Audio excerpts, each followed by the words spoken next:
I'll talk slowly, John. That way you get some time to get the computer going. You're good? Okay, thank you. Good morning, everyone. Welcome to the December 9th, 2020 Executive Committee meeting. I just want to remind those who are joining us through video conferencing to turn off your video and microphone until you are invited to speak. I'll just keep things nice and tidy and keep the meeting flowing. Delegations will be attending the meeting today through teleconferencing to address the committee on various items on the agenda. I wanted to make a couple of announcements about how this is going to roll for the new councillors. Just to remember that Executive Committee, you can speak more than once. There is no 5-minute time frame. So if you're talking and you have another question afterwards, just put the mic on and we can go from there. I'd also recommend just taking your time, think through it. There's actually a lot to discuss. These agendas are just going to get more complex. Be patient. I'll make sure that everyone has a chance to speak.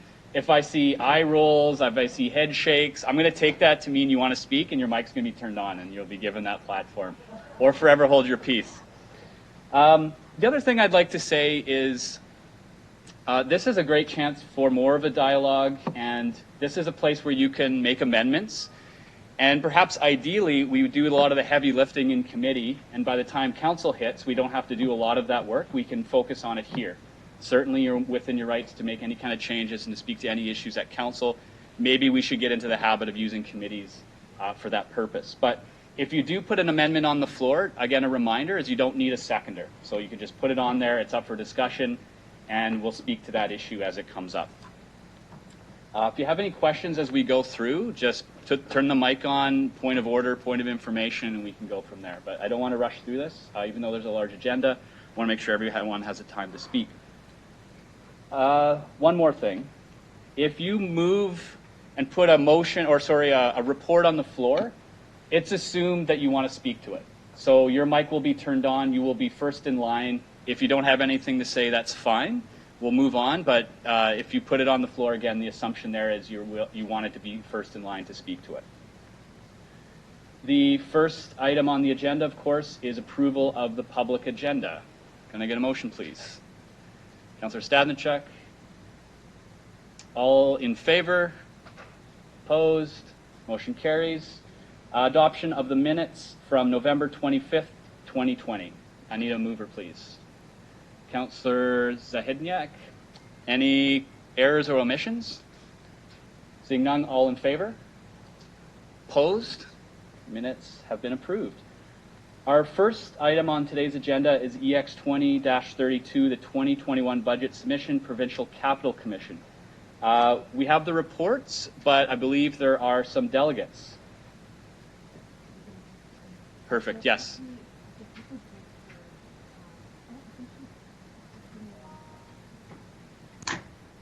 Monique, can you hear us? I just have to share. I have to share. Okay. We can hear you.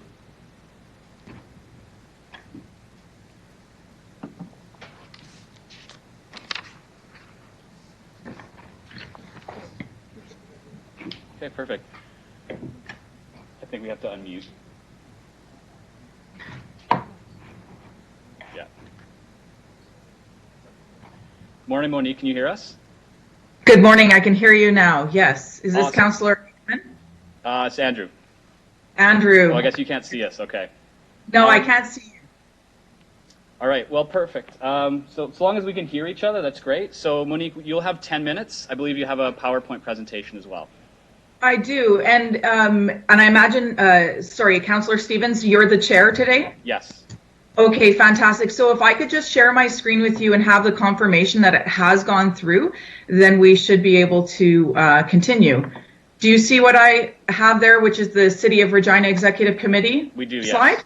Yes. Okay, fantastic. Thank you very much, Mr. Chairman. I imagine your worship is in the room as well as councillors. I'd like to begin today just by introducing myself. I'm Monique Gauffinet-Miller, and I am the CEO of the Provincial Capital Commission. And I'd like to recognize that we begin on a Treaty 4 territory this morning with this presentation and the homeland of the Métis. Although it is virtual, I am in Regina as well in Ward 1. So very glad to be with you this morning, and thank you for the opportunity to have the extra 5 minutes. The reason I'd like that time is because I want to start today just by explaining who we are and who I'm representing here today.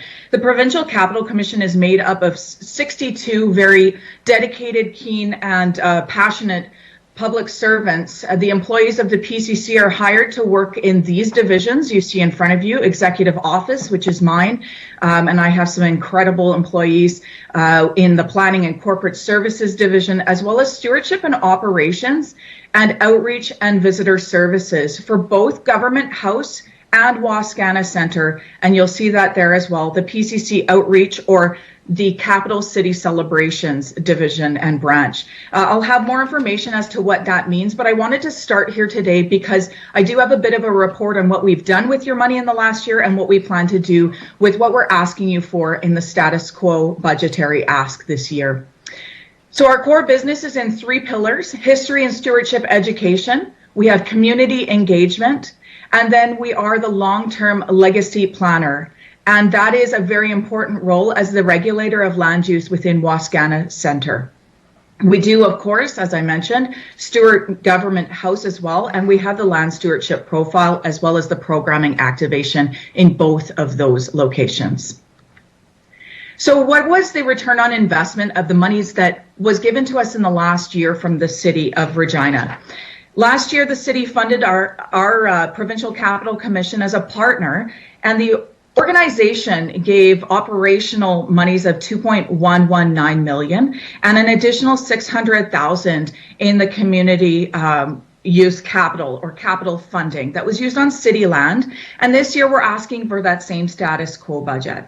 But I want the opportunity to show you where your funds were used this year by our talented team as they pivoted their operations, as I'm sure the city is aware, to serve the capital city, our residents, and the visitors to the capital during COVID.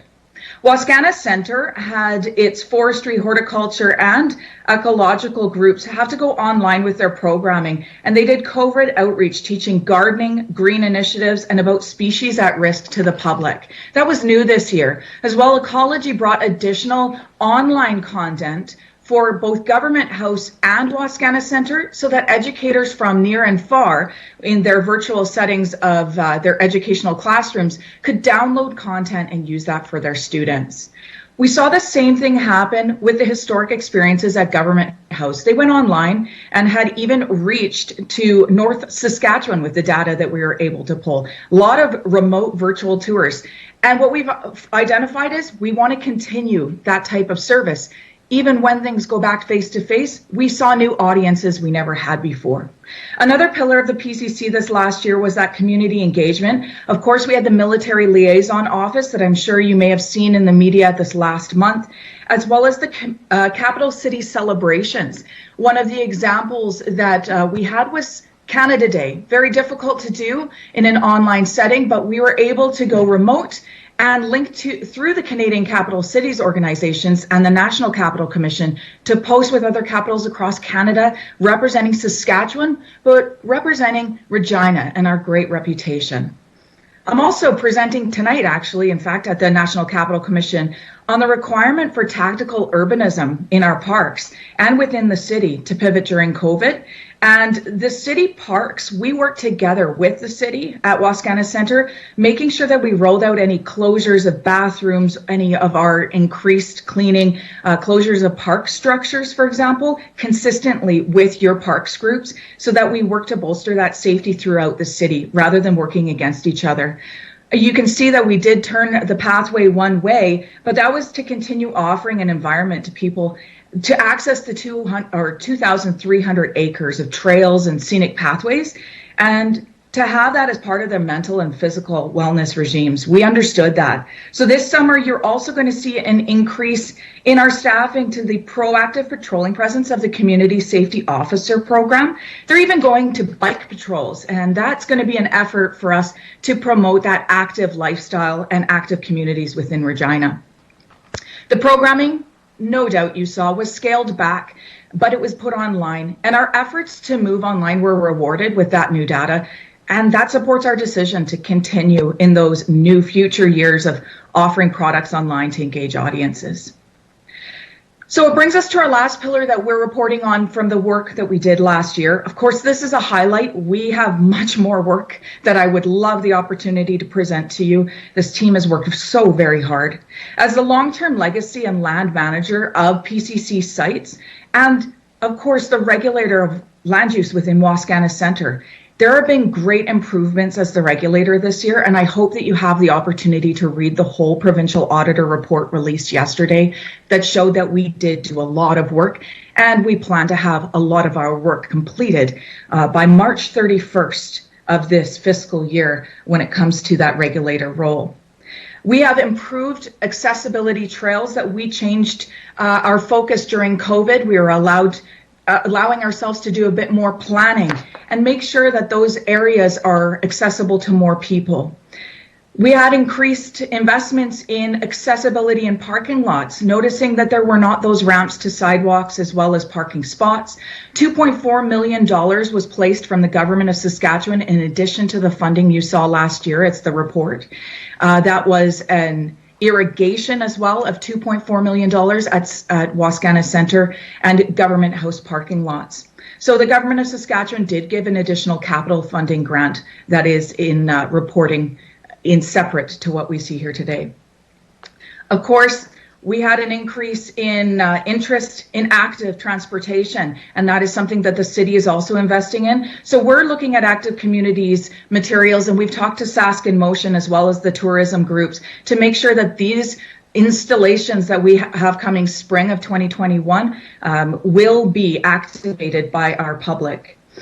We had something that we were not able to operationalize this year due to COVID, but we are planning for next winter, and you saw it in your report that came through in October. We're working with the city currently, with the tourism groups and local festivals, that if we build a hub for activity right in front of the seat of government on the lake surface, would it be used? We have a lot of feedback that yes, it absolutely would with winter strategies. So we'll be working with your teams on that. As well, we have a lot of data from the National Capital Commission in Ottawa, who helped us with even engineering studies for the ice and safety. Ecological envelopes were installed in Albert Street, and I am wrapping of what we did in the last year. But we have plans for these ecological envelopes for the safety of our pollinators at the university this coming year. And with the U of R having the leading bee researcher in Canada, that just makes a lot of sense. And we like to call ourselves a living lab at Wascana Centre and at Government House for History. We're sharing our studies that we're doing with the city and sharing those opportunities with researchers. That's not our work to do. We have the facilities and they're able to come there and utilize those places. It's an opportunity for best practice, and we don't want to lose that.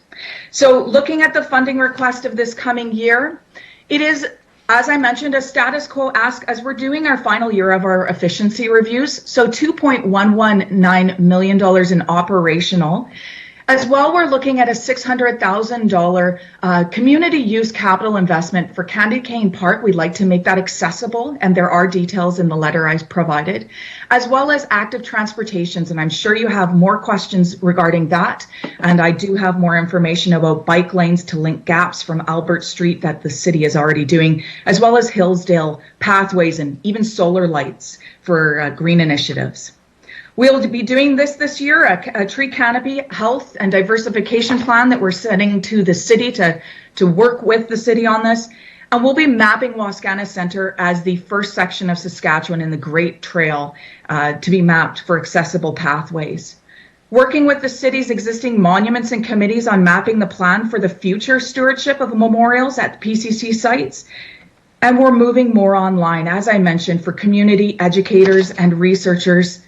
And we'll address the value added, increased standards of what we want to do with managing the land and making sure that species that call Regina home are safe when they're pollinators.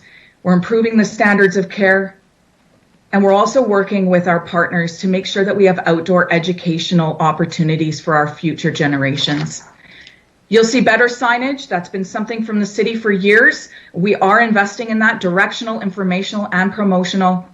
And of course, this is very important. As the regulator, we'll continue to uphold the Master Plan 2016, and we're going to prepare for the regular renewal through public participation that begins in 2021.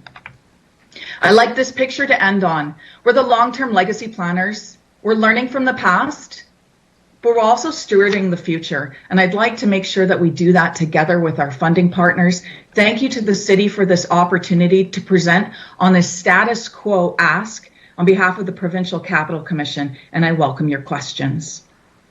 Thank you, Monique. I'll now open up the floor to questions from committee. Councillor Bresciani, I believe. Thank you, Ms. Goffany-Miller, for the work that you do with the Provincial Capital Commission. I may sound muffled. I'm talking through a mask. Can you hear me okay? I can, absolutely. Okay. So, again, the beautification of the parks overall, I've seen a difference and improved things that are happening in the park. The question I have is, when COVID hit, we did see the one way that was going around. How did you find that people adhered to that? And is that why we've increased patrols? You've talked about the increasing of community safety investment. If you can just link that together. Through the chair. Yes, Mr. Chair, thank you very much for Councillor Bresciani's question. So the question in regards to originally the change in the one-way was done because we researched a number of methods to make it safer to have that social distancing that we were mandated through the COVID restrictions, but also safety measures. And we had worked very diligently with the Saskatchewan Health Authority, as well as the city, on talking about what our options might be in that realm. But we had to act quick because we didn't want the ultimate, which was, we also researched, people were asking us to shut down the park, which it would have followed the provincial park guidelines at the time, which they had closed the gates, but that was absolutely impossible to the gem of Regina. We have so many entrances as well. It's very important to people's mental and physical well-being for that park to be available. It's the largest outdoor recreational facility that is free. So we wanted to make sure that it was safe. So what we did, Councillor Bresciani, was we put up signs that showed that one-way path. And that was actually one of the reasons we identified the need for signage in our coming year. We noticed people engaging with those signs, finding out what was in their park in a way that we had never seen before. So in addition to that, we did that proactive approach of education with our patrols. We asked our teams to go out and remind people to follow the SHA guidelines. It is very difficult to enforce those, and many people, many of our residents of the capital, as well as our visitors, were very respectful and compliant. Of course, there were challenges. We did see an increase in patrols, of course, because we wanted to make sure everyone who was visiting the park was safe. We saw people pick up the one-way quite quickly. In fact, there was some negative feedback, and that was because it was something that we did not have the time, unfortunately, to do engagement with the public. However, there are plans that when it is time to change the pattern, or we are lifted of restrictions that allow us to change the pattern back, we will be talking to the public through a number of online methods to make sure that we're doing the right decision in the end, because a lot of people have given us, in fact, some positive feedback when they're walking with dogs, for example. There's no dog coming the other way towards them. So they see it as a benefit, but we have to make sure that it is accessible. Part of what we're looking and researching in our active communities, community use capital that we have asked you for today is that active transportation plan as well. So we would be doing a bit of research on what are our options to make the park more walkable, runnable, and cyclist friendly as well. Great, thank you. Mr. Chair, did I answer the question? Yeah, Laurie, that Yeah, just with the patrols, you're increasing the patrols. Are they then going to be ensuring that people adhere to the SHA guidelines, that kind of thing? Is that the reason for the increased patrol, or is it just crime, or what was the reason for the increase there? Through the chair? Thank you, Mr. Chair. The question in regards to increasing patrols, I believe I may have used the word increasing. I should have used the word investing in. We have a total positions that will not be changing. The FTE count will stay the same, but what we are doing is changing our methods of doing that, and the mandate stays the same. The mandate is to create a safe environment. It is not in a reactive way to COVID. In fact, it's because we had the plan to invest in our patrols. And we have throughout the last years. And we've been working with our partner groups to make sure that we identify exactly what that ongoing partnership should look like. So we have been working with RPS on this. It is not a reactive measure. In fact, it's more of a proactive measure. The mandate will be to create a safe environment through the park through proactive patrols. So reducing the opportunity for crime. However, Mr. Chair, I believe that the councillor may be referencing that there was a rash of thefts to memorials throughout the last year, throughout the whole city, not just Wascana Centre. It was unfortunate, but many of the memorials did have theft to their plaques. And that was why the Provincial Capital Commission identified, along with the city, that there was a gap in a memorial committee talking about the long-term stewardship of those memorials and who owns the memorials and monuments when it comes to stewarding. So we're putting together a plan so that that doesn't happen again, where there is a rash of a theme of opportunistic crime and there's not a fast enough reaction to do the right thing and make sure that monuments are not left without a plaque. Good. Thank you. That's all I have. Councillor Zakidniak. Hi there. So my first question is, what authority do the PCC community safety officers have? Mm-hmm. Go ahead. Thank you very much, Councillor, for that question. Through you, Chair, to the Councillor. The authority of the Community Safety Officer Program is a peace officer appointment. Okay. And my second question is, can you, you said, I guess you're in the middle of an efficiency review? Is that, because I noticed as part of the report, it talked about finding efficiencies. So you're just doing a general efficiency review? Correct. Yes. Thank you, Councillor. And through you, Chair, to the Councillor's question about the efficiency review. Our organization currently is doing all the way from our strategic plan, making sure that our work plans of each individual report up to that strategic plan, as that is the board approved direction. The operational plan that's available on the Provincial Capital Commission website is a board approved directive. So we have to make sure that each employee's job really speaks to that long-term directive that the board has given. So in the efficiency review, it's right down to that level now. We are making sure that each employee understands how their job is responsive to the success of our strategic vision. Great. Last question is, with the efficiency review, is there the possibility that there'll be cuts to any positions? Is that a possible outcome? Mr. Chair, through you to the councillor, thank you very much for that question, because I am very happy to report that this is about talking about how we utilize our FTEs that I reported out a number to you, 62.1 FTEs. That's because of seasonal. We are committed to continuing the staffing that we have. This is not about reducing staffing. And thank you very much, Councillor, for identifying that, because my team is watching right now as well. The word efficiency oftentimes, or it can be considered that question. And no, this is about making sure that those employees also have the tools, methods, and models that they need in order to enact their job in a more effective way. Great. Thank you for your answers, and thanks for your time. Thank you. Councillor Hawkins. Thank you very much, Mr. Chair. Thank you, Ms. Gonfalonier-Miller, for appearing this morning. I appreciate the projects you presented. I appreciate the fact that you've got a status budget that I think will be easy to support. And finally, I look forward to joining you on the Provincial Capital Commission. I have a couple of questions. The first is the status of the city's application to rebuild the Wascana Pool. Where is that at? So thank you very much for your question, Councillor Hawkins, and through you, Mr. Chair, to Councillor Hawkins. I welcome him, and I look forward as well to our continued relationship as we are partners with the city.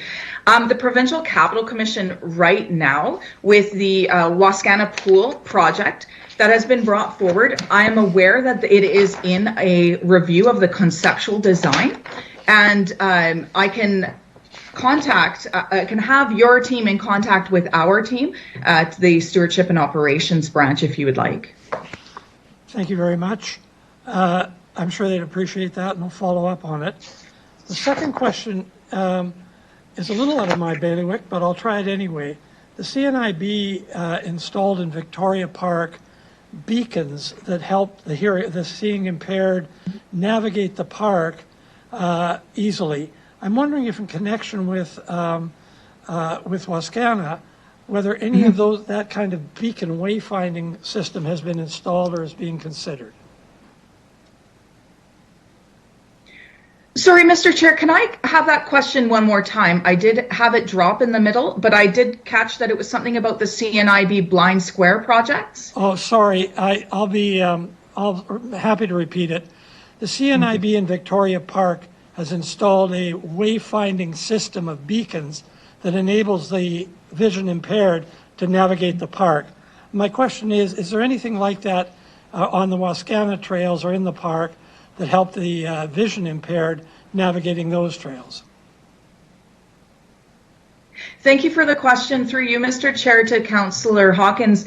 There is most definitely that project within Wascana Centre. In fact, there was some media on it, and I can have my communications office reach out to the city to provide you with that communication that came from CNIB this past summer, I believe it was. But what the project is called is the CNIB Blind Square. And in fact, I'd like to extend it even further. That Blind Square project has now gone to all PCC sites. So not just Wascana Place as an office building is mapped, but also Government House and its grounds are mapped as well. And CNIB did have a number of beacons placed throughout the park.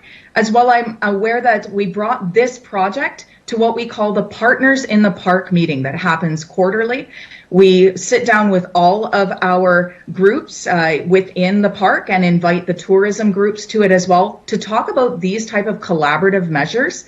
And in fact, we now have a standing agenda item that talks about increased accessibility and inclusion in our areas and how we might be working together more collaboratively to do something exactly like this. So it was brought forward in the fall, I believe, or no, spring of last year to the Partners in the Park, and many of them have installed those beacons as well. It's along the trail system. Thank you. That's really encouraging. Last couple of questions come out of the auditor's report, which was released yesterday, which had several pages on the Provincial Capital Commission. The first is this: there is an architectural advisory committee that presents a report in connection with every major project in the park. Are those reports available to the public? Through you, Mr. Chair, to the councillor, the Architectural Advisory Committee is actually hired by the board in order to do those reviews. They as well work with the PCC's administration. Their detailed reports and their responses to the board would not be available to the public as they are board privileged. However, there has been an increased amount of transparency around the checklist that they use. And they do utilize the proponent development checklist that is available on the Provincial Capital Commission website to report out on what might be missing from the package in the conceptual design that you mentioned earlier, Councillor Hawkins, that the Wascana Pool is in the middle of that conceptual design. they would be utilizing that checklist to identify what needs to be coming in the package. And the Architectural Advisory Committee has made that available to the proponents as well, those reports. But as I mentioned, there are certain letters from the Architectural Advisory Committee that are considered board privileged, as they are their recommendations to the board. However, any board summary document available on the Provincial Capital Commission website gives a status update of the projects, and it would have some information about what that would look like. Thank you. Perhaps in the interest of transparency, we'll be able to persuade the board to drop its privilege in that connection. Last question is this. In the Provincial Auditor's report, in a footnote on page 73, she mentions that in volume 2019 report, her report last year, we did not see evidence of the board approving this major development. She's referring to the Brandt building as consistent with the master plan at the conceptual stage. Will we be getting any information, or will the auditor be getting any information to fill that gap, to show the consistency of the Brandt project with the pillars of the master plan at the conceptual stage? Mr. Chair, through you to the councillor, thank you for the question. That is something that I will have to take away and speak with my board about. And I do appreciate the fact that that is a question from this councillor at this time. The CNIB proposed project is in step 23, but at this time, that project was put on hold by the proponent, Canadian National Institute for the Blind, on August 12, 2020, and it has yet to be reinstated. So at the time of what Councillor Hawkins is responding to, he said in the 2019 Provincial Auditor Report, there was mention of the board not having it in their meeting minutes. I appreciate that question, although that is before the improvements in transparency that we see today. So I will take this back to our board as a question to the board. Thank you very much, and thank you very much for answering. Thank you. Councillor LeBlanc. Good morning, Moni. I want to thank you for beginning your presentation with acknowledging we're on Treaty 4 territory. I think we've seen the way the PCC has dealt with Indigenous protesters in the past, including Tristan DeRoche this summer. I want to ask if you can provide any insight on how the PCC intends to deal with Indigenous protesters going forward, including as you rebuild your unconstitutional bylaws. Mr. Chair, thank you. Through you to the Councillor LeBlanc, thank you for the question. It gives me the opportunity to speak to the fact that the Provincial Capital Commission is currently doing a complete bylaw review and rewrite that will be done by March of this coming year. And that was actually part of our plan because of the provincial auditor's response in 2019 that Councillor Hawkins had asked a question in regards to that report. But that was part of our plan already, to look at our bylaws, to do a fulsome review of that. And we've gone one step further and worked with the Ministry of Justice Constitutional Branch to make sure that we bolster them even further to allow for a more constitutional opportunity. Now, it is a difficult question for me to answer for Councillor LeBlanc today in entirety. I'm very proud of the work that my team has done, though, Councillor LeBlanc, through you, Mr. Chair, to the councillor. And I would say that our organization and the Provincial Capital Commission identifies everyone's right to freedom of speech, and that has not changed. I could perhaps ask a follow-up. Please, yes. So I appreciate the involvement of the Constitutional Law Branch. Those are, of course, the folks who defended the constitutionality of the unconstitutional bylaw. I want to ask what, if any, involvement Indigenous groups or groups speaking in favor of the promotion of free expression are having as you develop these bylaws. Through you, Mr. Chair, to the councillor, I can take that question away today and find out a response, but I know that the Ministry of Justice is basing it off of the Charter of Rights and Freedoms as well as the constitutionality of it. So they're basing it in law as opposed to in engagement or communications or participation at this time. But I can find out more information on that if you'd like. Yeah, thank you. I appreciate that and your answers. I know they were rough questions. You're good, Dan? Yep. Councillor Stadenchuk. Good morning, and thank you for coming today. I have a question about the use of the park. Do you have any information that would kind of like it seems that there has been a huge increase in the use of Wascana Park during COVID. Do you have any information or statistics on that? Do you have any sense of how much more it's been used? Through you, Mr. Chair, to the councillor, thank you very much, Councillor Staninchuk, for that question.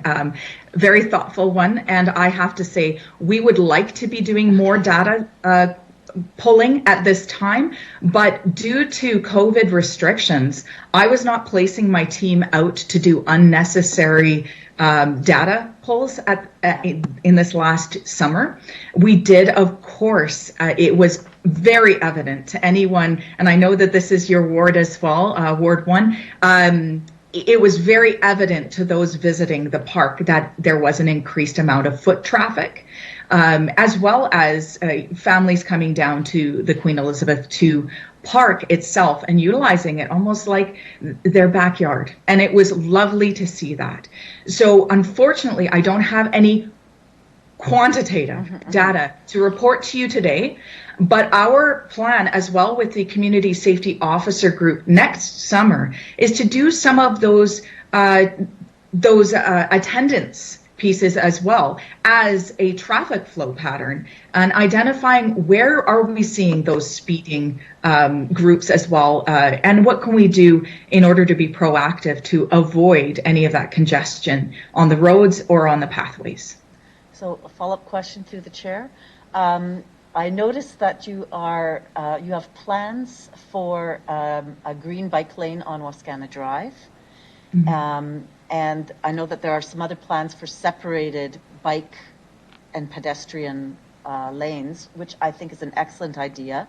I have been in other cities where there is a separation between cyclists and pedestrians, and it just it's safer for everyone and it allows everyone to enjoy the park fully. So were those plans in place before COVID, or are they kind of as a result of COVID identifying the need? There was, I know, a pedestrian cyclist collision earlier in the summer as well. So it just emphasizes the need for having that kind of separation. And then a second kind of question related to that is, I know that there were a number of people, cyclists and joggers, who wanted to see Wascana, the roads within the Wascana Park closed at times to traffic to allow more people to be using the park. So, and I know that that was turned down by the Provincial Capital Commission. So any more thinking on the validity of doing that? Mr. Chair, I'm very glad that this question was asked here today. So it's not only about that we have a plan coming up, but the question of whether that plan existed before COVID and was it impacted by those joggers, walkers, runners, cyclists that reached out to the Provincial Capital Commission.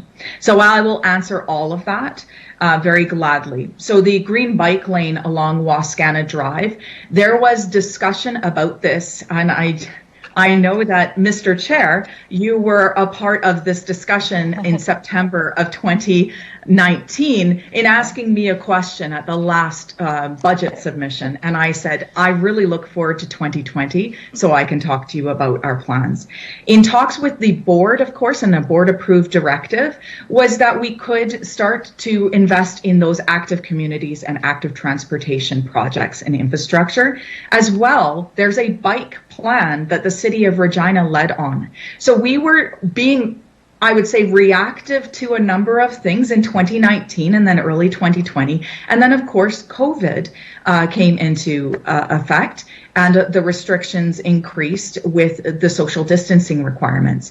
Now, I mentioned in my presentation that even tonight I am presenting at the National Capital Commission on tactical urbanism and what happens when you have to react quickly. We had 4 days to enact a social distancing plan to try and change people's culture and patterns in walking around the lake. And when I say 4 days, I mean 4 days to come up with the research that supports what was brought forward to us. There were a lot of requests. And Councillor and Mr. Chair, to those who are listening and who did bring those forward, I heard the Councillor Stanenchuk use the words turned down by the Provincial Capital Commission. I would like to just on record please say that they were researched by the Provincial Capital Commission, and we took the lowest risk to all of those that are using the park and the Blue Loop. We left other loops to be two-way. We noticed that along the Blue Loop, there were areas that people could double back on. Although it's not perfect, we had to make some sort of tactical change happen in order to further bolster and support those the Saskatchewan Health Authority's guidelines. So, as I mentioned before, I'm very proud of the decisions that the team has made, and it is something that we are continuing to research and be reactive to. So now you see some plans that I think you'll see what we found to be some of the research we did during COVID, which will benefit us should we ever have to plan for another circumstance like this and have larger spaces and more opportunities for active transportation. Thank you very much for your comments. Cheryl. Councillor Shaw. Hi, how are you? Very well, thank you very much. Good to, I was going to say see you, but I see the whole room. Thank you for the opportunity to be here. I have two questions. One, you talked about the public communication in 2021 that you'll be doing. Can you give us details, or do you have a specific plan on how that communication and that input's going to come and how that's going to work? Thank you, Mr. Chair, through you to the councillor, and very glad to see you at the table this morning. I would like to be able to give you more details, but at this time, the Provincial Capital Commission Board of Directors will be reviewing those plans, as well as the policies and the guidelines that go along with them before they become transparent to the public. And I wouldn't want to speak ahead of my board. So I am very happy to say, if you read the provincial auditor's report, Mr. Chair, and to the councillors, it did mention that we have a number of things that have been done for our transparency. And when it comes to public participation methods, we researched a number of jurisdictions, the National Capital Commission in Ottawa being one of them. And it, as I mentioned, it just so happens that I'm now part of their community lab tonight.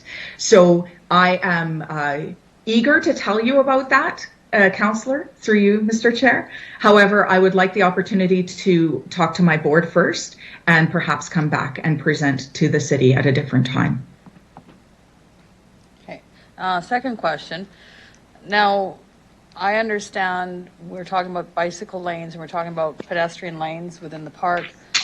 Have you, and the only reason I know this will be a discussion that we'll have between people in the park, have you talked anything about wheelchairs and where they're going to be going on which side of, because I've been in the park and people get mad because, well, the wheelchairs are there and they should be on the pedestrian. So has there been any thought as to how that's going to look like?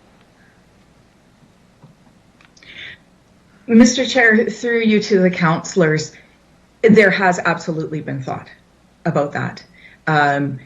There is a discussion amongst our team that we're more focused on working with our partner groups, our funding partners, so the city being one of them, and your committees, but also with public groups and specialty groups of interest to make sure that we have a good engagement on what those solutions should look like.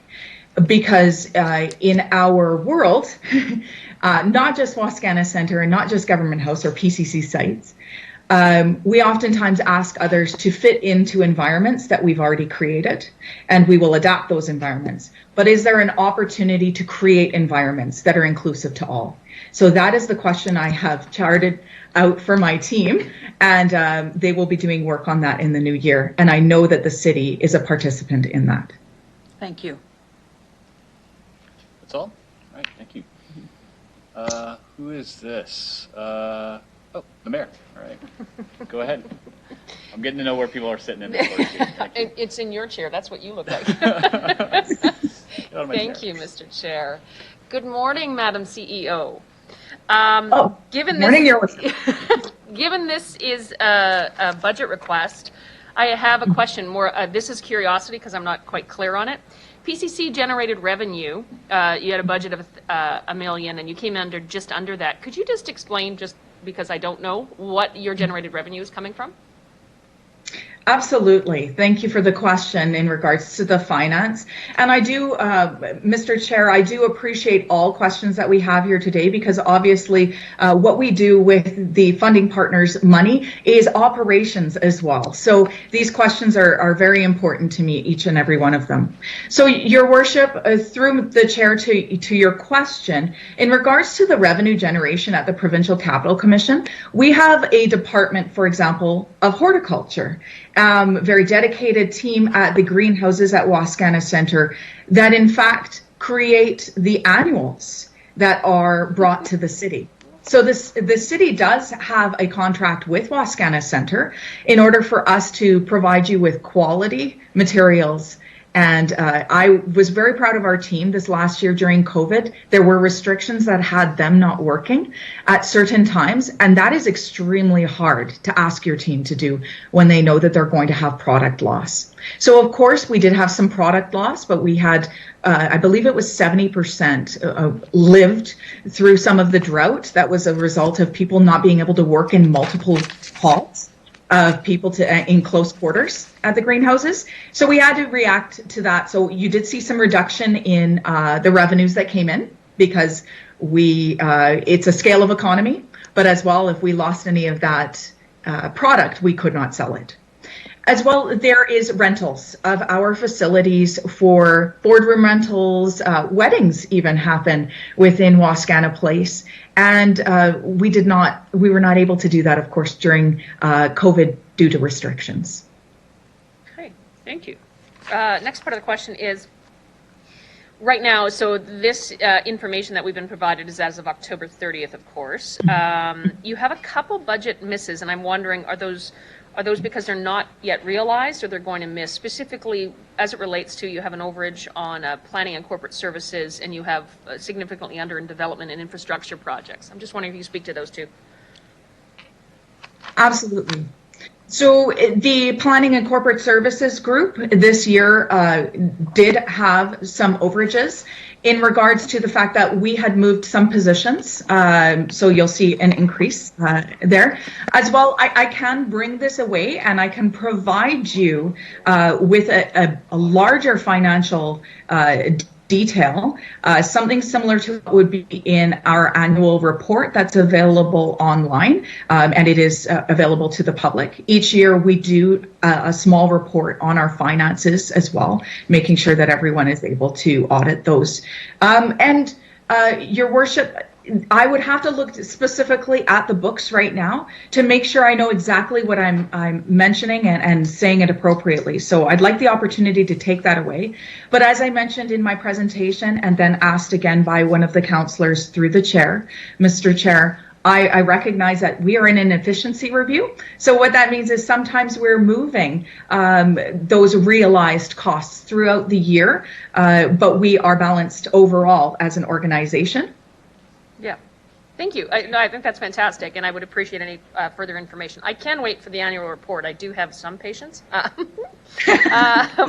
But I guess my last question for you is, completely appreciated that you're providing or requesting a status quo funding request for 2021. Do you have any concerns with creep in costs? Because we're finding out across the board that costs generally increase. Do you have any concern about meeting next budget, just in terms of potential cost creep? Great question, because we are seeing that across all industries right now. And there is a challenge as well on deliverables in some ways because the timelines are limited or stretched due to the restrictions that we are all adapting to in order to keep each other safe as a community. So, Your Worship, I am, through you, Mr. Chair, to Her Worship, I am less concerned about the overall deliverables of my team when it comes to a status quo budget. What it means is that, as we mentioned before, there's that efficiency review, but it's also, as a team, we may need to make some decisions on how we reinvest in certain areas more and then possibly defer to another year. We can collectively make those decisions with the board's approval. And the team has some great initiatives that they're planning in the coming year with a status quo budget, but we recognize that all of our funding partners are under the same restrictions at this time.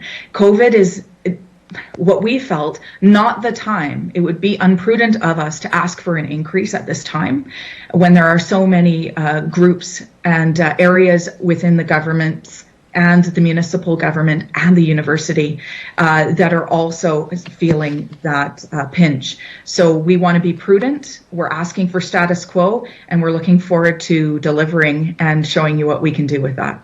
Awesome. Thank you, ma'am. Thank you. Thank you, Mr. Thank you. Any further questions or comments? Seeing none, thank you very much, Monique.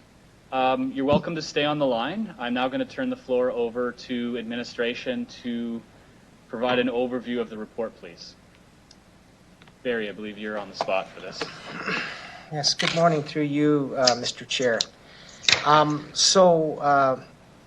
The Provincial Capital Commission is governed by provincial legislation, the Provincial Capital Commission Act. And within that act, it speaks to the funding partners, particularly with respect to Wascana Centre, being the City of Regina, the Province of Saskatchewan, and the University of Regina.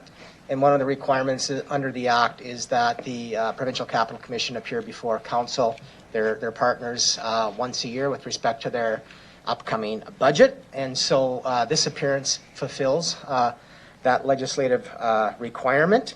As has been indicated, the funding request here is status quo compared to the current year funds in the 2020 budget. And administration is recommending that the PCC budget and funding request be referred to the budget process by Council at its meeting next week for further consideration at that time. Thank you. Need a member of committee to move concurrence on this report. Councillor Hawkins. We've had a lot of Q&A. Did you have anything else to add? No, thank you. I'm fine. Thank you. Any further questions about the report? Councillor LeBlanc. Yeah, I just had one question. I understand several years ago there was a change in essentially Regina's voting power on the organization that controls the park and so on, and that amounted to a reduction in our voting power. Just want some background on what, if anything, the city did in response to that, vis-a-vis how much money we were giving toward it. So if we have less say, was there a move to provide less money, or did our funding remain constant despite our voice decreasing at that time? Mr. Lacey? So through you, Mr. Chair, that is correct. A few years ago, the legislation was changed, which changed the board composition and the appointments from the three funding partners. So that did occur a few years ago. The legislation, though, also does speak to how the Provincial Capital Commission is funded. And so that is driven by legislation as well. And I believe there was just a few changes there, but since that change in legislation, we've actually seen a status quo budget request from the Provincial Capital Commission. I think this is the third year now where it is still that same request. And essentially in that legislation, when the funding request is made to City Council, there's a formula that basically dictates it's about 30% of the actual Wascana center operating costs, and under that legislation, the city is required to provide that funding. The opportunity here today is to hear the budget proposal, and if council has concerns or wishes the Provincial Capital Commission to go away and perhaps think about some aspects of its budget, that's the opportunity through this session. Great. Thank you. So, Councillor Bresciani. Thank you. Through the chair, just a question on the public consultation that was spoken about earlier. In regards to our feedback that would funnel into the Provincial Capital Commission, how would that work? We have Councillor Hawkins sitting on there, but if they're going to be doing some engagement, which was indicated in 2021, of course, we as a partner want to have our say. How do we have that, participate in that through a council to say, these are some of the things that we want to be considered for public engagement? How does that work through the chair? Mr. Lacey. Through you, Your Worship. So, I think in a good working relationship, that would be the Provincial Capital Commission, that through their engagement strategy would see us as a key stakeholder in that piece and determine through that piece what it would be the best way to engage with the city to seek that input and advice. Through the act itself and what I will call kind of a mandated process, I think the two key points where that opportunity exists is obviously when they come forward and talk about their annual upcoming plan, the opportunity for council members here to provide that input. And then secondly, the city does appoint one member to the board, which has been mentioned. That recent appointment was Councillor Hawkins. And so there is an opportunity, I think, through that perspective for the broader views to be shared of the city through that appointment. Good. Thank you. That's all I have. All right, seeing no further questions, I'm going to call the question on the report. We need a recorded vote on this, please, Mr. Nicol. Thank you, Deputy Mayor. I'll begin with you, Councillor Hawkins, please. Councillor Stadnichuk. In favor? Councillor Bresciani. In favor? Councillor Findura. In favor. Councillor LeBlanc. Councillor Shaw. In favor. Councillor Sahidniak. In favor. Councillor Mancinelli. In favor. Councillor Moll. In favor. Mayor Masters. In favor. Councillor Stevens. Favor. Passes unanimously, Deputy Mayor. Thank you. Thank you, Monique. If you're so inclined, you can watch this whole thing all day if you want, but you're free to go. Thank you. Have a wonderful day. Thank you. Our next report is EX 20-33 Buffalo Pound Water Treatment Corporation. We have a delegate for this as well. If you could introduce yourself for the record, you have 10 minutes when you're ready. Okay. Okay. Thank you. Is it working? Okay. Yep. Good morning and thank you, Mr. Chair, Your Worship, members of City Council, City Administration, members of the general public, and we also acknowledge that we are a facility and operations take place on Treaty 4 lands. I am Ryan Johnson, President and CEO of the Buffalo Pound Water Treatment Corporation. I am very pleased to report on the highlights of the first half of the corporation's operations for 2020. With many new members on City Council, I first would like to provide a short history of the organization. The Buffalo Pound Water Treatment Plant is owned by the cities of Regina and Moose Jaw, with a 74% and 26% ownership respectively. The corporation was created in 2016 as a non-profit and is governed under an independent, professional, diverse, and highly skilled board of directors. The Buffalo Pound Water Treatment Corporation is a water wholesaler. We produce high-quality potable drinking water and sell it to the cities of Regina, Moose Jaw, as well as Sask Water and the Buffalo Pound Provincial Park. We also offer a water stand for local water haulers. Our water is then resold by the cities and Sask Water to many communities in the region, extending as far west as Mortlach, east as Sedley, south as Briarcrest, and as far north as Bethune. In total, our water reaches over 260,000 people, which is nearly a quarter of the province's population. We are the sole water provider for the city of Moose Jaw and the primary water supplier for the city of Regina. We are located about 60 kilometers west of Regina, 20 kilometers northeast of Moose Jaw, 3 kilometers south of the eastern portion of the Buffalo Pound Lake. We were first commissioned in 1951 and started to produce water in 1955. Since its inception over 65 years ago, The plant has always produced water that has met or exceeded the regulations for clean and high quality drinking water. In fact, we are very proud of the fact that the corporation has indeed won several awards for the best tasting water in Western Canada in the last several years. After commissioning in 1955, the plant was expanded in 1957. Major electrical and process debottlenecking upgrades were done in the 60s and 70s. In 1985, the treatment processes were added to address some major taste and odor issues we were having at the time. The plant was expanded in 1989.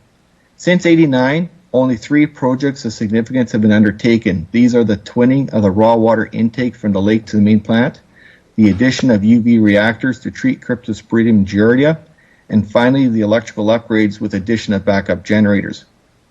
Typically, major facilities are rehabilitated on a 25 to 30-year life cycle. The plant has been very well maintained, which has enabled it to operate for this period of time. However, the plant is near the end of its useful life, and we're now at the point where significant capital investment is required.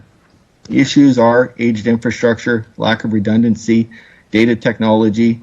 There's always ever-increasing requirements from the regulators. Our raw water is very difficult to control. We have limited things we can do to treat the raw water, and the raw water is changing on a regular basis. There are also regulatory issues related to how we deal with processed waste discharges and chlorine storage and handling, which are non-compliant. Over the past 15 years, dozens of engineering studies on various elements of the plant and its processes have been conducted, and a gap analysis and business case were completed. Based on this, the plant renewal project was developed and is now underway. Following our development of a progressive design build procurement model, RFPs were issued for detailed design and issued in 2019 and awarded in June of this year. The detailed design is currently underway, and the completion of the design and the provision of a guaranteed maximum price is anticipated for this summer. Construction is anticipated to commence late 21 or early 22 and should be completed by 2025. The corporation is funding the design and advisory services through its reserves. With permission of the cities, the corporation has applied for Investing in Canada infrastructure grant funds and is actively working with both city administrations on financing the corporation's portion required for the grant. The progress of the plant renewal project is critical for the ongoing operations of the plant. It will provide the cities and the region the ability to rely on its access to safe, high-quality, potable drinking water for the next 25 years. All of this provides a backdrop for progress in 2020. Despite the challenges and impacts of COVID-19, the corporation met all regulatory requirements and criteria for production of safe drinking water and met all of its obligations under a unanimous membership agreement with the cities. With COVID-19 impacting every sector in our communities, the corporation put into place several strategies, primarily for protection of staff to ensure that the plant is able to operate as a critical and essential service and mitigate the anticipated impacts to revenues from reduction in water sales. In April, the corporation deleted and deferred costs to ensure that it was able to operate without a deficit for 2020, and we are forecasting a year-end surplus of approximately $1 million. Our capital project continued with some disruption due to COVID, but all projects were either completed or remain in progress. The plant renewal project represents most of our capital spending for the corporation. The electrical capital upgrades are nearly completed, and the backup power generation is now available to ensure the plant can operate with power outages, and this reduces a significant amount of risk to the cities and corporation. The 2021 operating budget was developed with reduced operating costs for 2020, but we also forecast reduced water sales, which result in a slight water rate increase of about 1.4%. The capital water rate was developed based on the anticipation of receiving about $163.4 million of grant funding from the federal and provincial governments, and the corporation will need to finance about $60 million to meet its obligations for the grant. In short, for about $60 million of financing, we will net about $223 million of construction and ensure that the sustainability of the water treatment plant well into 2050. While this has been a difficult year in relation to dealing with the fallout of COVID, it has been a very successful year in relation to our financial management and the progress on the plant renewal project. It is unfortunate that as a result of COVID, plant tours are not currently possible, but I would be very honored and look forward to the opportunity to tour members of City Council and administration through the plant once COVID restrictions have been removed sometime in the new year. I'd like to thank you for the opportunity to speak this morning. Are there any questions? Thank you. Mr. Johnson, normally you attend as a delegate. I understand you're here with administration. Is that correct? Correct. We are independent, but we are very related. Perfect. So what I'll do is I'll look for someone to move EX 20-33. Councillor Stadnicek.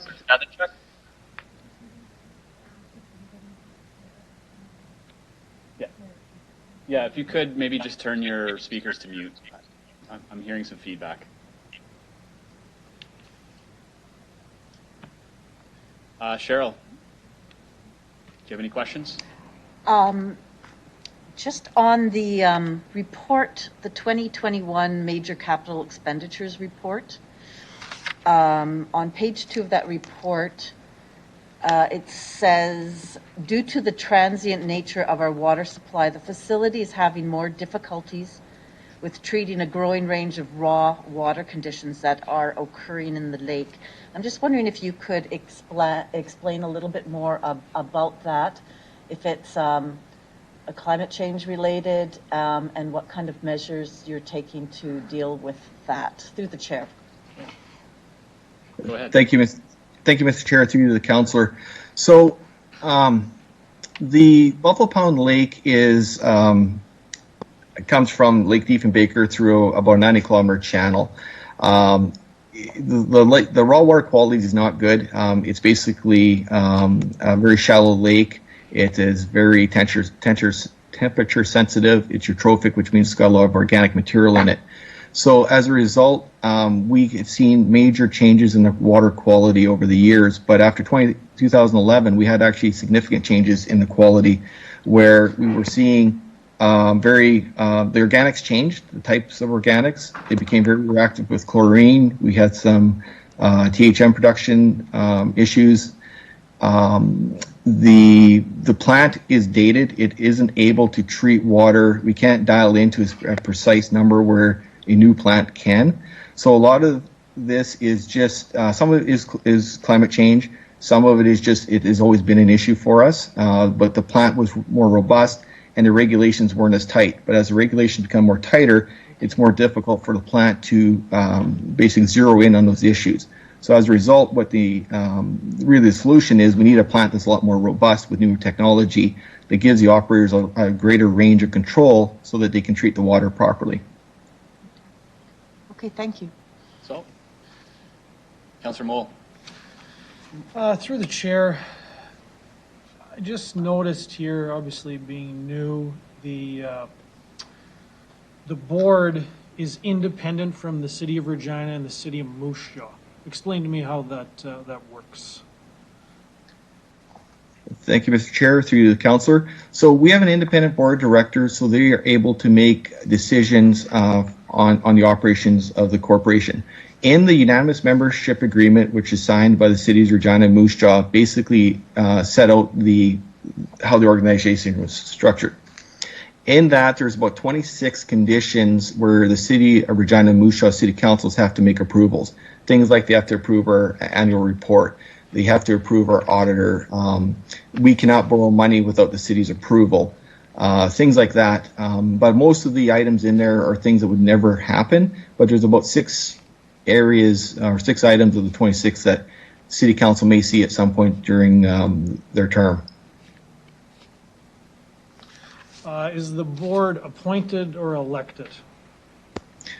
The board is appointed. The 2 cities have representatives that sit on the selection committee. So City of Regina has typically the CFO will sit on it. City of Moose Jaw, city manager sits on it. The board will have 2 members, and it goes through an entire process. Currently, we have 7 members on the board, and 2 are up for reappointment in the new year. Okay, so for this large construction project, the board will approve the whole project itself? Thank you, Mr. Chairman, through you to the councillor. That is correct. The board has the authority to approve it, but they cannot approve without the funding being put in place.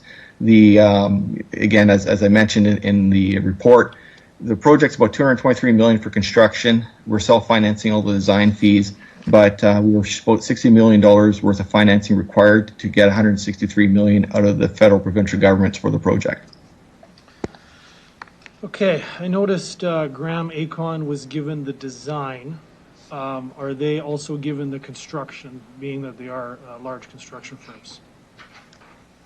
Thank you, Mr. Chairman, through the councillor. So this is a very different procurement model. We call it progressive design build. There's a lot of issues with design build contracts. This one is different, where we have a lot more control over the process. So the short answer is there is no guarantees that Graham Acon can get the work. If they do everything and they meet requirements in the guaranteed maximum price they provide, and it's an open book process, there's a good potential they'll get it, but there's no guarantees. We have the ability at any time to go and take the design, finish it, and then put it out to market as a design bid build. But the intent was to use a progressive design build because it's a collaborative process. I don't know what your understanding of design builds are, but in design build processes, there's a lot of opportunity for change orders to come in, which will completely have impacts on the project once you lock in. In our project, what the difference is, we have we have a lot more ability to be integrated. So once we award at a 5 to 20% design phase, we're now integrated where our plant staff are involved with the design team, so we can give them information they don't know. A lot of construction costs are risk. If you can minimize the risk, the price is better. Being an open book process, we can drill in and know exactly what the costs are, and if they're not reasonable or we feel that there's something that's not correct, we can easily walk away, finish the design, and just do it as a traditional design bid build. So that's the method we're using for this project. Okay, I was confused. Maybe I was looking through a couple different parts of this presentation, but is it AECON or AECOM? AECON, the construction outfit. Okay. So Graham has joint ventured with AECON, and the engineering firms are Stantec and Associated Engineering.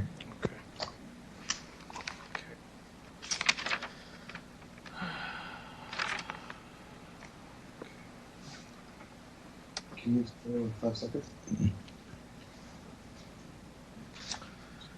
Landon, if you wanted some time to think about it, we can come back. Yeah. Is that what you prefer? Okay. Councillor Hawkins. Thank you very much, Mr. Chair. I want to follow up on Mr. Moll's question and his good eye. On page 6, as he pointed out, the Board of Directors, and there's a statement, the Board of Directors is independent of the citizens of Regina and Moose Jaw.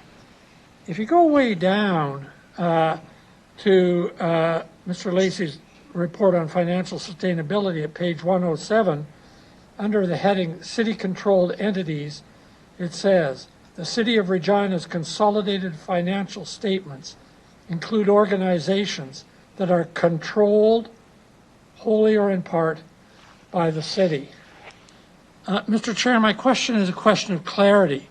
I want to hear from whoever is appropriate to answer, whether this is an independent organization or whether it's an organization controlled by the city. And quite frankly, I'm nervous about the characterization of this organization as independent. I'm worried about the electorate feeling that they have no control over who governs their water supply. So I'd like a comment, if that I could get from whoever in the administration would like to respond. This is a high-level governance question, so Mr. Lacey or Mr. Johnson, who'd like to take that? Mr. Lacey.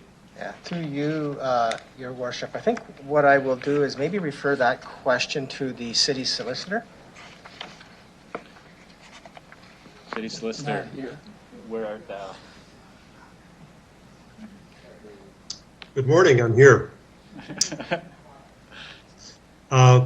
Yes, this has caused some uncertainty. What Buffalo Pound, as with our other municipal, what they're called is municipal controlled corporations. So the independence is the independence that the organization has to run the business of the organization, subject to the oversight that's provided by the owners of the corporation, which are the City of Regina and the City of Moose Jaw. So I would draw an analogy to, this is similar. Council has delegated authority, of the two cities have delegated authority to this corporate, and created and delegated authority to this corporation to manage the plant and the day-to-day business operations, and in the case of capital projects, major capital projects as well. In some ways, it's similar to the delegation of authority that is given to administration through the city manager's bylaw to manage the day-to-day affairs of the city. Different model, though, because it is an independent board with independent board directors that have their own distinct responsibilities and duties and potentially liabilities. So it is a different model, but it's a common model that you see across Canada, and I hope that that's of some assistance to explain the distinction here.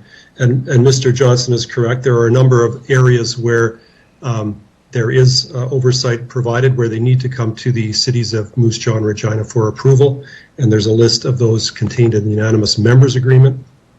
And he's also mentioned that one of the ways that the city and the current capital project would be providing some oversight is through the capital financing piece of it that Mr. Lacey can probably comment a bit more, or Mr. Johnson, but I hope that assists members of committee.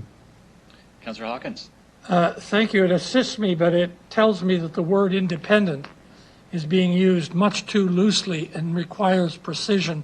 I have a follow-up question, maybe for the city solicitor. It's a question about conflict of interest. You can't be in a conflict of interest with yourself. And I just want assurance here that there's going to be no question that that those speaking for the city in connection with these board matters, which are extensive, are not going to be accused of being in a conflict of interest in any way. The city reps can't be in conflict when they're representing the city. Mr. Weary?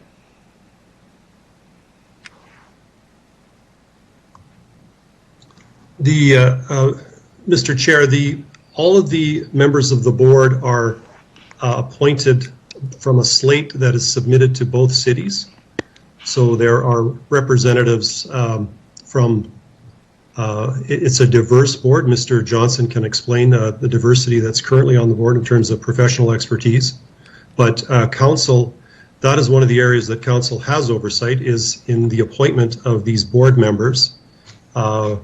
And board members on this board are not appointed to represent either Regina or Moose Jaw. Maybe I'm not understanding the councillor's question, but these board members are jointly, their appointment is confirmed by both the cities of Moose Jaw and Regina prior to them taking on their role. Thank you. Last point on this governance issue, but there may be need to think about this in the future. If the board delegates, if this council on behalf of the city delegates to the board, it can revoke that delegation at any time, can't it? If it appoints board members, it can remove its appointees, can it not? Mr. Weary?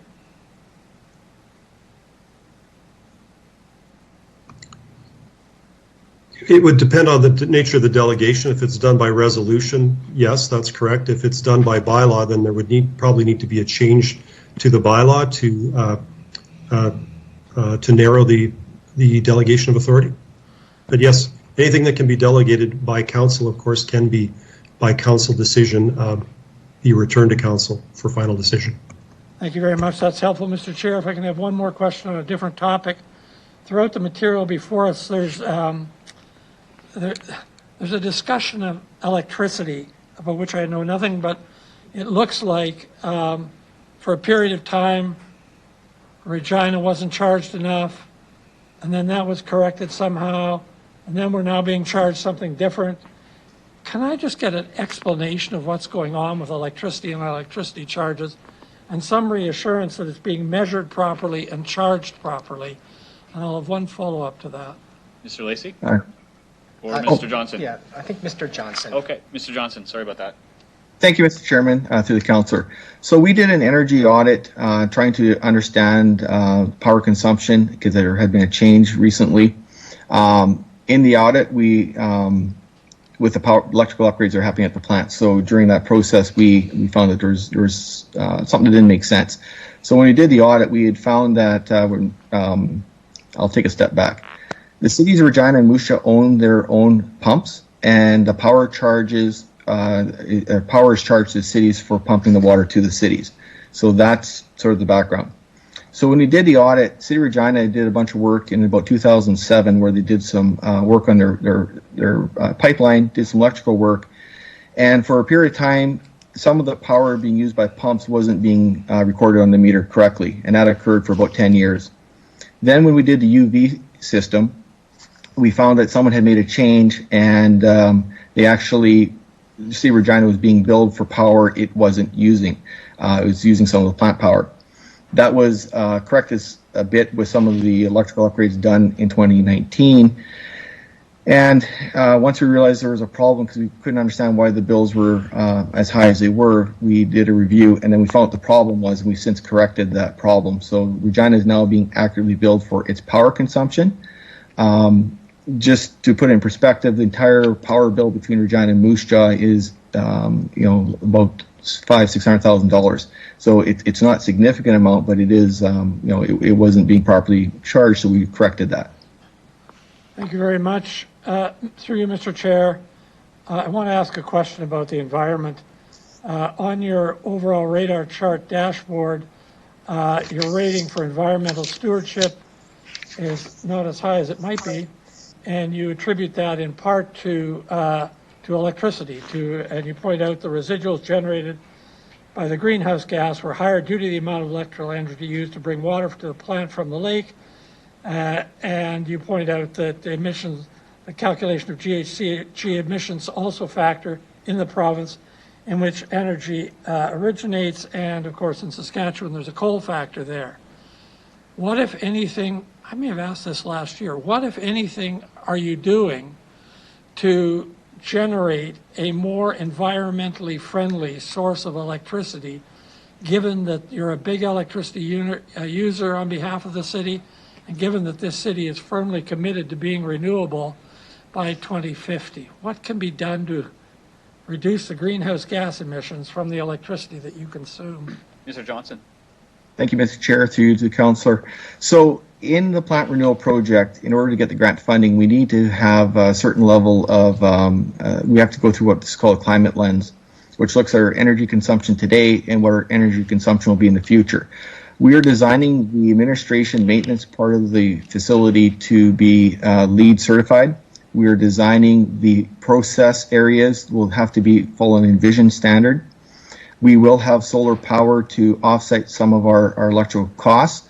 That's going to be part of the scope of the project. We're still determining what that's going to look like. With more modern pumps, we should see reduction in electrical costs.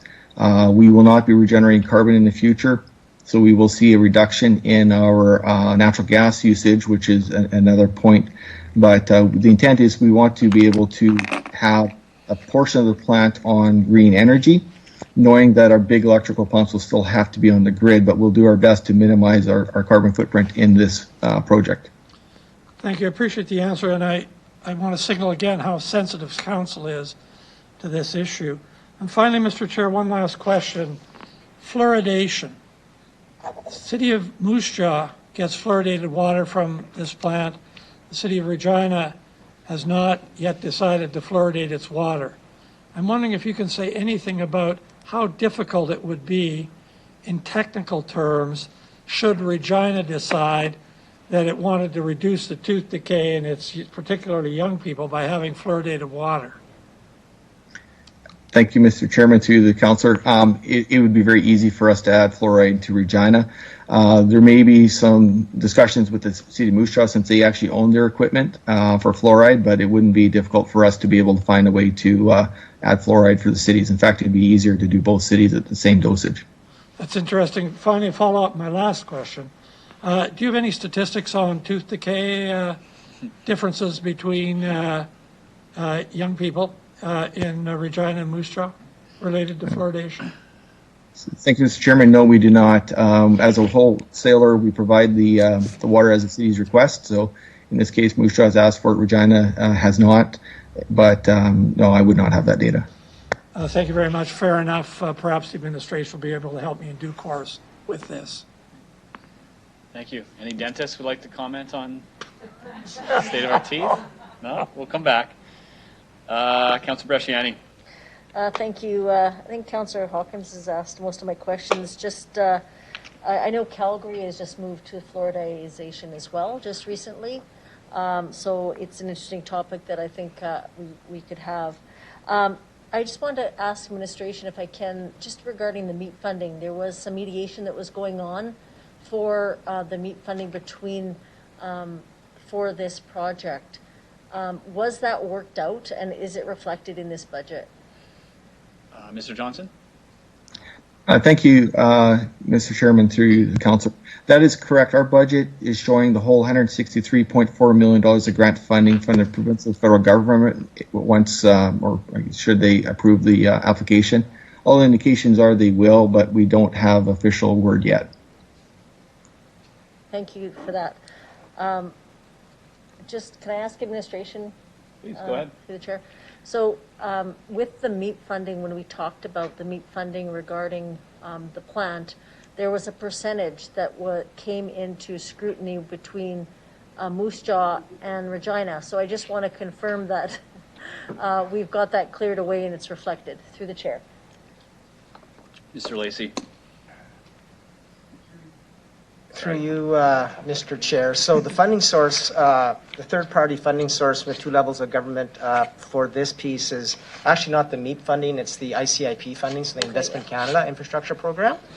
And yes, there was some discussion on how those allocations between the two cities should be allocated and determined. That has been sorted out. The two cities are in agreement, and it's based on ownership. City of Regina, 74%, Moose Jaw, 26%. Great, thank you. And I just a comment to Mr. Johnson. I think thank you for the work that you do. I mean, to get an award for the water, Buffalo Pound. I mean, that's excellent. And I appreciated the tour that we did get, and I would think that would be something that would be great for all of us again to return to see the plant when things do settle down. So thanks again for everything. Terrific, thank you. Councillor Mancinelli. Thank you very much. First of all, I'd like to congratulate you on your reactive maintenance hours. For a plant this old, to have that low reactive maintenance number is very impressive. Good planning. My questions were asked by Councillor Hawkins very well already. I had one left. The biomass. The biomass you remove, what happens to that? Mr. Johnson. Thank you, Mr. Chairman, to the councillor. So our biomass is a lot different than from wastewater. Most of our biomass is clay, silt, aluminum sulfate material. It eventually goes to the City of Moose Jaw's landfill. In the past, we have tried things like land farming it. Some farmers in the area had been interested at one time. After a couple of seasons, they no longer wanted it. The material when it's dry is like flour. When it's wet, it's slimy. So it's really doesn't have any value. Where in the wastewater there is actual nutrients in there. Where our waste material really has no real nutrient value. Okay, thank you very much. That's all I have. Thank you. Councillor Sahidniak. Hi there. I have a few questions. First, I want to clarify that the budget for 2021, that there is an overall 1.41% rate increase planned. Is that accurate? That is correct, through the chair. Okay, so my follow-up question to that is just some clarity. I think in a different report, it talked about a water rate increase of 1.41%, and then a capital water rate increase of 16.28%. So, that's different? That's the budget for the capital projects plan, not for the ratepayers? Thank you, Mr. Chairman, through you to the councillors. So the way our operating budget covers the day-to-day operation, covers chemical, staffing, utilities, what have you. The capital rate didn't exist several years ago because the cities used to have to do cash calls to the city. We needed money to do something, the city would have to find money, and that's how we were funded capital. So when we became incorporated in 2016, we developed a capital rate, so we were putting money aside allocated for capital. The strategy for our capital really is only to pay for principal and interest payments and allow for some capital projects to occur. So based on getting grant funding and the plant renewal project proceeding and borrowing $60 million of new debt, we're paying off $45 million of debt for the electrical upgrades. Really, the rate is based on making the principal interest payments for the old debt, the new debt, and allowing some money to pay for capital projects if a pump fails or valves, things like that. So that is how we're structured. So the rate of $250 a megaliter is based on us getting a new loan with the City Council's approvals to complete the plant renewal project. And if that is the case and we go with a 25-year rate based on our assumptions, that $250 will not change for the next 25 years. Now, we could do a 15-year loan and pay it off sooner, and then that means that the rate would have to be a little higher. But, so there's some flexibility in that. But for budgeting purposes, the $250 a megaliter is fixed, and it will provide sustainability for the next 25 years. That rate will not change unless we change the terms of the loan with a 15-year loan instead or what have you. Okay, but the rate increase for ratepayers is just 1.41%. Through Mr. Chairman to the councillor. Actually, we combine the two rates, so operating and capital. So today, the city residents are paying about 57 cents a cubic meter for water, and tomorrow or in the new year, it'll be 61 cents. So it's about 4 cents per cubic meter, or 4 cents per 1,000 liters. Just to put it in simple math. Okay, and so what's the percentage of the rate increase for ratepayers? It would be the blend of the two. I don't have that number. Okay, actually. so 17.69%. Yeah, the blended rate increase is for 21 is 7%. 7%. Yeah. Okay. I do have some follow-up questions, but maybe I'll just give them some thought. For sure. Okay. Landon, you're back. Just hang on. Thanks, Councillor Hawkins, for asking a couple of my questions as well. So just to confirm, this independent board will approve the $220 million contract award later in 2021. Thank you, Mr. Chairman. That is correct. And the reason why I'm asking is I'm all about local businesses and local hires and local qualified Regina residents. This is just a comment. I just want to make sure that we have those people from Regina and Moose Jaw working on that project in the future. So, thank you. Did you have a follow-up question, Landon, or just a statement? Okay. Good. Something to take away. Mayor Masters. Thank you, Mr. Chair. Good morning, Mr. Johnson. If you just bear with me for just a second, you have $7 million in P&I payments on $45 million left in debt. So how many years do we have left to pay on that? Thank you, Mr. Chairman. To the worship, we have about 22 years left on the original loan. The $7 million, though, is the combination of both the $60 million of anticipated debt and the existing $45 million. Our current debt is about $3 million a year. Okay, I think that explains one thing. If I'm reading this correctly, in 2019, we transferred $1.55 million in surplus to the operating reserve. Is that correct? The corporation, thank you through the chair to worship. The corporation transferred that to our operating reserve to top it up, and anything left over went into the capital reserve. Okay, and so as of end of 2019, we were sitting at $3.1 million in the operating reserve. Correct. And then 1.1 million is transferred to the capital to bring down the operating reserve to 2 million. Could you tell me, outside of COVID times, when was the last time we needed to access the operating reserve? The operating reserve is a very new concept. When we became incorporated, we built a reserve for that. Before 2016, we had none. So we were, if we had deficit, the cities would have to top up. If we have surplus, the surplus went back to the cities. Okay, so would administration be able to answer the question as to when's the last time we topped up pre-2016? Mr. Lacey? I don't have that information with me, Mr. Chair. Perhaps Ms. Schultz might have a recollection, and if not, we would have to get that information for you. Ms. Schultz? Sorry to put you on the spot. Do you have a response to that question, Ms. Schultz? Thank you. Through you, Mr. Chair, I don't have a response to that.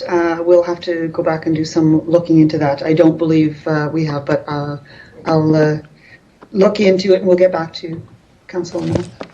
Can you provide that in the report for Council next week? Or is that too soon? Yeah? We'll look into it for next week. Thank you. We'll follow up on that, and I think I can provide that as part of my opening remarks next week. Thank you. Thank you. The COVID, so the argument for why we had a $1.1 million surplus was a COVID action plan that there was anticipation of lower water sales. If my math is correct, between Regina and Moose Jaw, that amounted to what? A reduced $350,000 worth? In the end, that's what it became. At the time, we weren't sure. So when we were talking to cities, Regina and Moose Jaw at the time, we were understanding that they were going to, any discretionary watering wasn't going to happen. So parks weren't going to be watered as much, things like that. Industry was impacted, so some of those forecast numbers were included. So we tried our best guess, and we were thinking initially, I think, about 20% reduction in water sales. As it turned out, though, our water sales were below budget. Yeah, I think about 350,000 sounds about right. But the electrical usage was higher, which brought it up, so we were closer to the budget. Well, I guess I'm curious then. The surplus in 2019 was intentional in order to build up the operating reserve? Oh, sorry, Mr. Chairman, through the councillor. So if you're going back to 2019 only, 2019, I have to think back, we had a surplus. Some of our chemical costs were down for 2019. Water sales were up a bit. Just give me 1 second, I'll just bring up the data.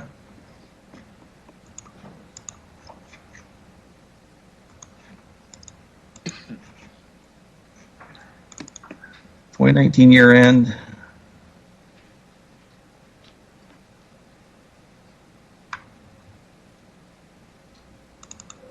Okay, so just loading right here.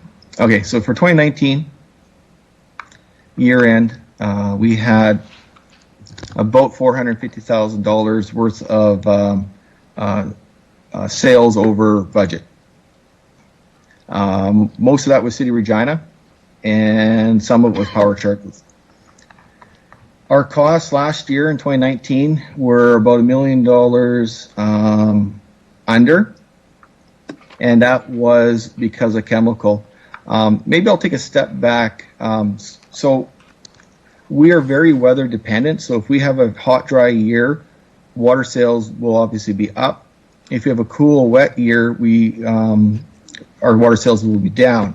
And chemical is one of our biggest cost items, as well as utilities. So based on a changing raw water conditions that were happening in 2019, is we weren't using as much of a chemical that we call alum. So there was about a $600,000 savings in that alone. And then there were some maintenance activities that were deferred because of plant renewal. So then there was a little bit additional savings in that. So as a package, we had about $1 million, about $1.5 million left over at the end of 2019. Okay. I guess where I'm trying to get to is if we have a budgeting issue, if we continue to miss by what looks like 8 to 10%? Meaning, are we building into a budget so that we're pulling money into our own reserves and then asking ratepayers to increase? That's what I'm just trying to process my head around, and I apologize. I'm new at this. This is, but the 7% we're asking ratepayers to pay, the 4 cents, how does that translate into your budget? That 7% equals how many dollars? Like, what's the dollar value of that on an annualized basis in totality? Okay. So typically, so that's about 4. Sorry, doing math now.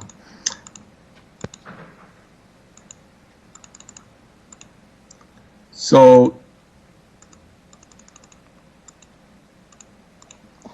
about $1.4 million. The operating budget was actually reduced, so the rate is up, but the actual cost of cities is actually slightly lower, and I mean just slightly lower.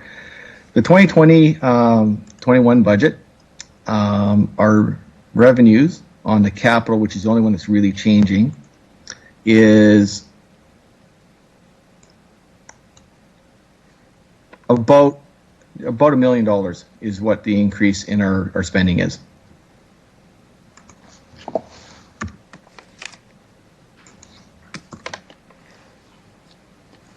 Exactly $993,000. Hey, thank you. Mayor Masters, there's other questions. We can come back. So if you had follow-ups based on what's been said, I'll keep an eye on the tablet here. Councillor Mancinelli. Thank you. I did think of one more question. You mentioned the cost of treating the water out of Buffalo Pound, the chemical, and the large percentage of cost that brings to the plant. Recently, there's been talk from the province and from the feds about a canal system from Diefenbaker. How does that affect your design of the new operation as well as ongoing operations for your facility? Thank you, Mr. Chairman, to the councillor. It doesn't have much of an impact. Even if the canal was built based on what we've seen so far, based on the concept, there's very little impact to improve the water quality for us. Again, it's a canal. It'll be operating 5 months of the year. They're looking at discharging it near 30 kilometers away. So by the time that water comes to the plant, it's almost not going to, there's minimal savings. I think we did an analysis on it, and I thought it was maybe $50,000, $100,000 a year maximum savings on $13 million. But they also had talked about charging a per acre foot for raw water, which we don't pay for raw water. That would have a huge impact, so it would actually be a huge cost item. But we haven't talked to them in the last while since COVID. It's been very quiet, other than the announcement that Water Security Agency is doing some work on it now. A follow-up to that, being the plan calls for it 30 kilometers away and this is something being designed, is there anything that we could lobby or ask for that might be helpful or future looking for this project that would benefit us? Thank you, Mr. Chairman, through you to Councillor. If the channels to go ahead and they were to discharge it basically at our intake point, there would be some advantage for several months of the year. But again, there would be a cost because you'd have to likely pump the water from the point of discharge to the plant, which could be a pipeline and a pump station. If they made the canal longer, it might be of some benefit. Once we see more details, we can be more involved with them to determine what the potential is. But at the end of the day, it's not going to be a significant improvement. It will be a marginal improvement. It may be better for security of supply in case of extended drought periods or things like that. What about, through the chair, what about in terms of growth and future growth of our region? Basically, we're a third of the province we feed this water to, or you do. How does that line up with growth plans for the province for what they've announced? Thanks, Mr. Chairman, through you to the councillor. So in the plant renewal project, we have increased the capacity to allow for growth in the region. So City of Regina, City of Moose Jaw, the economic corridor between the two cities, there will be enough capacity to meet needs up to the year 2050 and maybe beyond. Thank you. Another follow-up. With those needs, is that for population or is that for population and manufacturing? Part of this growth enlists manufacturing and finished processing that requires a lot of water. How does that fit into your plans? Thank you, Mr. Chairman. Through the council, that both. The intent is for both commercial, industrial growth as well as residential. Okay, thank you very much. Thank you. Councillor Zakidniak. Okay, so I have a few follow-up questions to my original one. So my first question is, the water sales forecast for 2021 is decreased. This is mentioned in the mid-year report. Can you tell me why that is? Thank you, Mr. Chairman, to the councillor. Determining how much water is sold, we talk to the cities once a year to get their forecasts. We look at those forecasts. We look at historical sales. Because the way our water rate works is expenses divided by how much water we sell. So if the water sales are down, that's when we run into deficits. If water sales are up, we have surpluses. But we gauge our budget based on our best estimate of what we can see. We have found that using what we call a 2-year lag method is how we forecast water, and it seems to be more accurate than not. So we look at the previous 2 years' water sales to determine the next year's water sale. 2017 was a record water sale, and 2018 was a record water sale. So 2019, we assumed we were going to sell a lot of water, and we did, but not as much as 17 and 18. And that factored into 2020, and 2020's numbers will factor into 21 and 22. So it's always 2 years behind that we average the 2 years. So based on that, we saw a reduction in water sales. And as a result, that's why even though cost to cities is basically neutral or slightly less, the rate goes up. So it's a percentage increase, yes, but it's assuming that the city of Regina also won't be buying as much water from us either. Do you have any thoughts as to why that, like, I realize there's an equation. Is there any understanding or sense of why there's a water sales decrease? Well, right now with 2020, we do believe COVID had an impact, and discretionary water was reduced by many people. So 2020, we knew the water sales were going to be lower, and that again factors into 21. 2019 was lower than 17 and 18 because again those were 2 record years. But again, it's a lot of it's weather, and it's also when does it rain. You could have a wet season, but if you have a 3 weeks of dry period in between, people are going to water. So it's based on residential watering. Commercial business is pretty flatline. You kind of know exactly what they're going to do. Industry, for the most part, you can predict. It's residential demand is whether or not you're watering your garden or not, or your grass. Okay. Another question. It mentions in the mid-year report that so the power usage has been adjusted to be accurate. However, Regina is consuming more power than was budgeted over the last several years. So regardless, that's still happening. Can you, any thoughts as to why that is happening? Thank you, Mr. Chairman, to the councillor. So we hadn't looked at our power consumption in detail the last few years. So when we did that, we realized what was going on, and we basically, Regina, my counterpart at Regina is aware of that. So they've adjusted their budget, knowing they'll be purchasing more power. So for the last several years, what's happened is they were buying more power. We were selling more power to them than what we were budgeting. So there was a slight increase in those areas for a couple of years, and that's why we did the audit, because we were trying to understand why. Okay. So regarding the 7% rate increase for ratepayers, one question I have about that is, so my understanding is that there's a surplus of 1.1 million this year, or forecasted surplus, which is 1.1 million above the target operating reserve balance. Why then, with this above and beyond reserve balance, why a 7% rate increase for ratepayers, especially during, these difficult times? Right.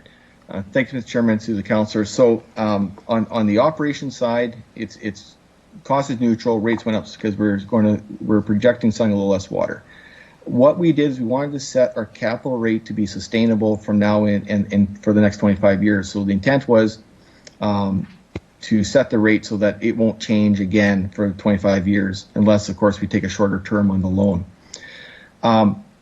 So there's been several years of jumps on the capital rate because we went from $0 to trying to determine what we needed.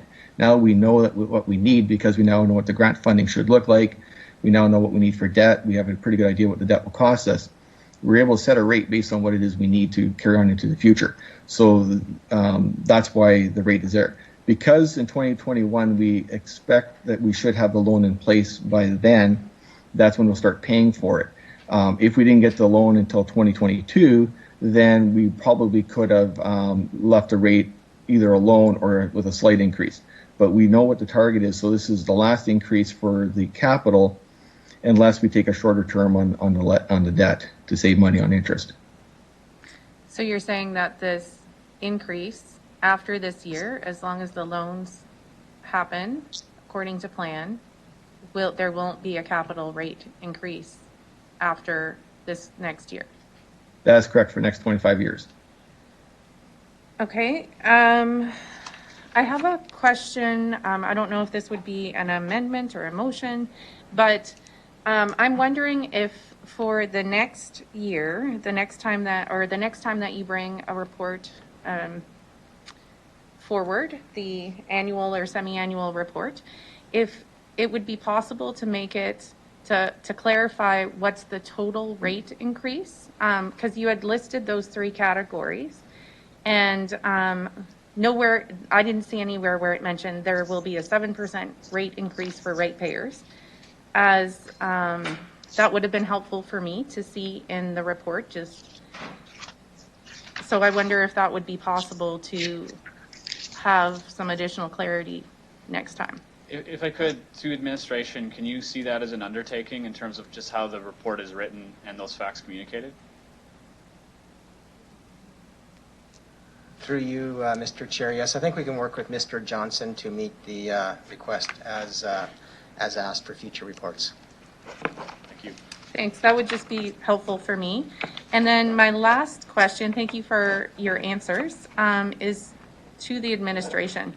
So the upcoming cost of $59.4 million, which will be requested between Regina and Moose Jaw, what are the options that we'll be considering to pay for that? Through you, Mr. Chair, so that's a very timely question. Currently, the City of Moose Jaw, the City of Regina officials working with Buffalo Pound are currently working through what is the best strategy to finance that $60 million. It will be, in all likelihood, some type of debt financing strategy that we bring forward, and we anticipate that we will be before council in Q1 with what our recommended strategy is on how the two cities working with Buffalo Pound will finance that $60 million. Okay, thank you. Councillor Fundura. Thank you, Mr. Chair. So I just want to be clear, as we're discussing water, the increase of 1.4, that is the increase to what the city buys the water from you, if I'm understanding that correctly, for general purpose. Mr. Johnson? Thank you, Mr. Chairman. That is correct. That is what the City of Regina and Moose Jaw would be purchasing water from the corporation. Okay, so when we're talking about rate increases and all that, I just want to make it clear that what we buy the water from you and what we sell the water to the residents of Regina, it's a different number. So I believe that the council needs to understand that fact is that this is the rate we're talking about, what is the corporation is charging to Moose Jaw and into Regina. And then when it comes to the utility budget, I'll ask the question of the administration, that's a different number. So I just want to clarify where we stand on that. So what we're looking at here is the Buffalo Pound selling the water and increases then, and then we have to look at that, what we charge to the residents. That's the comment, Mr. Chair. Okay, thank you. And if I can follow up to the administration then? Go ahead. So then, through you, Mr. Chair, to the administration then, we already have 3-year utility that we increased 2 years ago. So there's one more year, 2021, we are at 3% right now that we charge. And we'll be coming to council in 2022 budget, I believe, or 2022 budget, now to talk about the 3 more years. We do that every 3 years. So just for the new council, this is where the change is, and difference in the percentage is what we buy and what we sell. And this is where the difference will come. So just to give a history, we come back from 9% water rate increase back in 2009, and we came down to 2 to 3. So we've actually brought it down quite a bit. You will hear at council at the budget me speaking about the water rates, what we charge to the residents, and Councillor Stevens and I we discussed these things before. So I just want to make a comment. So I appreciate your patience here, and thank you for Ms. Johnson for answering the questions. Thank you, and thank you to the administration. Okay, thank you. Seeing no others, I had a couple questions. Page 38 of the report, or sorry, the council agenda, page 4 of the report talks about a lost time incident. I see this as a workplace health and safety issue from a high level here. Is this an isolated incident? Has there been a major shift in how occupational health and safety has been addressed and dealt with at the plant? Thank you, Mr. Chairman. We've actually put together a safety management system back in 2015, 2016 to drive our accident rates down. Our accident rates are actually very good compared to industry. We actually typically get a rebate from OHS. But with that said, yeah, that was an odd situation that should not have occurred, but it did occur. So we put in place some extra measures to prevent that from happening again. Okay, thank you. Final, I guess, a point here, and it builds off what Councillor Hawkins had mentioned regarding the environmental stewardship component, and it's an undertaking for administration, and that is in future reports that we do, that we catalog the anticipated or planned reduction in greenhouse gas emissions and electricity consumption. It's spoken to in the report. Councillor Hawkins made clear that this has been a priority. It would be helpful in the future to see how we anticipate the rollout of these new technologies to actually reduce our electricity consumption and reduce greenhouse gas emissions. And this should align with the Renewable Regina Initiative. I'll just pause. I see Jim's scribbling some notes there. Yeah. Any questions or concerns about that particular undertaking? Okay. Seeing no further questions or comments, I'll call the question on this report after I read this. Okay. All right. I thought you just didn't like my tie and you were making a note of it. Okay. Thank you. I'll begin with Councillor Stadnicek, please. In favor. Councillor Mole. In favor. Councillor Mancinelli. In favor. Councillor Zahidniak. In favor. Councillor Shaw. In favor. Councillor LeBlanc. In favor. Councillor Findura. In favor. Councillor Bresciani. In favor. Councillor Hawkins. In favor. Mayor Masters. Councillor Stevens. In favor. Passes unanimously, Deputy Mayor. Thank you. Ryan, thank you very much for the time and for answering questions. Thank you very much. Thank you.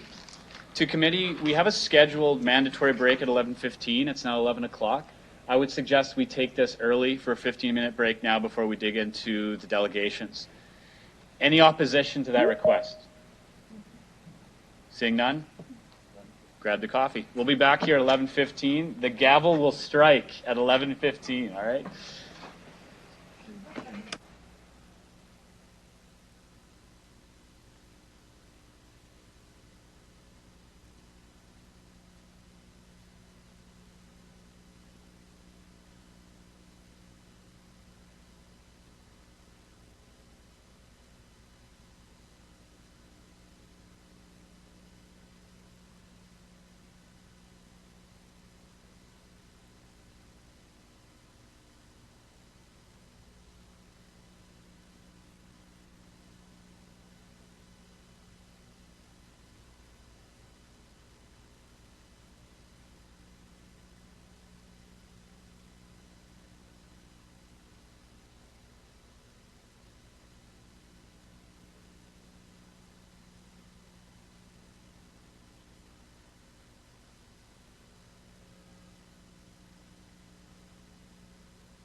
Folks, we're going to get started here in a minute. January 6th. We'll do the next meeting.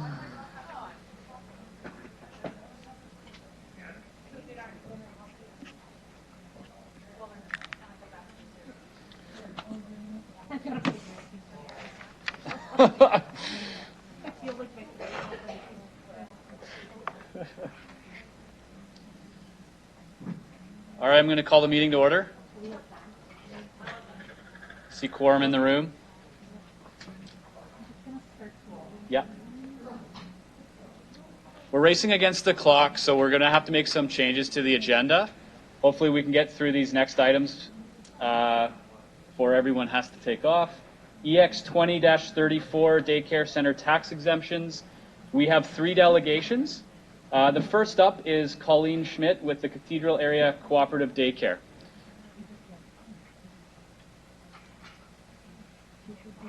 Okay. Colleen, can you hear us? Hello, yes.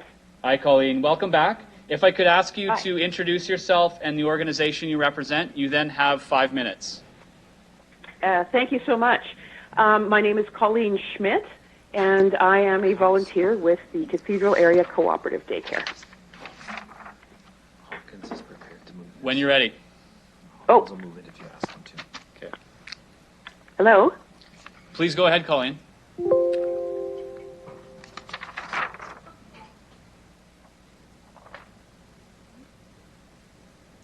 Colleen, we Hello? can hear you. Okay, great. I think I'm having some mute issues.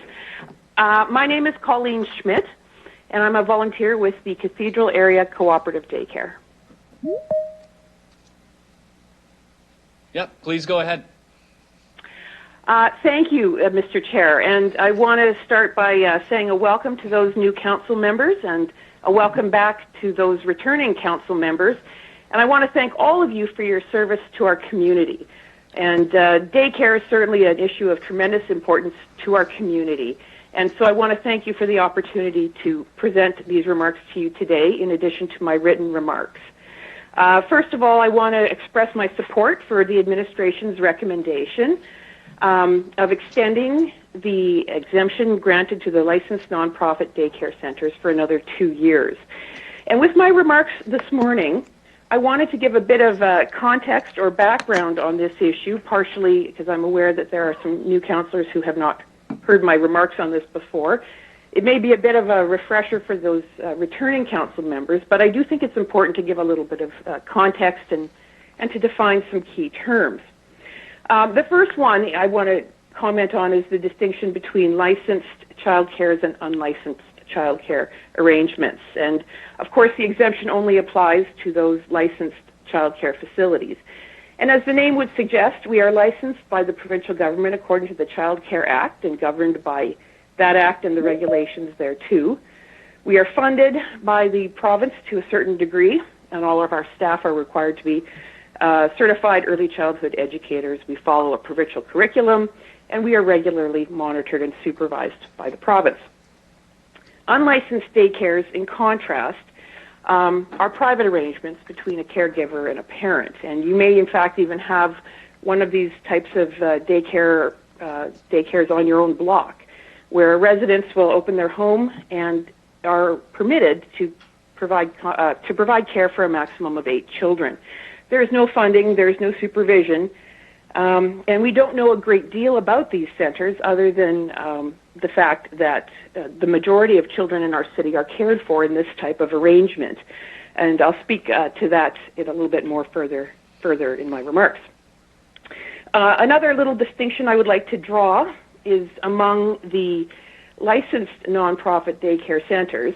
Approximately half of them are located in school facilities, and as a result, do not pay any property tax.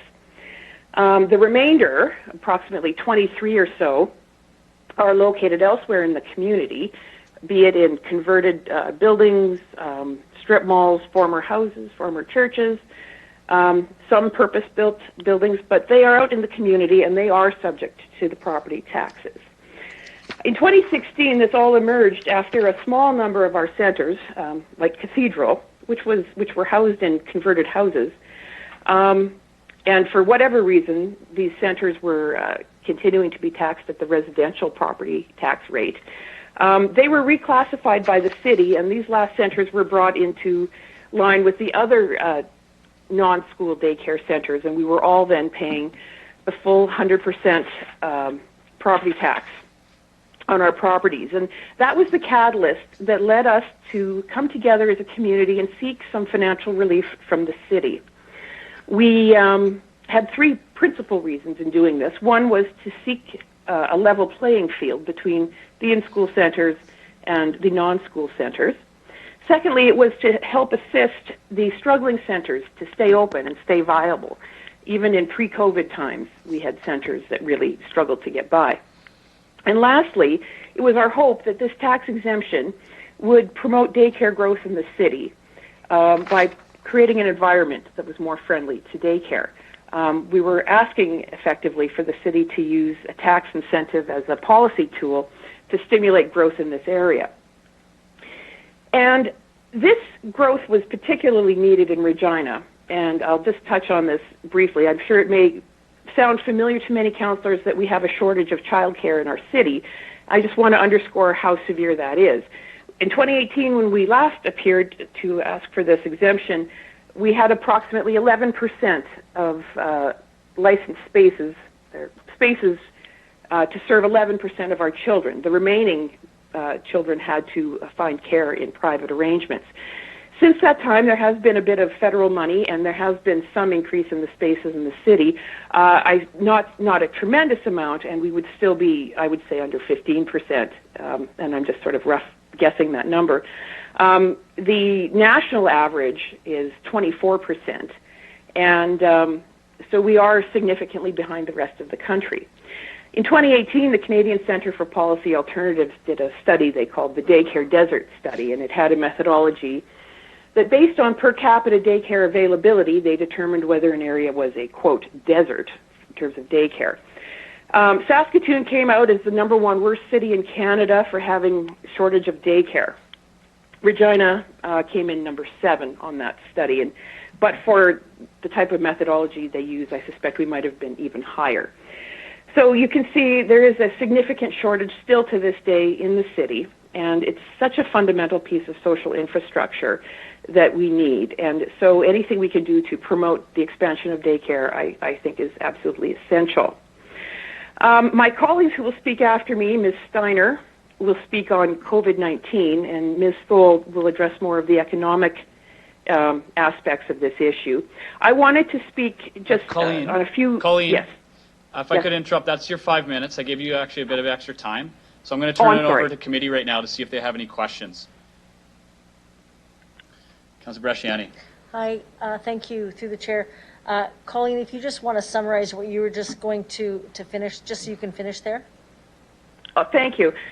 2 points. I know in the report the administration draws your attention to the fact that the official community plan mentions daycare in section 13.5. I would just like to point out that daycare does comport well with other goals in the official community plan, including those involving social development, labor force participation, promoting economic development, and generally making the city a more attractive place to live and work. And I hope that we keep that in mind as we work together in future on a permanent tax exemption policy, perhaps for the daycares. Lastly, I will point out that the significance of this exemption, there are many significant parts of it, but one of them is that it brings the city of Regina into step with how daycare property tax is handled in other provinces and other Canadian cities. I once commented back when we were first at this committee that Saskatchewan was the only place west of Newfoundland where you could find a commercially taxed childcare centre. This exemption has now changed that and brought us better into line. Alberta, Manitoba, New Brunswick do not tax their licensed daycare centres, the nonprofit ones, that is. And BC and Ontario, much like us now, regard or tax the centres at a residential rate. So those are my remarks very briefly. I'd be happy to answer any questions. Thank you. Further questions? Thank you, through the chair. Just one quick question, Colleen. I know we are short on time. Just, I know when we last talked about this and brought this forward, this motion, There was going to be some discussions with city staff to look at the daycare policy. Have you been in discussions with city staff through the chair? None as yet. I've been, inquiring periodically as to where it's at, and I've been advised that when there is time for community consultation or when they're ready, I would certainly be notified. But that's where it's at from my point of view. Okay, thank you. Further questions for the delegate? Seeing none. Colleen, thank you very much for your time. You're welcome to stay on the line. Thank you very much. Okay. Our next delegate is Kara Steiner with Prairie Lily Early Learning Center. Kara, if you could just introduce yourself and the organization you represent for the record, please.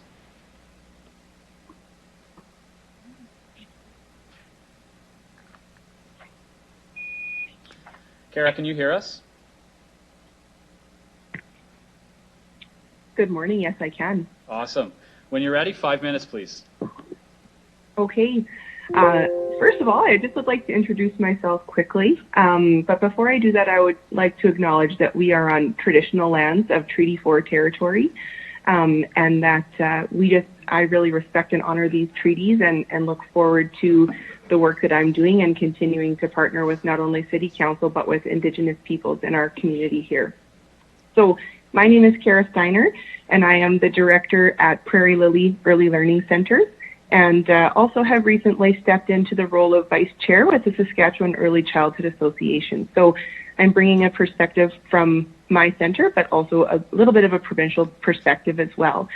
I really would just like to also say, before I get into the meat of what I'd like to talk about this morning, is I just would like to thank Your Worship, the City Councillors, and Executive Committee for bringing this issue to the table again.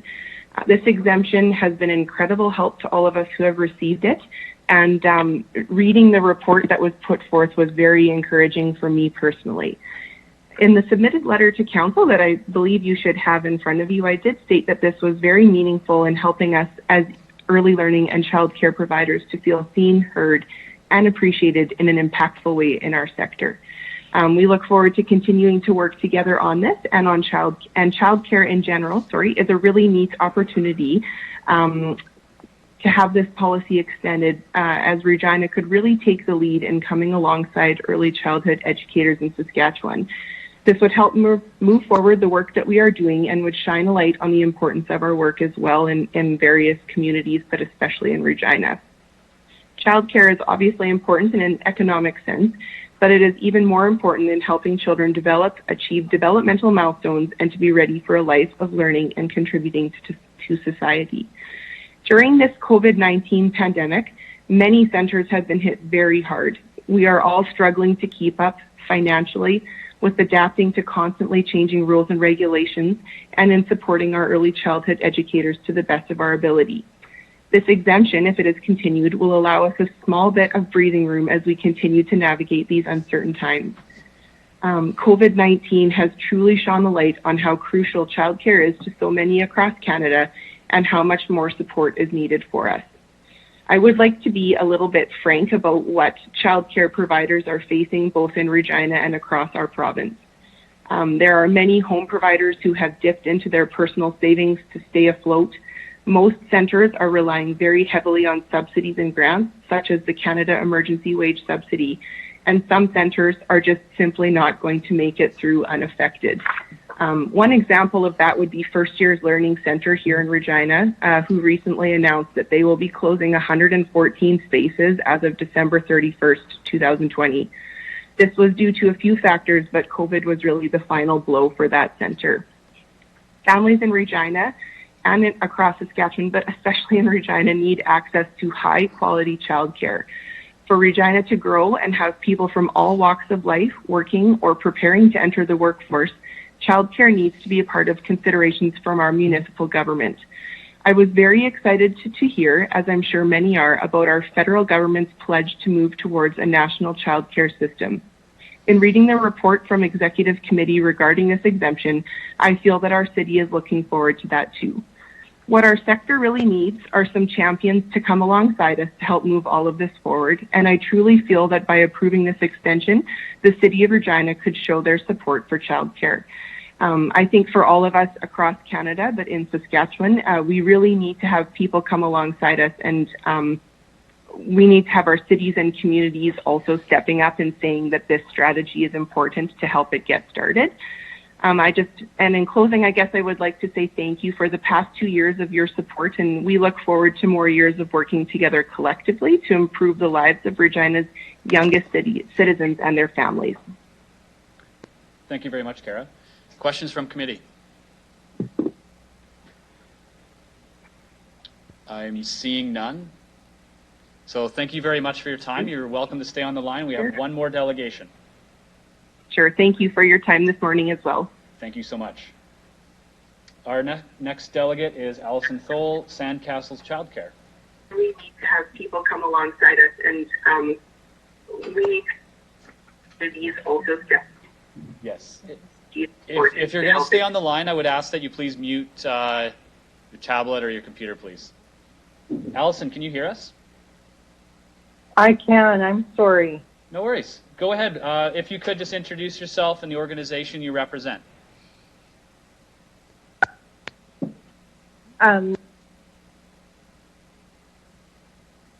Whenever you're ready.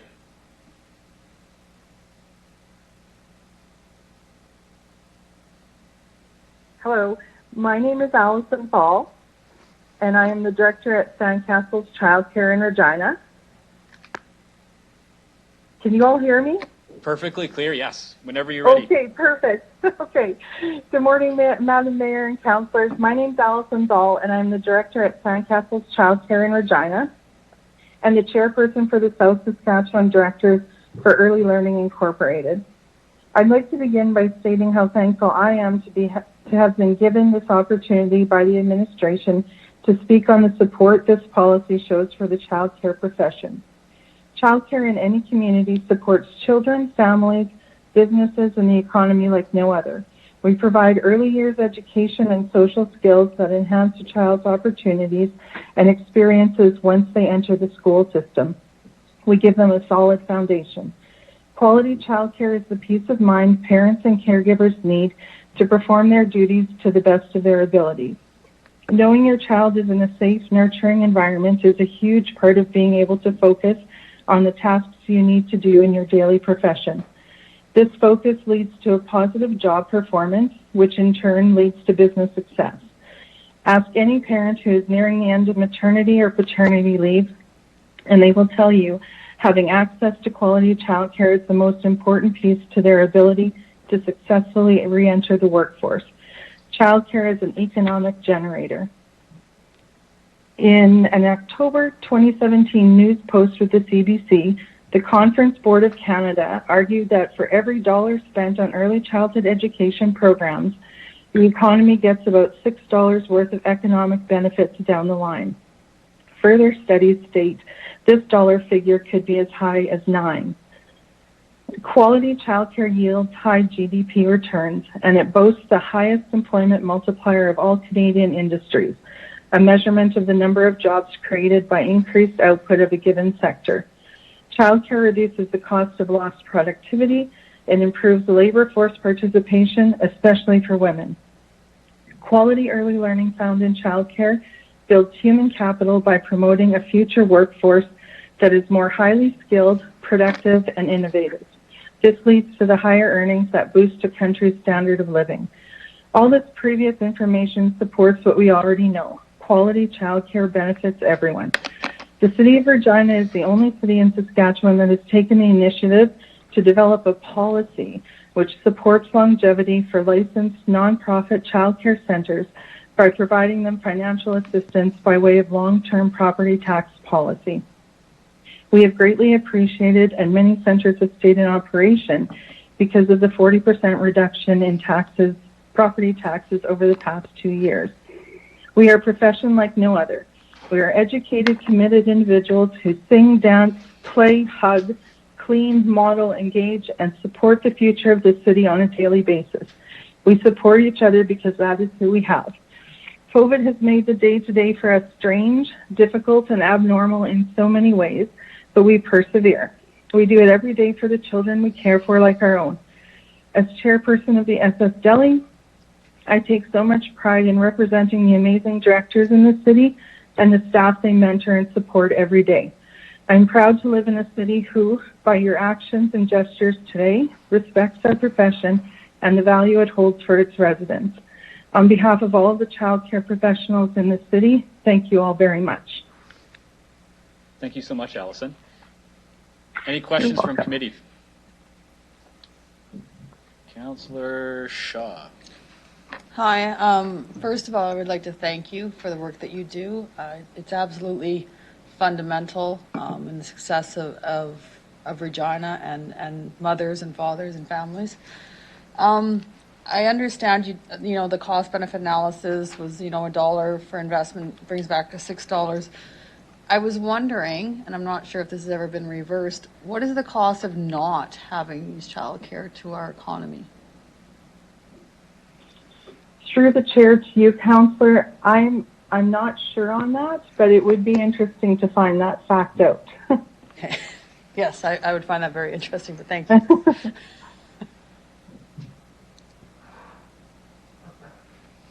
Was that it, Trina? Yes, Oh, yes, okay. sorry, through the chair.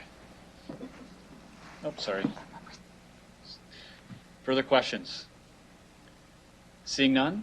Allison, thank you so much for your time. You're welcome to stay on the line to listen to the debate. Thank you so much. Have a nice day. You as well. Okay, so I'll turn the floor over to Mr. Lacey, who will provide an introduction to EX 20-34 daycare center tax exemptions. Barry, if you could, maybe a brief history of this, as well as what the principal recommendations are in your report. Yes, thank you. Through you, Mr. Chair. So 2 years ago, City Council approved a 40% property tax exemption for these nonprofit childcare centers for a 2-year period. So that would have been for 2019 and 2020. As we're going into 2021, that expires without additional action. And at the time, the conversation 2 years ago was more broadly, I think, around the first delegate here and some of the pieces that she covered, was for administration to come back with a broader report and policy review about how does the municipality support childcare, also recognizing that the other 2 levels of government have a significant role, and actually the province should have the lead role on this piece. But how does the municipality help childcare and childcare support here within the city? So we had planned to go out with a consultation process early this spring. COVID happened, so that kind of challenged some of the engagement pieces, but we also recognized, as has been mentioned by the delegations, that the centers are actually themselves significantly impacted, and so those consultations did not occur at that time. Subsequently, the federal government has come out and indicated its commitment to develop and implement a national childcare program and to work with provincial governments to do that.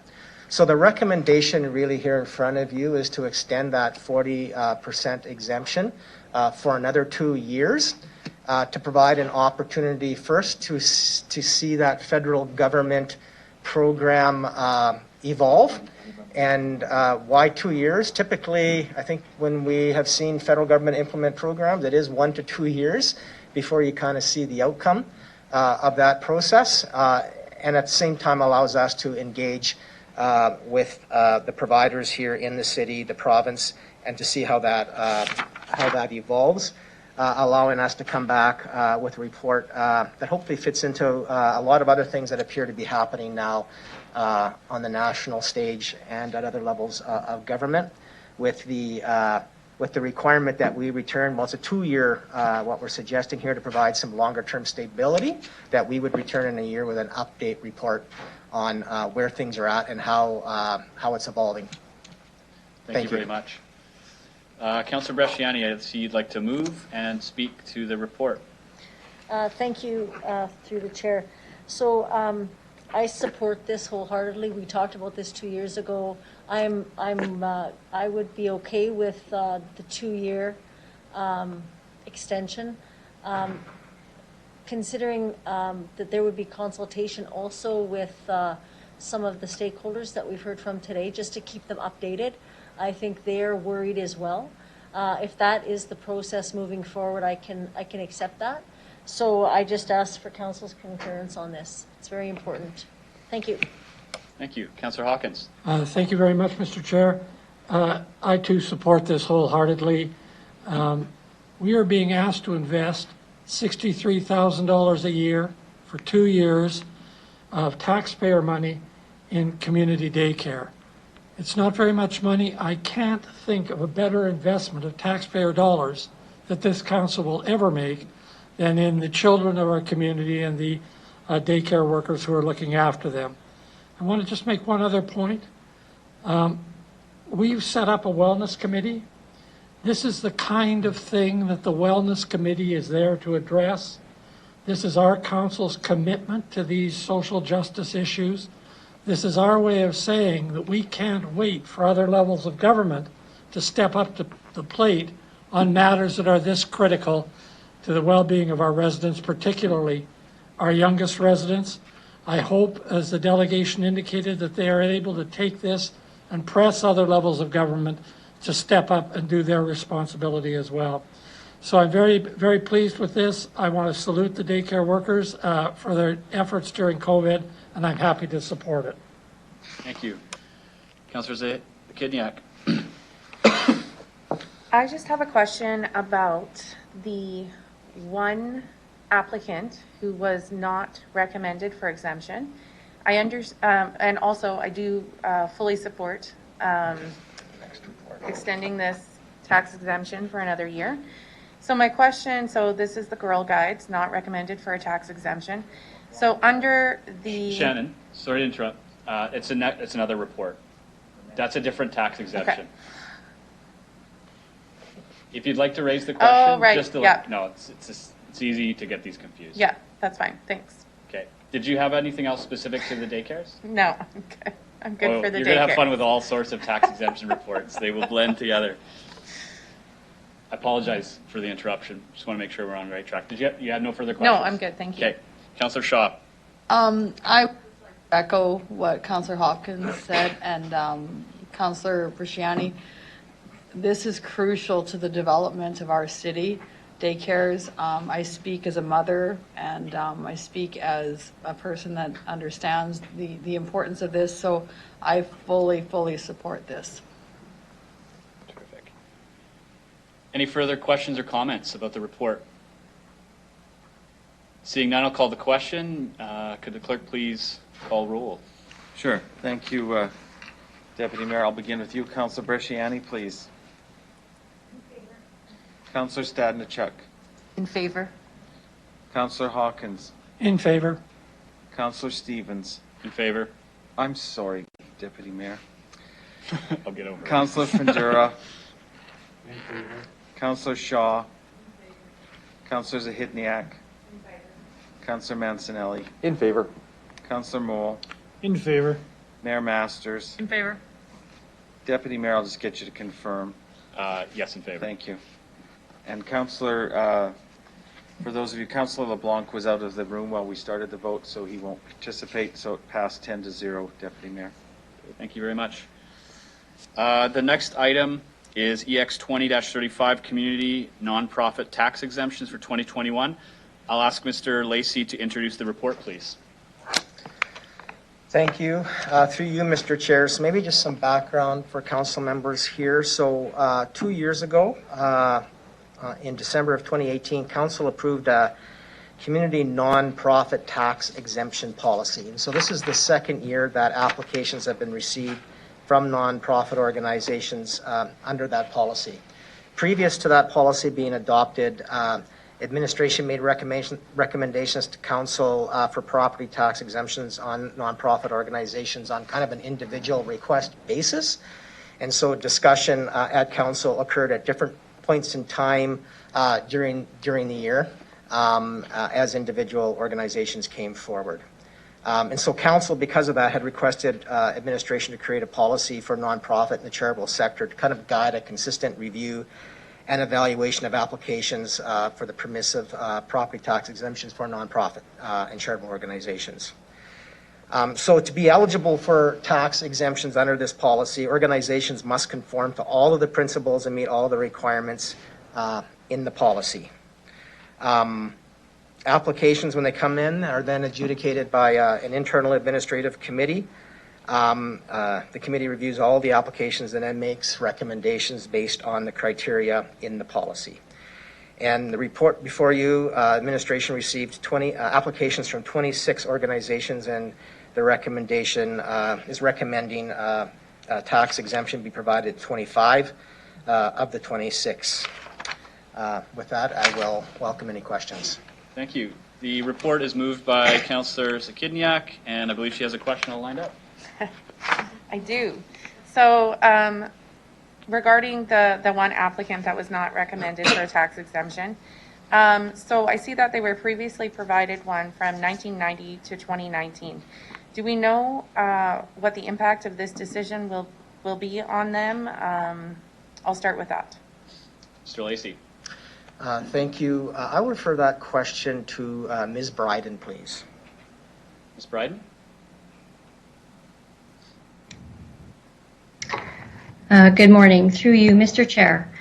So the implication for the Girl Guides is about $9,663 in municipal tax and $16,507 in total taxes.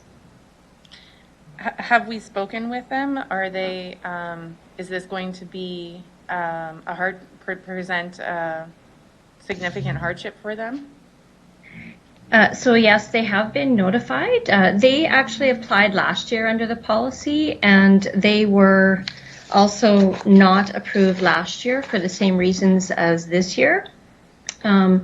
Previous to that, when they were approved, it was on an individual ad hoc basis, but under the development of the new policy, they do not meet their criteria. Okay, so they already were in a position of having being turned down for the funding and having to find alternate,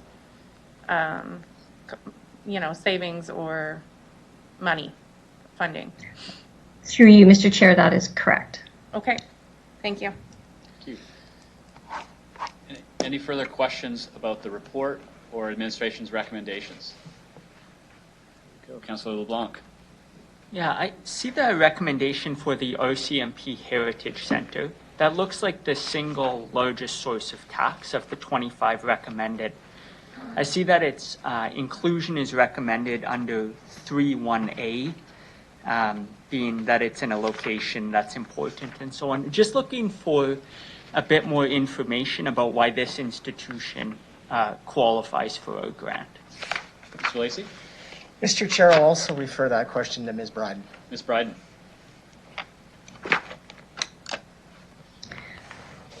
Through you, Mr. Chair. So the RCMP Heritage Museum is also, it's a single facility that was purpose-built or retrofitted to provide displays for the purposes of historical RCMP museum. And they are also, I guess, unique in terms of the types of display that they have. Maybe a follow-up question, and maybe their application addressed this. Like, it seems to me the purpose of that museum is to, preserve a particular group's cultural knowledge, that being of the officers, rather than like some of the others, like the Mackenzie or the Globe Theatre, to enhance community well-being. Can you just speak about whether their application spoke about the ways in which they purport to enhance the community as opposed to enhance the well-being of their members individually? Ms. Bryden. Through you, Your Worship, I might refer that question to Ms. Hill. Ms. Hill. Emmeline? Through you, Mr. Chair, I'll just speak in terms of our relationship with the RCMP Heritage Center as a community partner under the Community Investment Grant Program. The RCMP Heritage Center is really about celebrating and honoring the early development of the community of Regina as a key location for the mounted police. And as such, they do certainly celebrate the history of the RCMP itself, but also position it within the broader history of Canada, or sorry, of Regina and Saskatchewan as well. Thank you. I think given that, and forgive my ignorance on procedure, I would move an amendment to remove the RCMP Heritage Center from the recommended list in Appendix B of this document. Okay, we have an amendment on the floor. We don't need a seconder. Is the clerk clear on the language? Let's take a second and put that up. So right now, what I'm going to ask for is a call from committee to address just the amendment. Bob, I notice you're blinking. Did you want to speak to the amendment? I know you were on there before.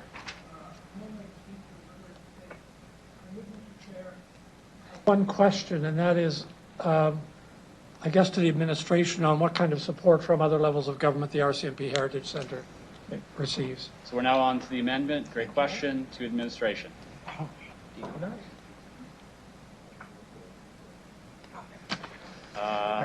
Sorry, I'll refer that question to Ms. Harlock. Ms. Harlock? Actually, through you, Mr. Chairman, I might ask Ms. Hill to go through the details of the funding and why just maybe some more details on our partnership framework and how the RCMP Heritage Museum qualified for that. Okay. Ms. Hill. Thanks. Through you, the RCMP Heritage Center is a relatively new institution in the community, of course, and their relationship both with the city and with other levels of government has been evolving over that time. Right now, they are in discussions with the federal government and other jurisdictional powers in terms of becoming a national museum and having a different level of significance because of that. And if that was to take place, then the relationship with the city would evolve as a result. The way that we look at our partnership with the RCMP is in terms of the strength of their programming, the degree to which they contribute back as the Heritage Center contributes back into the community in terms of education and heritage related programming. And we see that as quite a strong relationship. Councillor Hawkins, sufficient? Again, questions or comments about the amendment, which is to remove the RCMP Heritage Center from the list of organizations to receive the exemption. And to clarify, if this does go ahead, as an example, it would then go to council for further confirmation. Who's blinking here? Councillor Stadnichuk. Thank you. I actually have a question also to try to understand why they have 100% tax exemption, whereas like the Regina District Food Bank, REACH, which do a lot of fundraising to survive, have a lesser amount of tax exemption. So I think it would help me understand this amendment as well to why they have 100% exemption. Thank you. Who'd like to take that, Ms. Hill or Mr. Lacey, Ms. Harlock? Mr. Lacey. Through you, Mr. Chair, I will refer that question to Ms. Bryden. Ms. Bryden.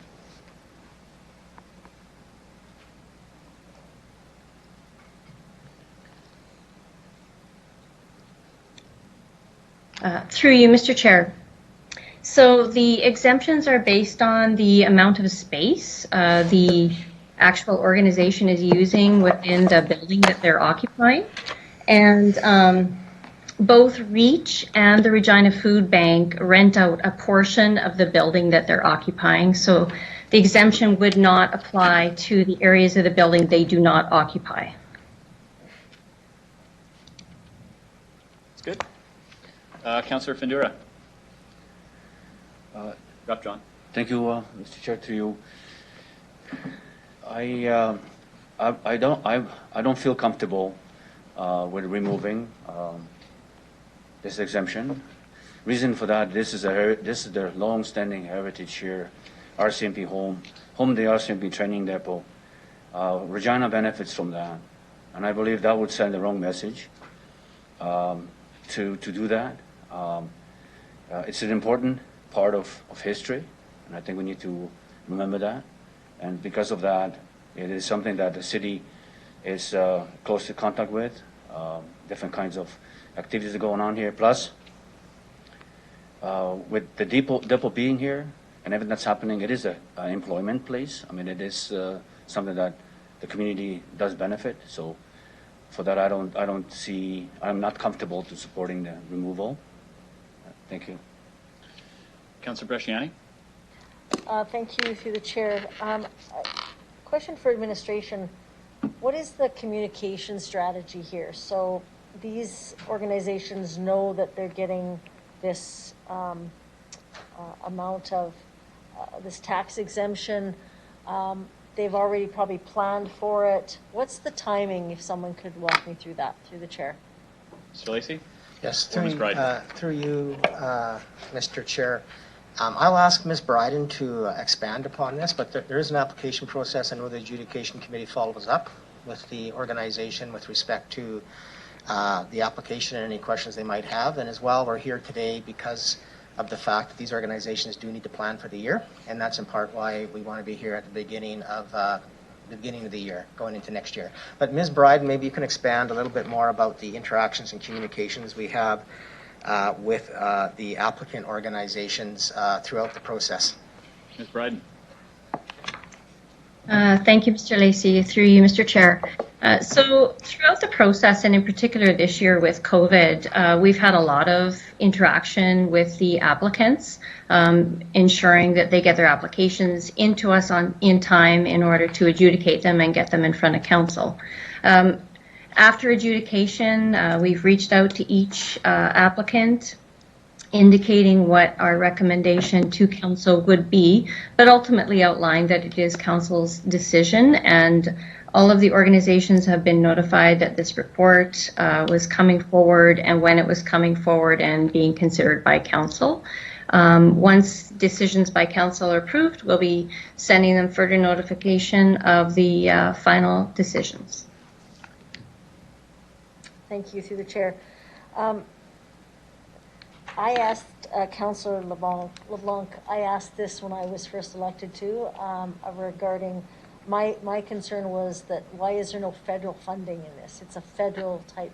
So I go back to kind of that question is, what federal government money do they get? It's a federal program.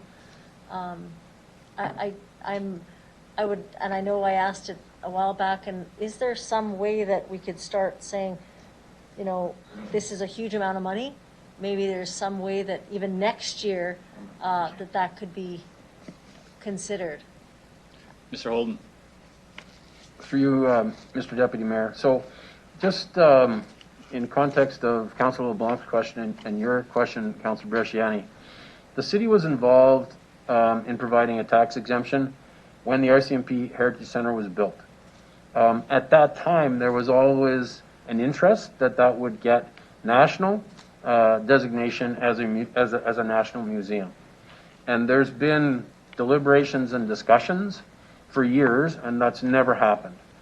The RCMP Heritage Center right now is working with EDR. They have some consultants in place, and they're building that business case to the federal government as to it should be designated as a national heritage museum.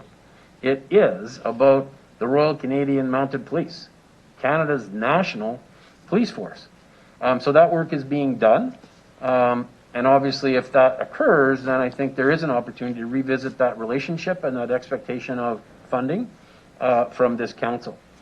To your question, Councillor LeBlanc, the RCMP Heritage Center is an active participant with a number of other facilities in Regina, whether that's the Science Center, the Royal Saskatchewan Museum. They're always in discussion with each other as to how can we promote Regina? How can we attract visitors to Regina? How do you get, in the summer, families to stop and spend a couple of days in Regina rather than driving past and going to Calgary? So there's always discussions between EDR, Tourism Regina, the City of Regina, a lot of those entities to say, how can we promote Regina And how can we make it exciting so that when you come here and visit, you stop at the museum, the Royal Saskatchewan Museum, you stop at the RCMP Heritage, you go to the Science Center. So there's lots of work being done, I think, to maximize the impact that those facilities have on our community. And I think for those reasons, it's council's decision, but if we continue that support for the next, I'm going to say, couple of years, I think those decisions at the federal level are occurring, and I think they'll be strongly positioned to try and get that status from the federal government. Thank you. So I will say that I can't support the amendment as written, but just because, again, without the notice and the proper planning, it's a lot of money for an organization like this at this time during COVID as well on top of that. But I do think it's part of the conversation of the next steps, as Mr. Holden said. And again, I think it should be on part of the discussions, and now if that's an undertaking, but it should be part of the discussions that this could be possibly coming to an end from this council. So thank you, and thank you for the amendment. Councillor LeBlanc. Yeah, I just want to loop back to that Exhibit B, so page 98 of our package. It lists 4 organizations whose application is presumptively approved under Section 3.1 of our guideline, which essentially says you do something nobody else in the city does. So in addition to RCMP Heritage, there are 3. One is Globe Theatre, one is Mackenzie Art Gallery, one is Sask Science Center. I say the other 3 are outward looking, so they're promoting theater, art, and science respectively. I say RCMP Heritage Center is inward looking. It's promoting the cultural heritage of a set group, and it doesn't quite line up with, I think, what this policy is aimed at. I think it's analogous to, God forbid, if anyone ever wants to start a museum about the history of lawyers in Saskatchewan. I think no one would attend, and we ought not fund that. I think because it's different than its comparator groups, it's inward looking rather than outward looking, I think it doesn't fit. And that's the principal reason for my application. I think Councillor Bresciani's point is well taken also, that if it is to receive government funding, which I think makes a lot of sense under some programs, it's more appropriately federal than us. So thank you. Councillor Zakidniak.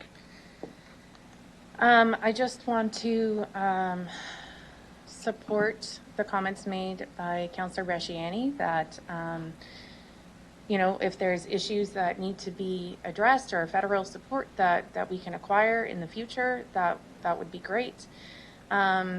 In the meantime, I certainly don't want to take away support from an organization in our city, especially during these times. This is in my ward, and so I really need to I don't think it would be fair to the Heritage Center, even if noting the points that Councillor LeBlanc mentioned.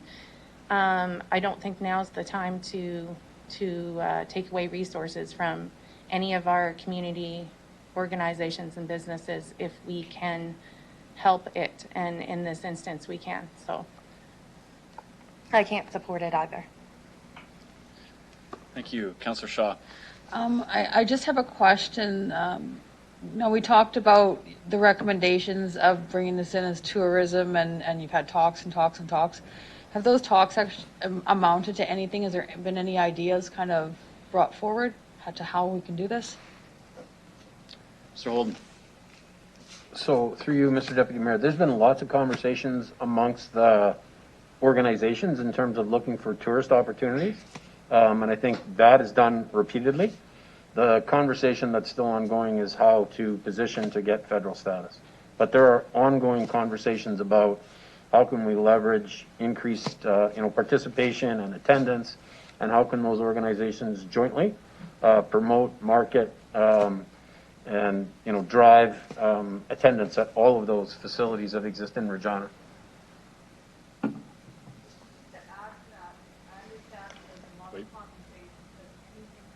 Mounted out of those conversations, like a plan as to, this might work, or has anything actually come alive through those conversations? Mr. Mr. Holden. So through you, Mr. Deputy Mayor, absolutely. So they have done things in the summer where they have a passport, which, it gets stamped at each of the facilities. There's, through, Tourism Regina, there's a group that constantly looks at how do we put those types of programs and promotions in place. They work with the Hotels Association as well in terms of advertising and driving people to those facilities. So there's been lots of discussion, but also lots of action, and I think it changes with each, tourism season. Okay. Is that good for you? Yeah. Councillor Mancinelli. Thank you. Withholding or giving this exemption, taking the exemption away, do you think it'll have any play on the RCMP Heritage Center's ability to gain federal funding, creating a crisis for them to have to react to? Mr. Holden. Can I get you to repeat the question? Sorry. Removing this exemption for the RCMP Heritage Center, do you think it'll create any kind of a crisis situation for the RCMP Heritage Center to have to get the federal government to react to and maybe make a decision about their federal recognition? So through you, Mr. Deputy Mayor, so this is a significant amount of money. So obviously if this decision was made to not provide the exemption, I think it would challenge them financially. I actually do not believe that it would have an impact on forcing that decision. And just to be clear, the federal designation as a museum would actually exempt it from paying taxes, but it would allow it to do so many additional things in terms of being a museum and being able to do more effective programming and promotion. Thanks. I think for me, in light of the pandemic, it's going to cause a lot of organizations to restructure, and it's brought a lot of pain to a lot, but that's also the time you find opportunity. I'm going to support this. Thank you. Seeing no other questions, I do have my own. So if this passes, that's $340,000. Would there then be another follow-up call to the community for applications, or would this simply be money that dissipates and there's no opportunity for others to claim that value? Mr. Lacey. Through you, Mr. Chair. There's an annual application process, so this is the expectation that it comes through this process. The program does have a cap of $2 million, so if the amount of requests actually exceeded the $2 million cap, there would be a discussion about a proration. That never precludes council, however, during the year to consider other matters. So I wouldn't say the policy restricts council from future decisions, but the intent is that it's an annual application process. Okay, thank you. So I see no more questions about the amendment. So I'm going to call the question just on the amendment on the RCMP Heritage Center. Mr. Clerk. Thank you, Deputy Mayor. I'll begin with Councillor LeBlanc, please.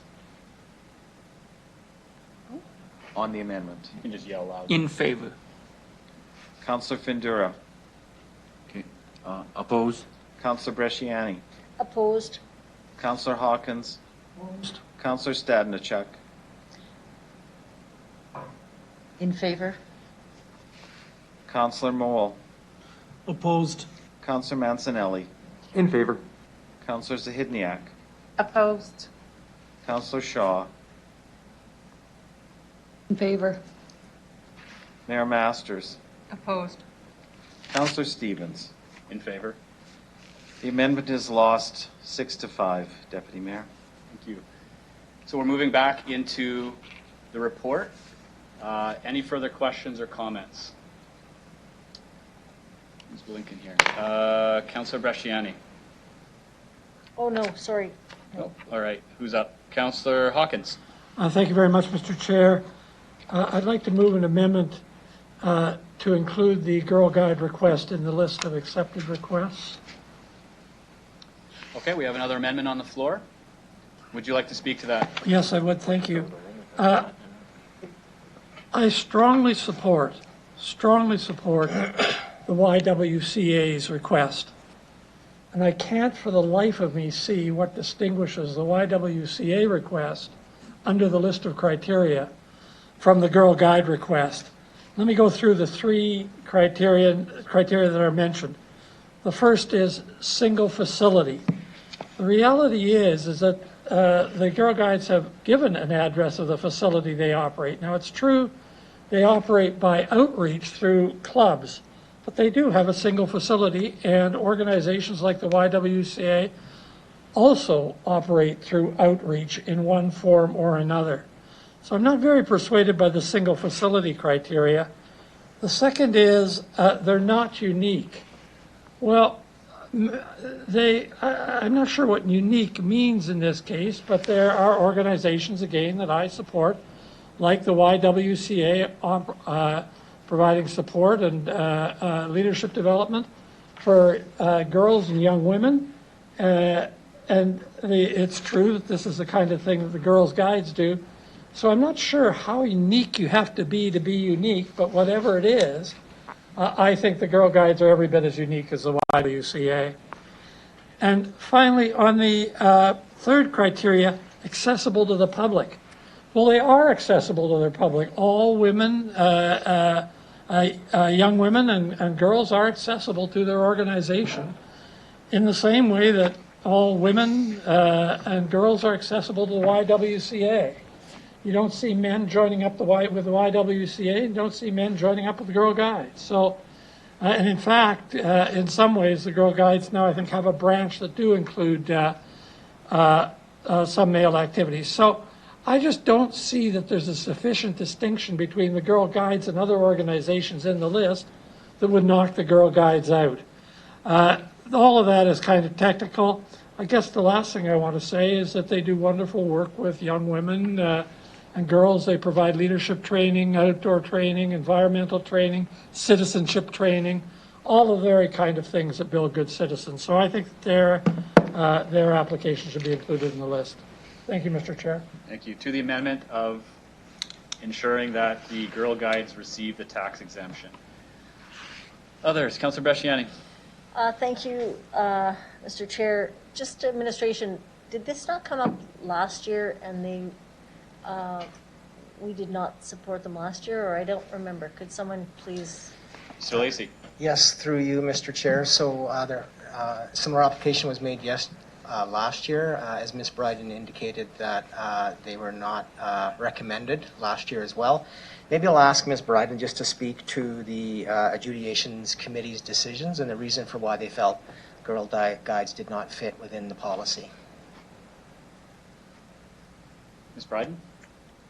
Through you, Mr. Chair. So the Girl Guides were not recommended under the policy as they didn't meet two of the policy principles in the opinion of the Adjudication Committee.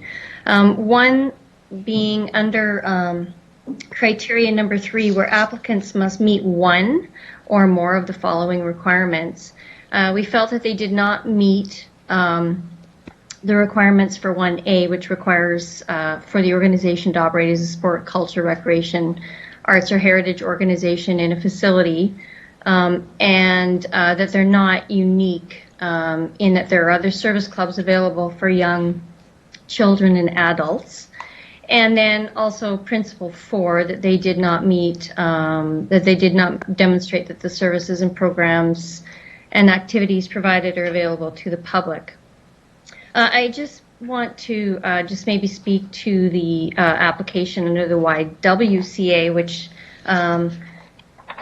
so their application was under section F of criteria number 3, which is that they would be exempt under legislation if they actually occupied the building. So this recommendation is that while they are in construction for their facility, that they would be provided with an exemption under section F. Through the chair, thank you. Ms. Bryden, just do we know another organization that does the work like the Girl Guides? Through the chair. Would like to take that, Ms. Bryden? Ms. Hill? Ms. Bryden, go ahead. Through you, Mr. Chair. So the Scouts became co-ed in 1993 and offer similar types of programs and services as the Guides. Through the chair, the Scouts were normally a boys group. So you're saying now it's both genders? Through the chair. Through you, Mr. Chair, yes, they became co-ed in 1993. Okay.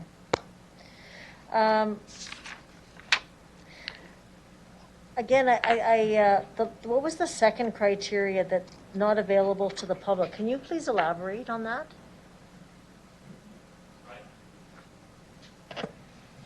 Through you, Mr. Chair. So they are restricted to a particular group of people. They're not co-ed. Okay. Okay, I would agree with Councillor Hawkins. I don't see the differentiating between the why. We're talking about women. Here we're talking about young girls and modeling some of the things that young girls do. My girls were involved in this, and I think that, and I know that they do a lot of fundraising on their own just to stay alive.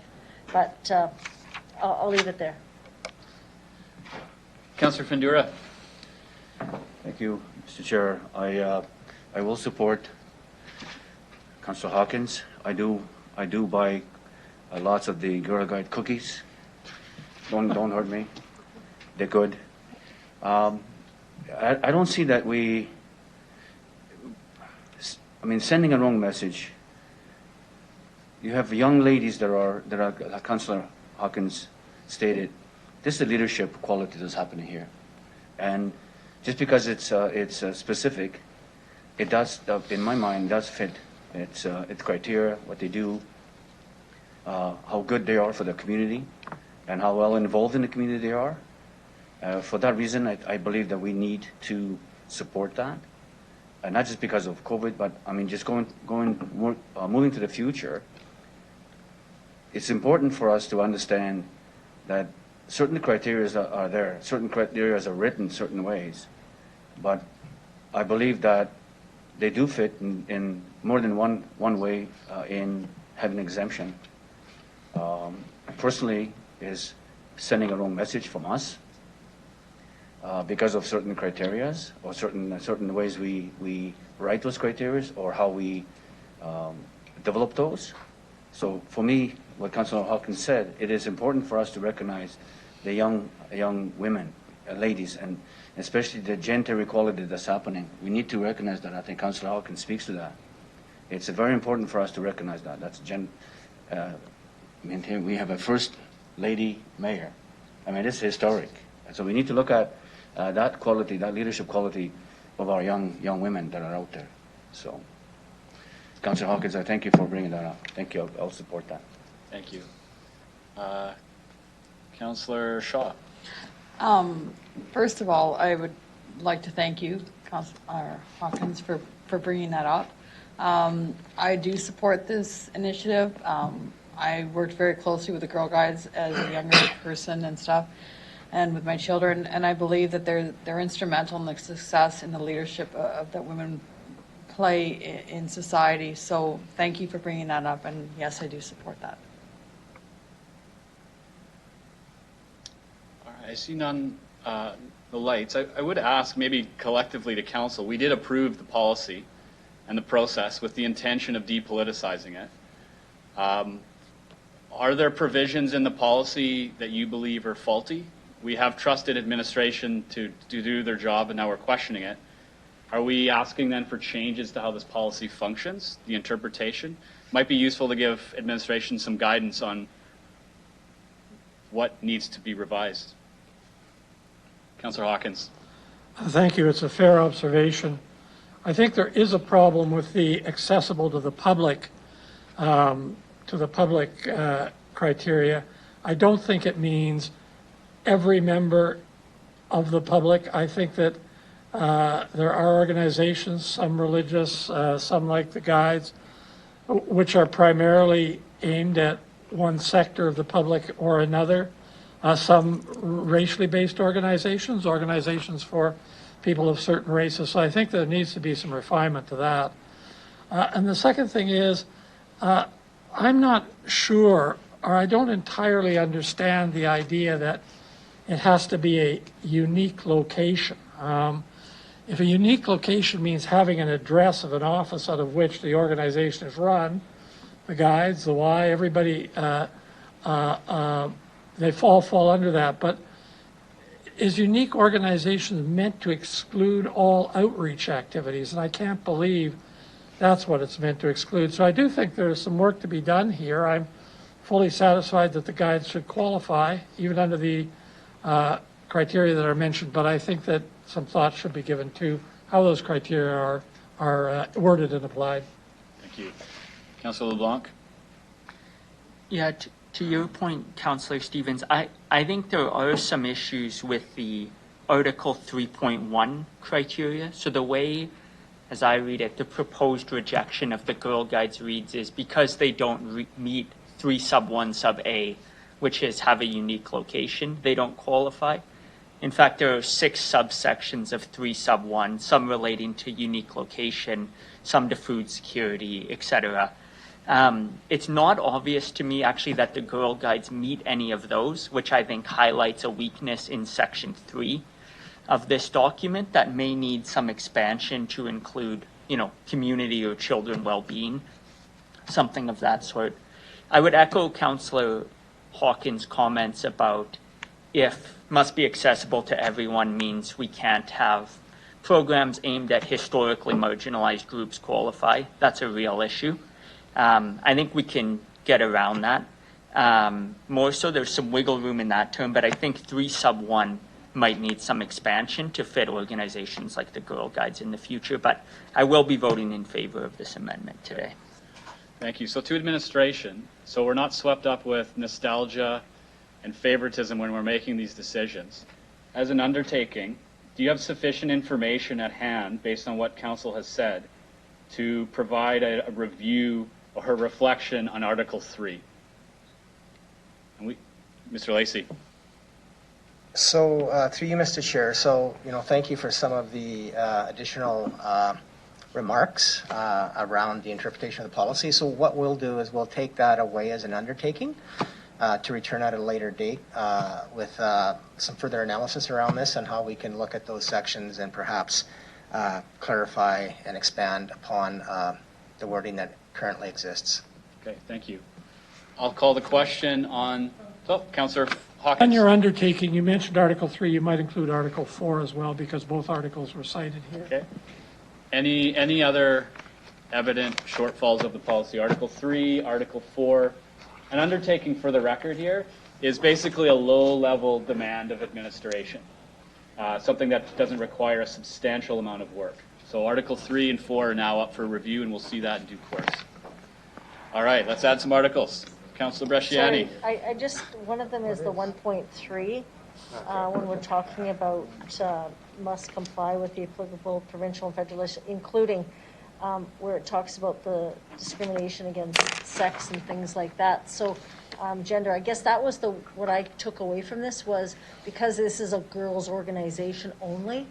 But I think that's where I think the policy is kind of frayed. So that's where I hope the undertaking includes that, because there are some things that, as Councillor LeBlanc has said, it may be more vulnerable. It may be, there should be some discretion in there.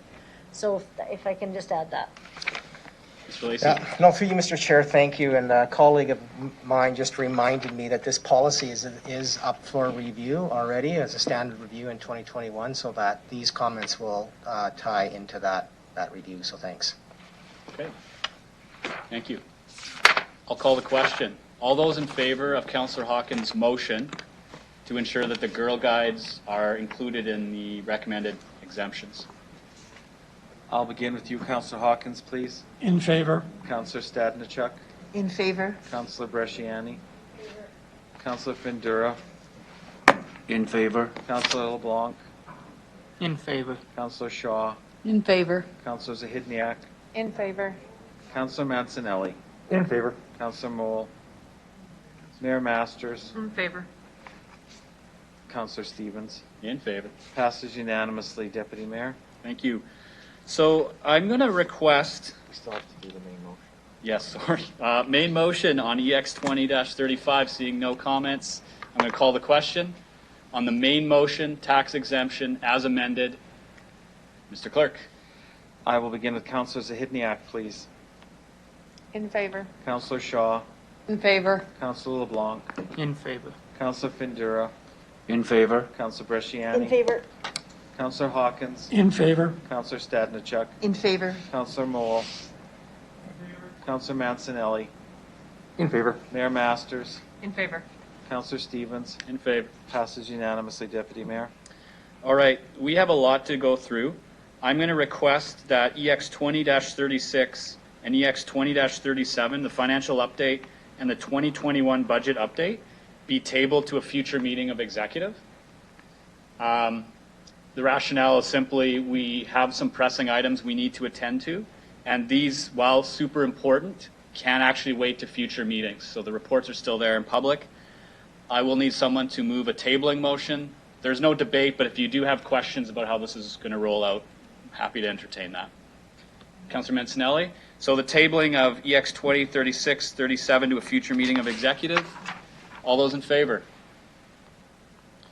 Jim, do you want a recorded vote on this? Okay. All right. Anybody opposed to tabling? No? All right. Tabled. Another item. Yes, our friend, 1971 Albert Street. EX 20-41. I would like to advance this to council. So this will come to us next week.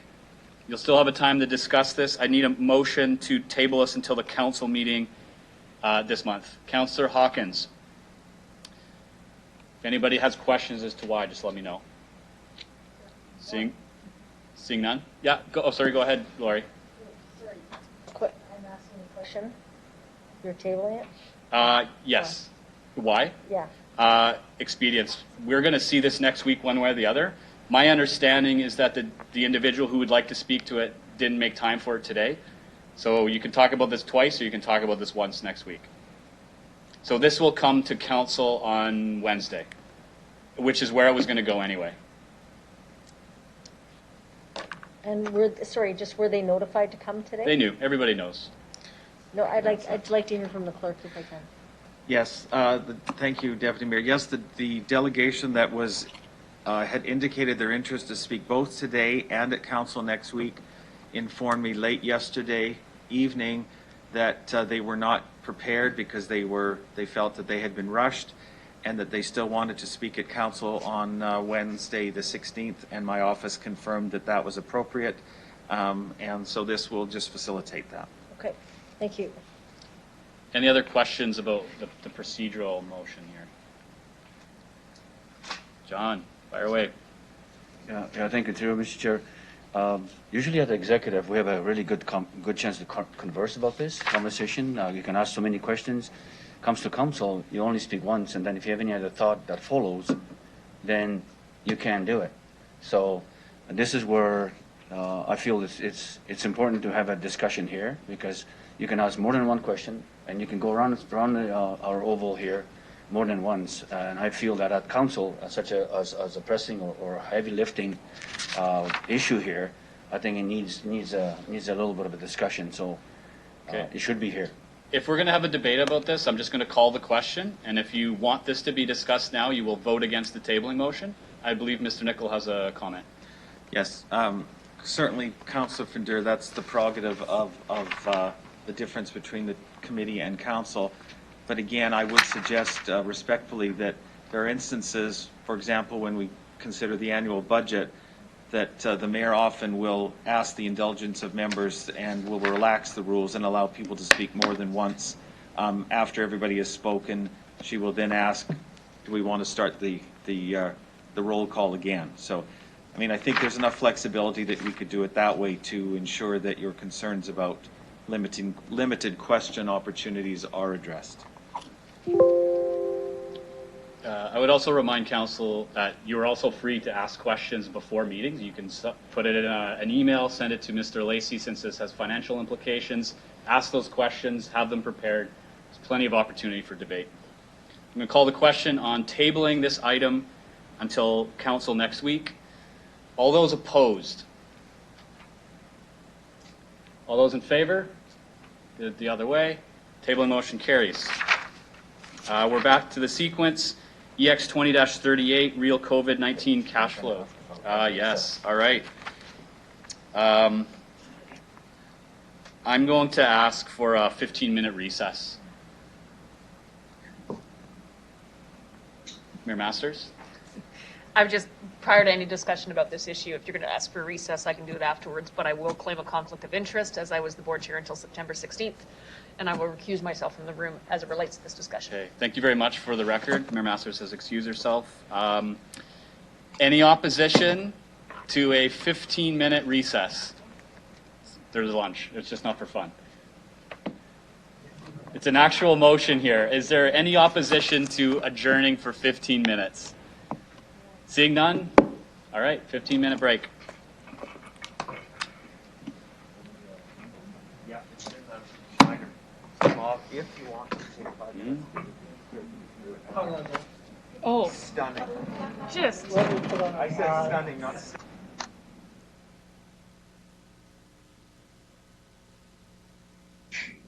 Did you know she was recusing herself? You're not muted. It would be if they had that shut down. Wouldn't it?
We're going to get started here in a minute.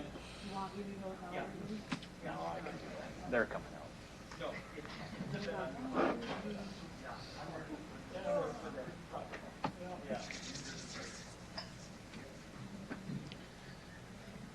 Keep it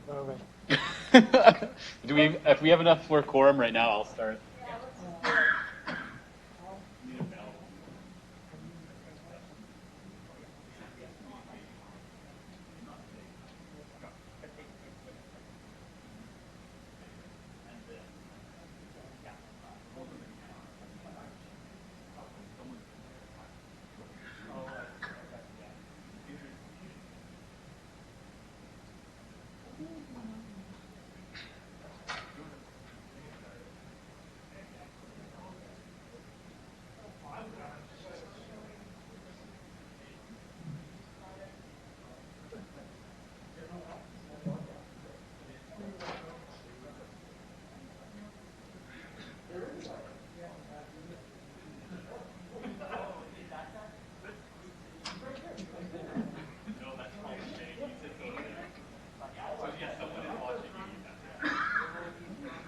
Oh, God.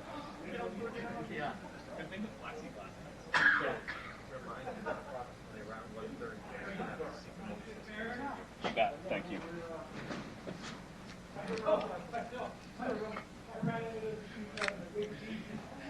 Do we have quorum?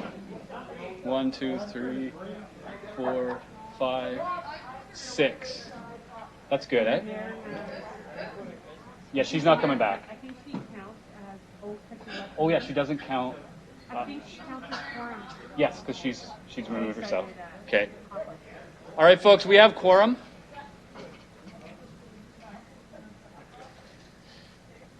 The first item is EX 20-38, real COVID-19 cash flow. Mr. Lacey, please provide an introduction if you could. Mr. Chair, I was under the understanding there was a delegation on this one. Oh, yes, thank you. My apologies.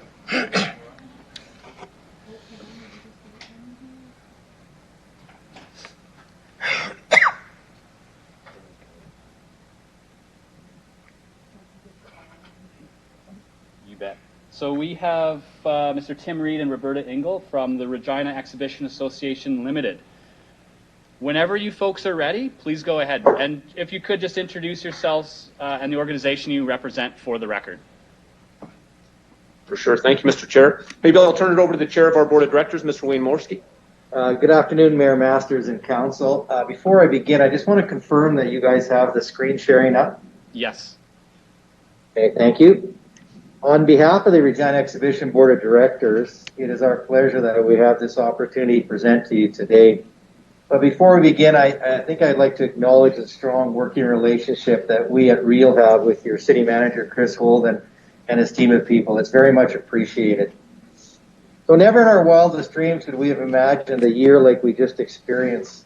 That is especially coming off of a banner year in 2019 with so many successes. So before we begin, I just think it's important to note that we operate on your behalf, our owners. And I'll pass it over to Tim now to start. Thank you very much, Mr. Chair. And through the Chair, just to introduce a couple folks that are in the room. Sinead Tierney is in the room, who works in our executive office, and Roberta Engel is also in the room, who is our VP of Operations and Finance. So today we're here to talk about the impacts of COVID-19 in 2020 and the perceived impacts in 2021. But we thought we would share a little bit of background about the organization that we are. And our organization was founded to operate with entrepreneurial spirit and pursue expanded business ventures that could generate operational revenue. In short, we always believe we're in the business of maximizing the major events, the economic drivers, so that we can minimize the costs to the taxpayer. So although much like your hockey arenas don't make a lot of money, we do have the opportunity to leverage large events such as hockey games or Garth Brooks concerts so that we can leverage those earnings to be able to offset pure recreational amenities. So who are we as an organization? Well, we're your operator. We operate on your behalf. We operate the site that is Evraz Place, but we're a not-for-profit municipal corporation. Our goal is to work efficiently, to maximize our revenue opportunities, and deliver the maximized value to the people of Regina. And what do? Well, we operate in the recreation, culture, entertainment, events, and large public gathering business, which in terms of COVID-19 was one of the very first to turn off and will be one of the very last to turn on. But ultimately, we're in the business of bringing people together, whether those are small gatherings or hundreds of thousands of people at a time. And why do we do it?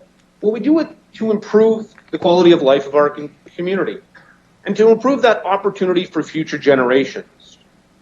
Why does it matter? Well, it matters because we want to do everything we can to make Regina an attractive place to visit, to live, to work, and to play. And we very much believe we're one of the showcase amenities within the community. In a normal year of operations, our business generates more than 750 annual events that result in over 3.7 million visitors to our campus, GDP of 430 million for the province, or 220 million for our city. We create 4,800 jobs within our community, and we're a very large employer within our city. We generate over 2.5 million recreational users. And when we went to the public, over 6,000 responses said this site is very important to us. But like many not-for-profits, we're not an organization that makes a lot of money. And although when you look at our premier events, they look glamorous and they look very profitable, and in some cases they are. When you look at our bottom line earnings, we're an organization that earns somewhere between $100,000 a year and $700,000 a year in the last 3 years. Consistent with that, we were challenged to reduce our impact on the taxpayer and the funding that we are allocated by the city. And so from 2018 until this year, we've been able to reduce our grant funding from the city from $400,000 down to $100,000. In essence, we operate 100 acres worth of civic infrastructure for $100,000 of grant funding. Well, the reason that we're able to do that, and I think this is very important, is because of large events. And I've had the history of working with many of you over the last number of years, and I've consistently stated that we're one big event away from a very challenging financial circumstance. In 2018, we made $703,000 as an organization. But the margin of sale was 1.6% on our total sales. The reality of it is we were dependent that year on the Brier and the Memorial Cup, which each of them generated significant profit, but most importantly, a very high margin of earnings on sales. 2019, we were once again very fortunate to have the opportunity to host the only Garth Brooks outdoor show in Canada.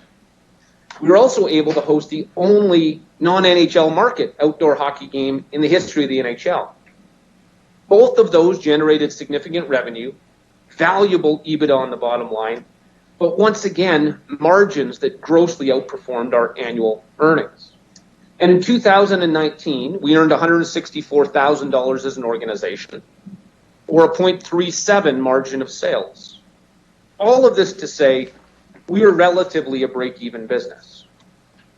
In 2020, we once again were in a very fortunate position where we had the Grey Cup Festival coming to our city that we felt would generate almost $1 million in bottom line earnings, comparable to what it has in the past, or a 40% margin on sale. We anticipated that as an organization, we generate about $860,000 in earnings, or a margin of 1.2%.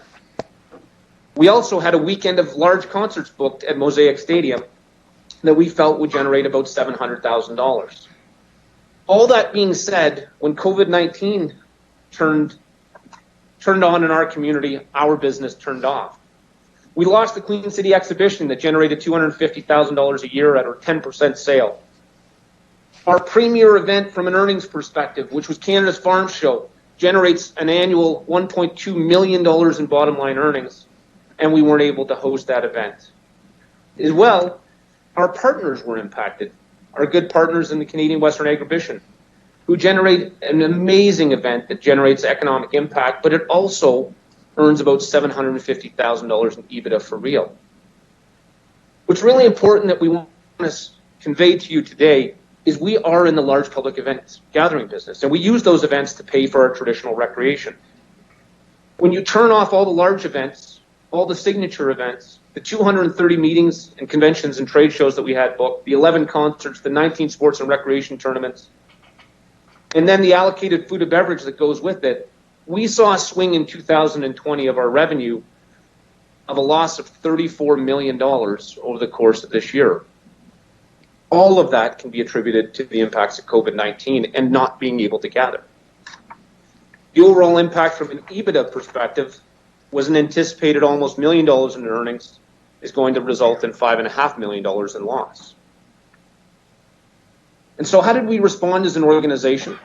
And to be clear, I think it's important that we recognize that we've taken as many actions as we feel are reasonable as an organization. Immediately after the public health order being impacted, we reduced our workforce by a substantial amount that was 85%. In essence, we went from 400 FTEs down to 55 to 60 FTEs almost overnight. As of November of this year, we maintain at about 20% of our traditional workforce with about 80 FTEs currently employed. Our goal has always been to get our workforce back to work, have them working safely and part of our team, but that's difficult to do when we can't engage in much of our business.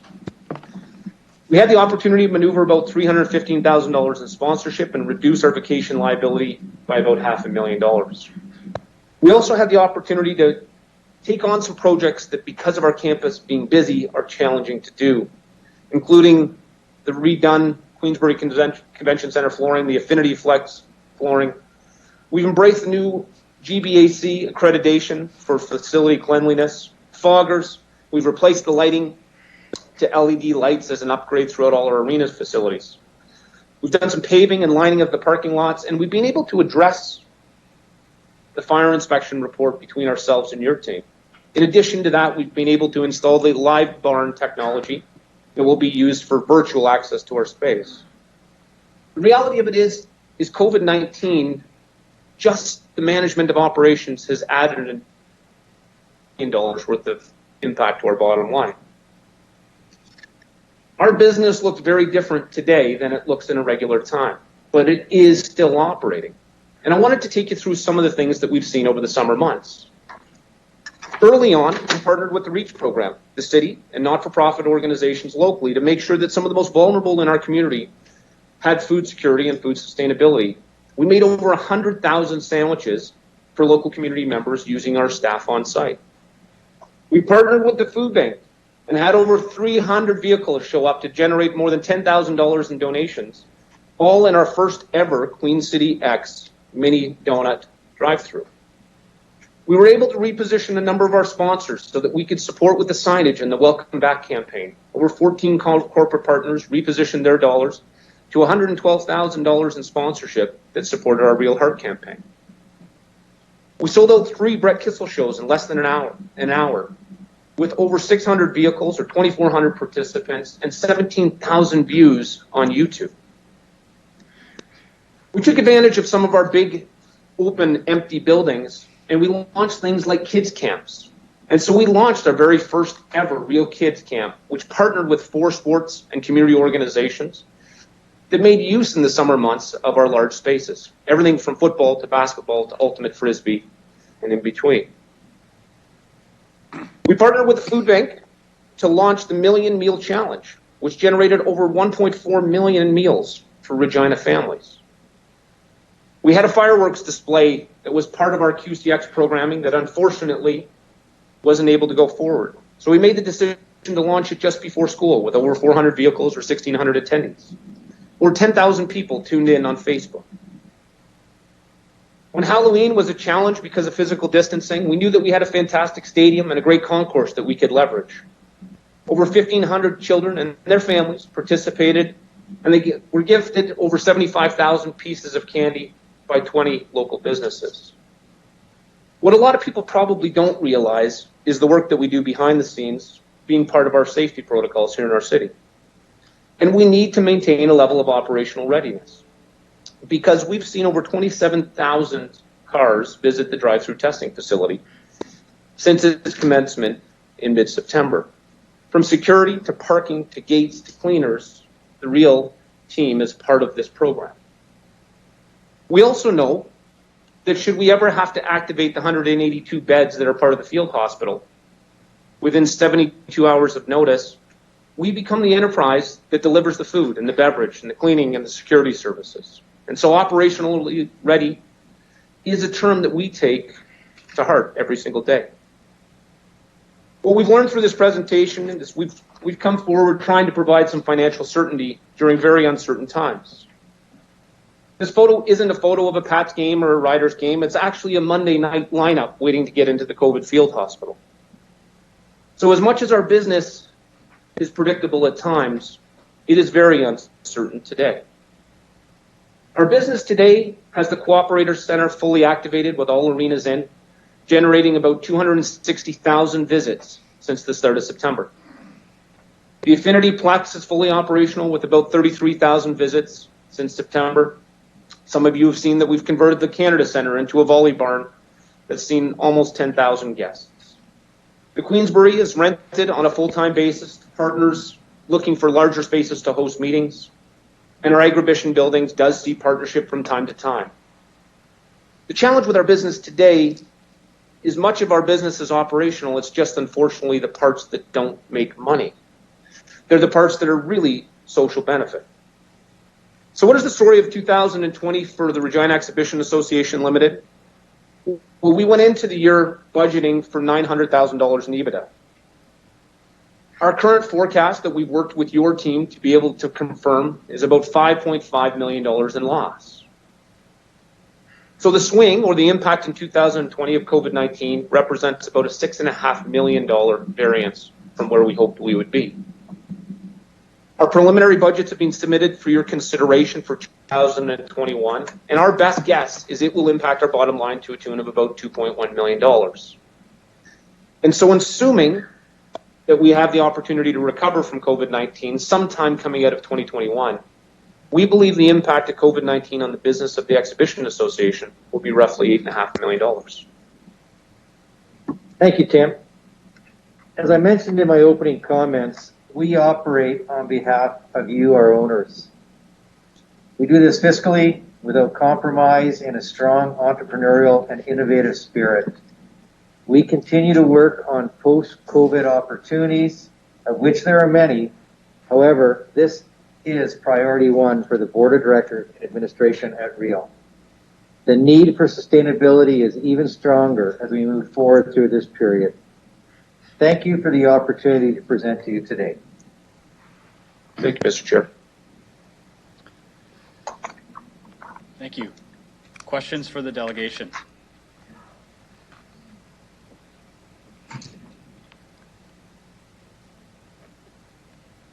So, all right, Councillor Bresciani. Thank you, through the chair. Thank you, REAL board there. I just have a question in regards to, you had indicated reduce the staff by 85%. What was the savings in that, in dollar figures? Through the chair.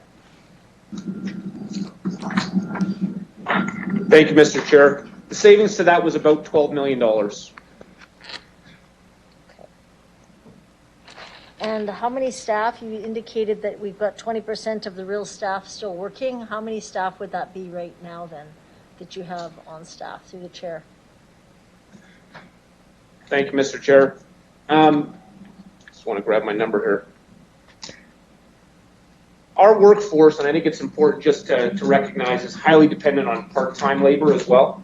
And so what we'll do is we'll just round this to an FTE count, but we traditionally have about 12 to 1,300 employees that are on our payroll at any given time.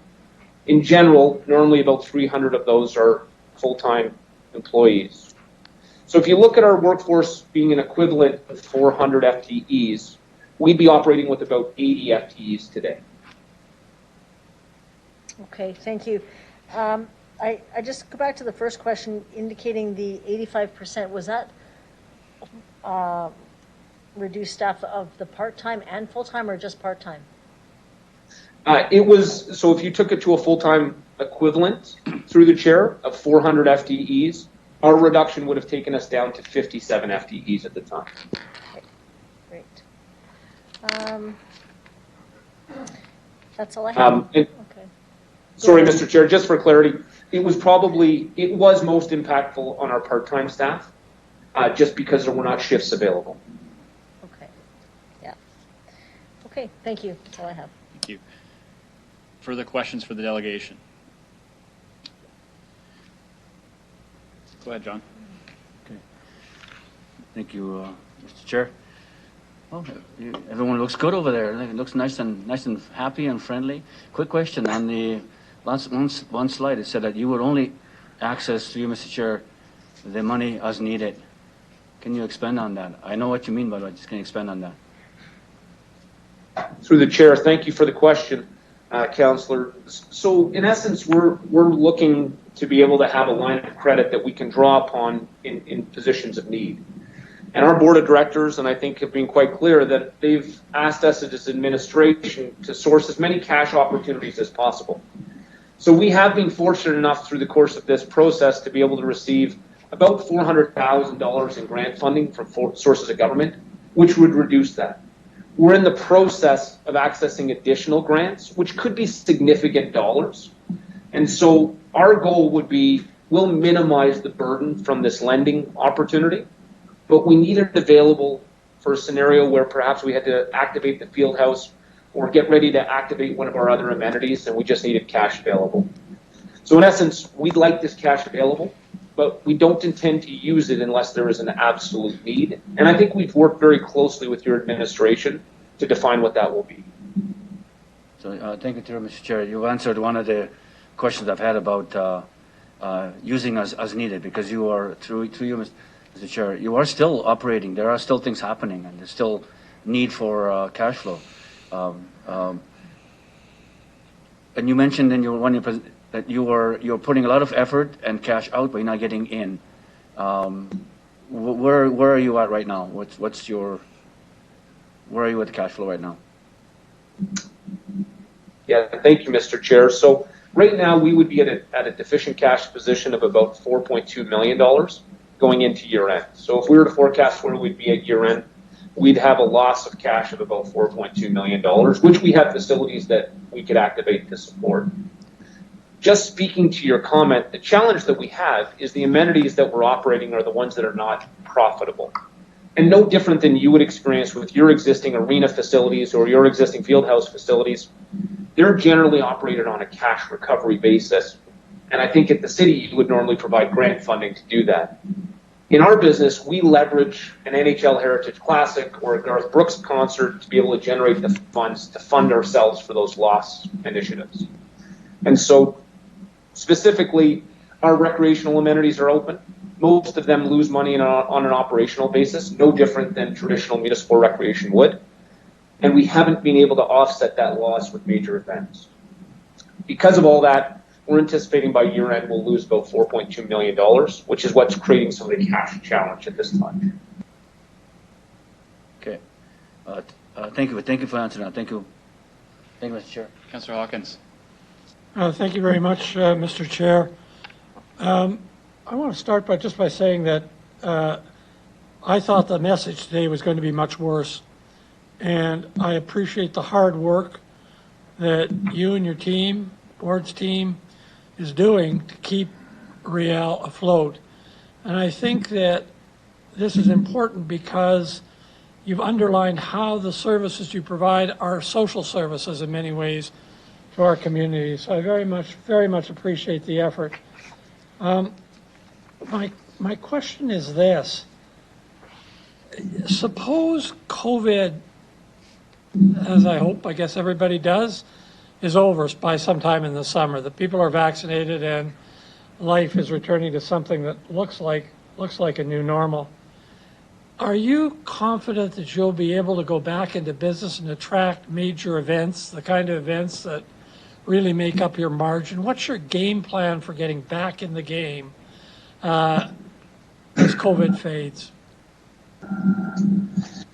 Through the chair, it's a fantastic question, and I think it's a question that's being asked around the globe. We've had the opportunity to do a couple interviews with North American as well as European inquiries on the sports and entertainment side of things. So what I can say is, if you were to look at our bookings today for the Brandt Center and for Mosaic Stadium and for trade shows and the ITC, that booking hold would be better today than it was a year ago at this time. And so if we were allowed to turn on in January 1st, which is not anticipating that we will, our entertainment opportunities at the Brandt Center will be better than ever before. We'll have more concerts and, frankly, better concerts. We additionally have our summer concerts on hold for the stadium and in place. And so to answer your question, I actually think from a business perspective, we are well positioned to open when it's healthy and safe to do so. I think the element of this that becomes very difficult to project right now is two elements that are really up to the community. One is we're in the business, our business is dependent upon disposable income. And so if people don't have disposable income to buy a ticket, they're not going to have disposable income to buy a hot dog or a cold beer at a game. And so the concern that we have is, will there be disposable income in the community to access these events, even if we put them on? And then the last piece to it is we do anticipate that there will be a phasing in the reopening of our facilities, even when we're allowed to. And because of that, it really comes down to the public's degree of safety in our facilities and our amenities and who's actually willing to come out. So in short, I actually think we're going to have a better entertainment and major event offering perhaps than we've had in a number of years. We're certainly comparable to. The challenge that we're struggling with is, what does the disposable income look like in the community, and what is the consumer confidence in the willingness to gather publicly? Preliminary data that we've seen from the Tourism Board of Canada, as well as international agencies, is that consumers will be reluctant to return to the large event space. It will take time. Two very quick supplementary questions. Am I right to think that in 2022, a big event will be the Grey Cup? Through the chair, yes, sir.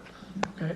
And the second thing is, I've seen some news reports that say that people will be very hungry to travel and to get out to any kind of entertainment. They've been sitting in their basement for a long time, and they're going to make a special effort, so this line of thinking goes, to get out and get to see some entertainment and get to travel. Are you well positioned to take advantage of that if that happens to be true, as I believe it is?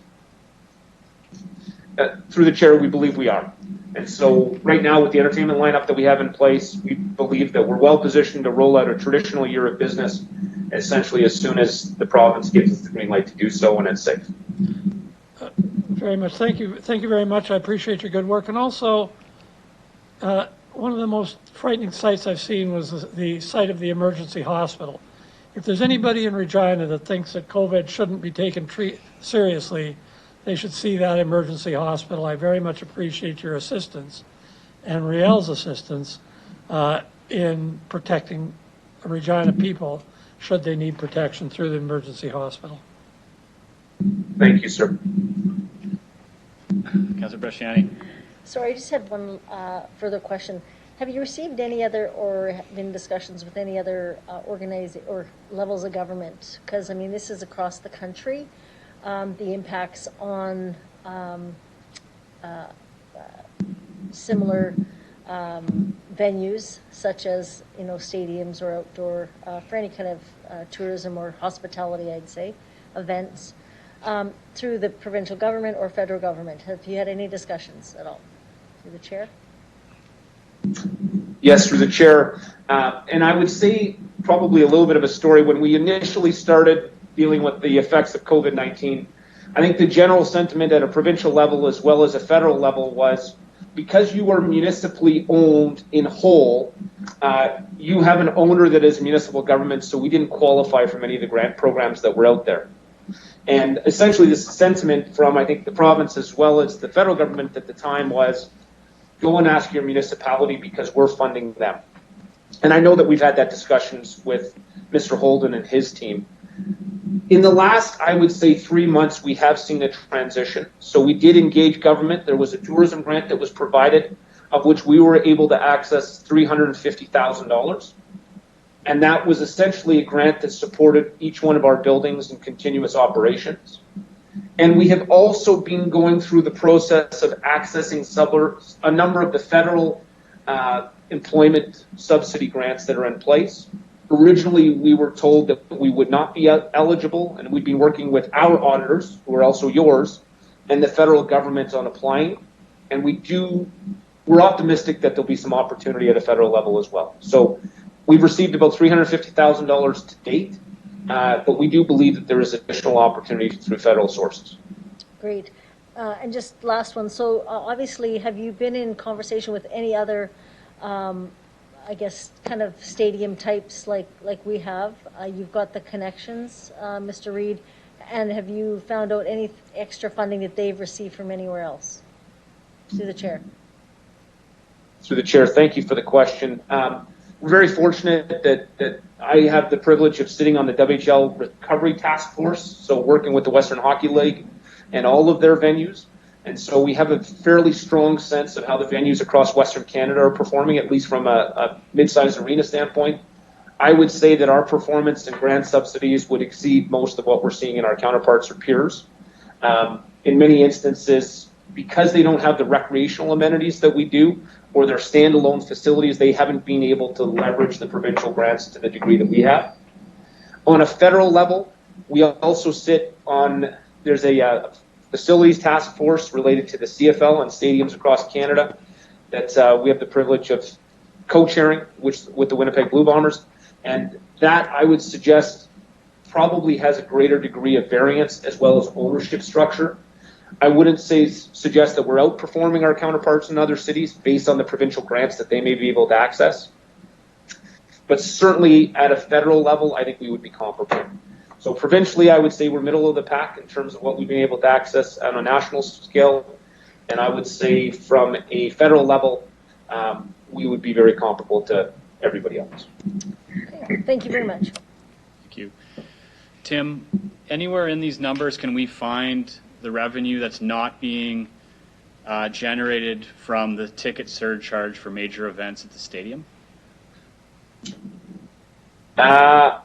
It would be hard to get to, but we could certainly get you that number very quickly. Okay. Thank you. I think that's imperative. That's a huge revenue generator, and we're kind of on the hook for that money. I think we need to see that data. I can ask the same question of administration. Just to be clear, what we're going to be debating here is a $700,000 grant, and that's basically just to keep you solvent and to pay back loans. So what if that falls through given all of the other needs in the community? What happens if this money is not awarded to Real? What happens? Thank you, Mr. Chair. At the end of the day, because of our ownership structure, it will return to the city of Regina regardless. And I actually want to recommend, I very much appreciate the approach that your administration is suggesting, where we have the funds available should they be needed. We approve in advance the ability to supplement with the grant should it be needed. But I think this is about holding ourselves as well as city administration accountable to being as creative as possible to minimize the impact. Okay. And if we can find access to federal subsidy programs, or if we can turn our business on faster than we had hoped, all that will minimize the risk. So short answer is, even if you say no, I think it comes back your way anyways. Okay. My final question is, in another report, we're going to be talking about a potential lease agreement. There's revenue attached to that. Should we consider that against how much is required by way of a grant? So if there is lease money coming through, should that come off of the total $700,000? Mr. Chair, absolutely it should. And I think if that's approved, then the $60,000 a year in lease payment would automatically be monies that we didn't have or weren't forecasting. So it would improve our financial position and hopefully our ask of you. Okay, thank you. See no more questions. Thank you very much. Obviously, you're welcome to stay on the line as we debate the report. But seeing no more questions, thank you very much, Tim and team. Thank you very much, sir. So I'll pass the floor over to Barry Lacey, who will provide us an overview of the report, EX 20-38. Yes, thank you. Through you, Mr. Chair. So maybe I'll just supplement some of Mr. Reid's comments. So you might recall back in April when we were before council with our kind of first COVID report. At that point in time, we knew that there would be challenges at Riel, given the impact of the public health orders and their ability to have events and generate revenues. And at that point in time, we restructured their current $13 million approved debt limit to allow them to have a bigger line of credit. At that point in time, we didn't really know where COVID was going. It was early April, and I think we have a better idea now. And in April, we said we would be back if we had to be, if COVID-19 pandemic was ongoing, and what the impacts would be. So we've been working closely with Mr. Reid and his team at Riel with respect to what the impacts have been this year, but as well forecasting what the impacts we believe will be into 2021 from a cash flow perspective. And that analysis indicates that from a cash flow perspective, there's about an $8 million deficit in their ability to basically pay their bills. And so the recommendation in front of you is to increase their their debt limit, or essentially their line of credit, by another $8 million, going from a $13 million to $21 million, to basically fund that cash flow shortage. In considering this as administration, we also looked at, should we just provide them a grant of $8 million? And really the source providing them for a grant of $8 million comes out of our reserves. And I've had previous conversations with council about the fact that our most flexible reserve, the general fund reserve, is around its minimum recommended level. And in addition to that, we know as a city, going into 2021, we're going to have our own financial challenges. And so we want to maintain flexibility with that reserve. That's one of the reasons why we're recommending, at least in the short to medium term, to approve this additional debt for Riel. Secondly, it does leave, and Mr. Reid kind of alluded to that a little bit, it leaves the challenges Riel's having a little bit more clearly on their books. And so if there are opportunities for other funding opportunities from other levels of government, it's a little bit more identifiable about the impact the pandemic is having on Riel's operations. So that's the first part in the ask, is an $8 million increase in their debt limit to be able to fund their cash flow. Secondly, we realize that Riel's debt limit is getting to a point that their ability to pay their principal and interest payments, if they have to pay that out of existing operations, it really becomes challenging if you look at what their annual net profit is. And so they're getting to a point that if they had to do that, they become a going concern. And so the recommendation here is that as a city, we would begin providing them an annual grant payment of $700,000, which would be dedicated specifically to paying down that principal and interest.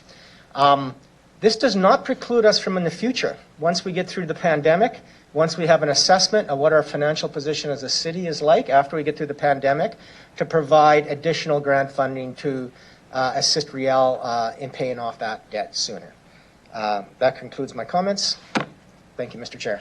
Thank you. Before we put this on the floor for debate, I need a motion to extend our meeting past 1:30. Councillor Hawkins? All in favor? Opposed? We continue. Who'd like to put this report on the floor? Councillor Hawkins, the floor is yours. Mr. Chair, I support this recommendation and ask Council to do the same. I think there are two essential points here. The first is that we've heard today that Riel has done everything possible with the resources it had to get through the COVID. They've not sat back and said, oh, woe is me. They've gone out. They've generated activity. They've contributed back to the community. I'm very glad that we have this facility at this time to help us through this pandemic. That's the first point.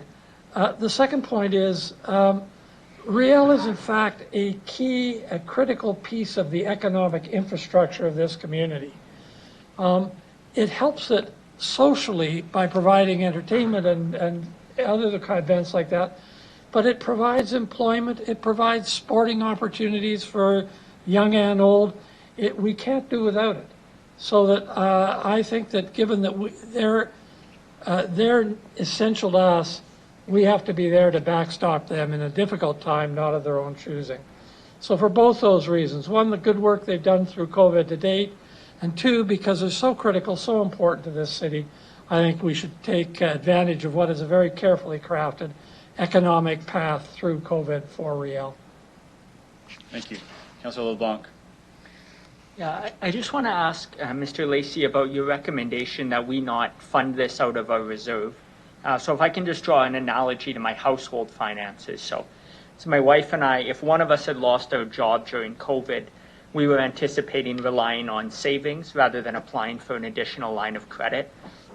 You don't have to tell me whether that's a good idea, but tell me whether that's a good idea for the city in an analogous way. And the other one is just some education, if you can provide it to me, on the minimum amount of reserve funding. It seems to me, at least from a household perspective, you say we need 23 million in case stuff goes really bad.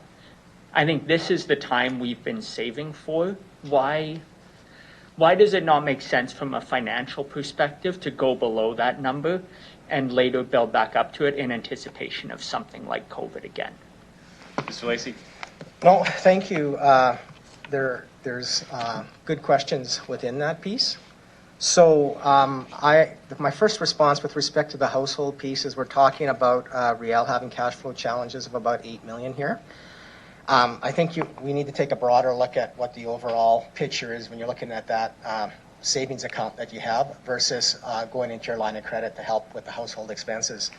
So, when I look forward, there's at least, I think, 3 areas where there will be financial challenges going into 2020, actually 4, as we go into next year. So one is Riel, which is the subject here. The second one is city operations. And we're currently projecting an $8 to $12 million impact, one-time impact in our operations that we're going to have to find funding to cover, depending on what happens going forward. Thirdly, we do have the Regina Economic Grant Program out there. I'm not sure, and we haven't had the opportunity to have that discussion with Council about what other supports might be necessary depending on what we see as this kind of second wave deepens and what we see throughout the winter. And so that would be a draw on your savings account. And then fourthly, this one might be a little bit further out, but I've talked about it to Council before. It was touched on a little bit in the question to Riel, and that's about the stadium and the stadium reserves. And so the stadium model was predicated on being a 25-year model that after 25 years, the stadium was fully funded net neutral.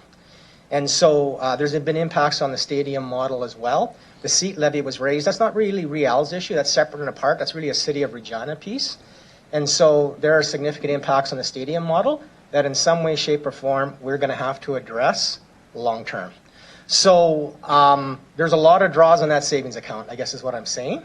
And so what we're recommending until there are more certainties that in this particular case, take on debt with respect to Riel, and I think it serves a second purpose, which is shows where that impact and implications are, if there's the opportunity to seek other levels of funding. And so to speak, keep your powder dry or the savings account there to address those other issues that I've mentioned. And at the end of the day, if you don't need all of what you have in your savings account, when you come out of this, then you can maybe make that determination that, you know what, it's not good to have that line of credit, that debt on our household books. Let's use our savings to pay it off because that's better to pay it off than have it in your savings account.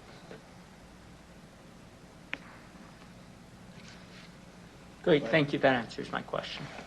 And will change my household finances. That's great. Free advice from Barry today. Councillor Zakidniak. So this is a grant, annual grant to Riel for $700,000. So the money will be provided annually. It may not be used. Is it returned to us if it's not used? Like, how does that part work? So thank you. Through you, Mr. Chair, I think we're pretty certain that Riel is going to have to take on additional debt. Right. The question is whether it's 8 million or something less than it. And we really won't know that until we see what happens probably in the second half of 2021. So that is why we want to make that grant conditional, that the funds have to be used to pay down the debt. Mm-hmm. So that 700,000 is predicated on the entire 8 million being taken on. And the reality is the amount of cash that Riel generates, we think they generate enough to sustain their operations and to address the initial 13 million principal and interest payments that need to be made. But without this funding, what happens is it gets into just a vicious cycle where you're taking on debt to pay your principal and interest, right? Because you're just not enough money is coming into the household to fund your living expenses and pay your debt. So you just got to go into more debt to be able to pay the principal and interest on the debt you already have. So the $700,000 is targeted at basically ensuring that doesn't happen, that they are our entity essentially. Mr. Reed's right. If we don't do this, we 100% own Riel, so then the problem's right on our books. That's not to say in the future that if they don't take out the $8 million, that we cannot revisit, have conversations with Riel and revisit that and say, well, at the end of the day, you only had to take out $4 million, so we're going to revise that annual grant down to half the amount or whatever the amount is to allow you to pay those principal and interest payments and continue to be a going concern, provide the services that we've mandated you to provide. So then will we be reviewing next year the amount of the annual grant to see if the 700,000 is still appropriate? Is that the next step? So that would be part of the annual review process as we bring the budget together. I'll be frank, another impact could be the other direction. Interest rates go up, and maybe the grant needs to become more.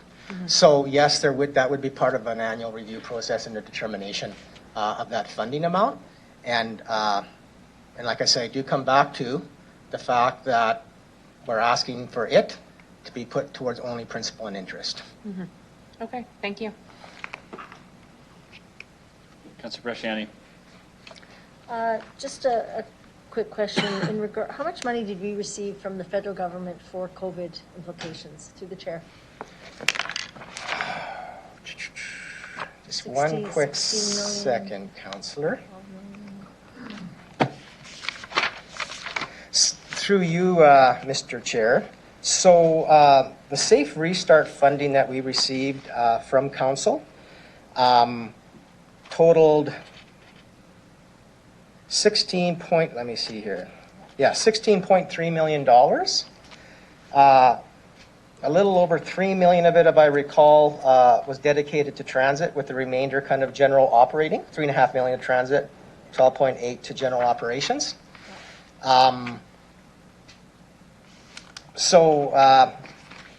In a report that's been tabled, but we'll be talking about it later, of that $16 million, that report does recommend that we use $2 million of that to fund the Regina Economic Grant Program. So that leaves you about $14.3 million, which would go to a reserve.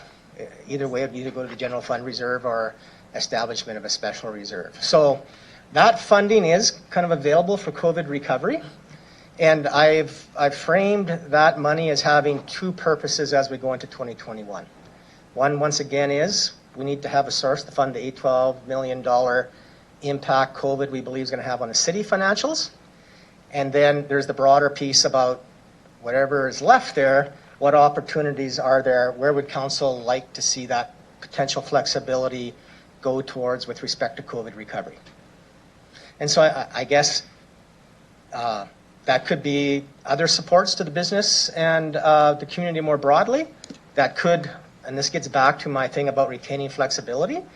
I think a good example would be if there were funds left in this reserve and the pandemic's done and things are back to normal, well, we might say because I see that COVID recovery reserve only being a short-term reserve, we might say there's X million left in it. Maybe the best use of those funds is to pay down Riel's debt, because Riel's debt was a result of COVID. So when I talk about maybe waiting and seeing what we need to fund, that would be an example of it. If there was a remaining balance there, this might be an appropriate use of it a couple of years from now. Great. You read my mind. That was my next question. So good. I'm fine with that. That's good. Thank you. Thank you. Any more comments or questions? This is a complex file, so for new councillors and returning councillors, this is complex. If you have further questions, maybe you can assemble them and pass them off to administration. We'll have time to discuss further at council. I'll call the question on the report. Thank you, Deputy Mayor. We'll begin with Councillor Hawkins, please. In favor. Councillor Bresciani. In favor. Councillor Findura. In favor. Councillor LeBlanc. In favor. Councillor Shaw. In favor. Councillor Zahidniak. In favor. Councillor Mancinelli. In favor. Councillor Stadnichuk. In favor. Councillor Stevens. Favor. Carries 9-0, Deputy Mayor. Thank you. Next item, EX 20-39, lease of city property at 1700 Elphinstone Street. Is the delegation returning to speak to this, or is it just administration? Okay, Yeah, Tim was. give them a moment. There they are. Welcome back. Thank So you now for the we're on to opportunity. lease of city property. Do you have a presentation, or just asking or answering questions? Just maybe a quick introduction, Mr. Chair, and then available for any questions. Great. So thank you, Mr. Chair, for the opportunity. We're bringing this forward today because we've been working with your administration on repositioning our existing lease documents that had expired but are in a bridging scenario since April of 2019. I do want to remind Council and to the new members of Council, just introduce the fact that we did present a long-term strategic plan that would deliver this financial as well as operational and community sustainability of the 100-acre site that is Evraz Place, which is in the Real 2.0 document, which we would be happy to share if you don't have a copy of it. As part of that document, our recommendation was maximizing the use of the vacant land as commercial opportunity that maximized or that drew impact from the fact that we have 3.7 million visitors a year. And so we have presented this previously, but we're coming forward so that we have the ability to sign the lease. I think it's very important in light of our previous conversation to remind Council that there is a short-term and a long-term benefit to this. Right now, the portion of land that is in discussion is a vacant portion of land right off the Louvain. However, that 1 acre site of land, we believe, can be turned into $60,000 a year in lease revenue for Real, $24,000 in new tax for the city, $2,000 in revenue for the library, and about $14,500 for the school system. When you think of that over the life of a 40-year term, those numbers go from relatively insignificant to something that I would suggest is more material. The proposal in front of you suggests $3.2 million in new revenue for Real over a 40-year period, almost $1 million in new tax for the city of Regina, almost $100,000 in grant revenue or tax revenue for the library, and almost $600,000 in new revenues for the school divisions. Ultimately, this is a 1 acre site today, but it can be a key catalyst for the development on the Real site in the future.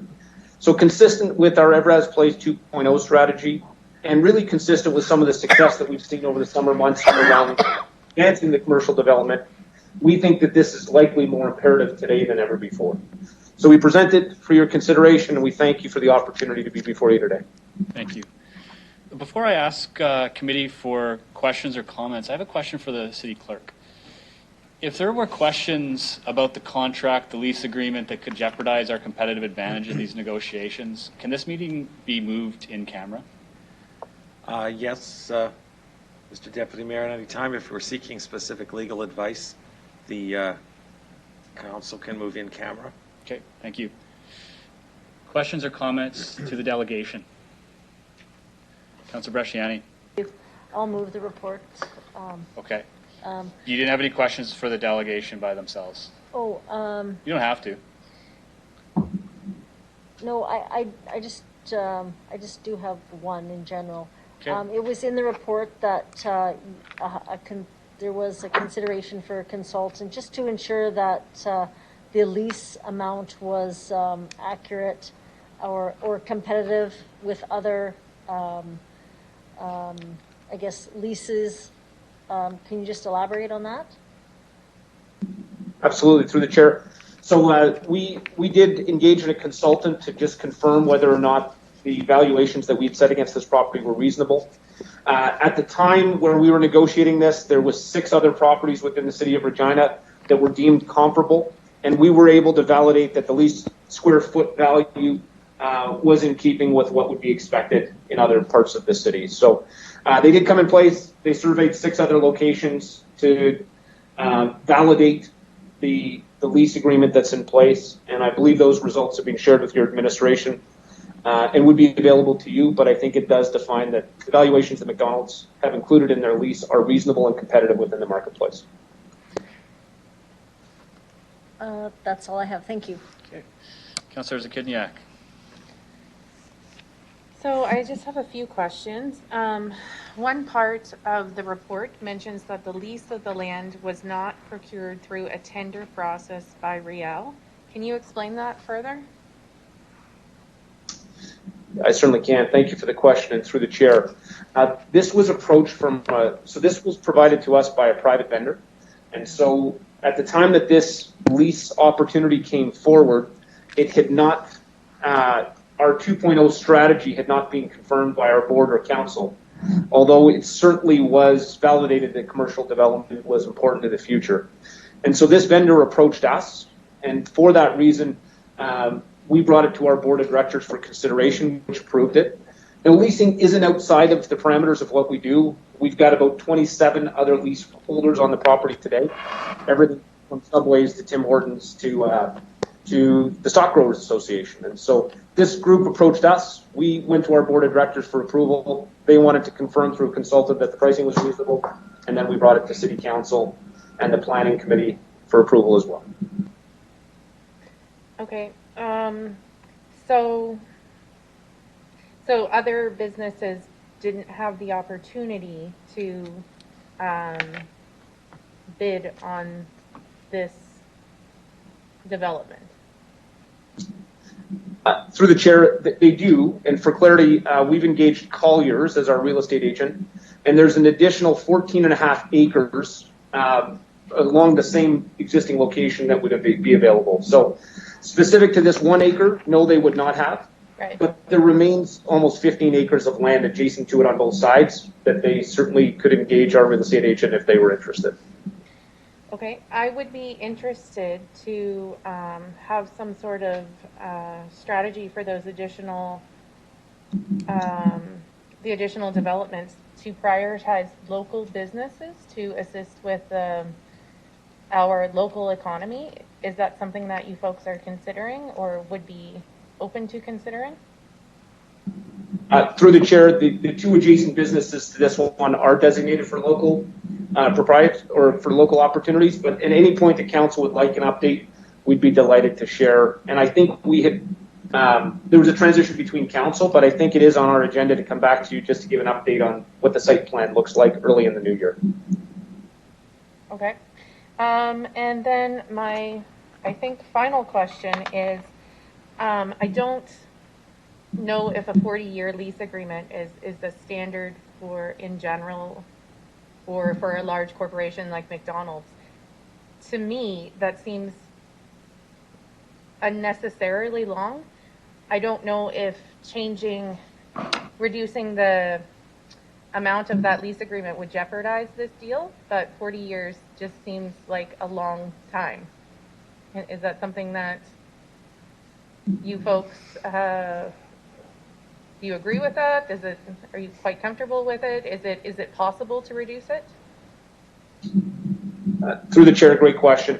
I think anything is possible, but I think we're still late in this stage that it probably would be unfavorable to not only McDonald's, but I think it wouldn't position us in the best light.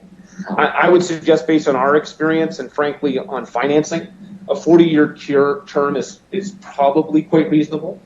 Most vendors would prefer to own their site, but because this is municipal lands, we're looking at a long-term lease model. And so to make the financing of the site work, for most of our tenants, they're actually in search of a 40 or a 50-year lease agreement for most of the financing requirements. So to your question, I don't believe that this is anything beyond the norm. In fact, I think it's quite necessary to make the financing on these buildings work, especially with vendors such as McDonald's that would prefer to own their site versus lease it.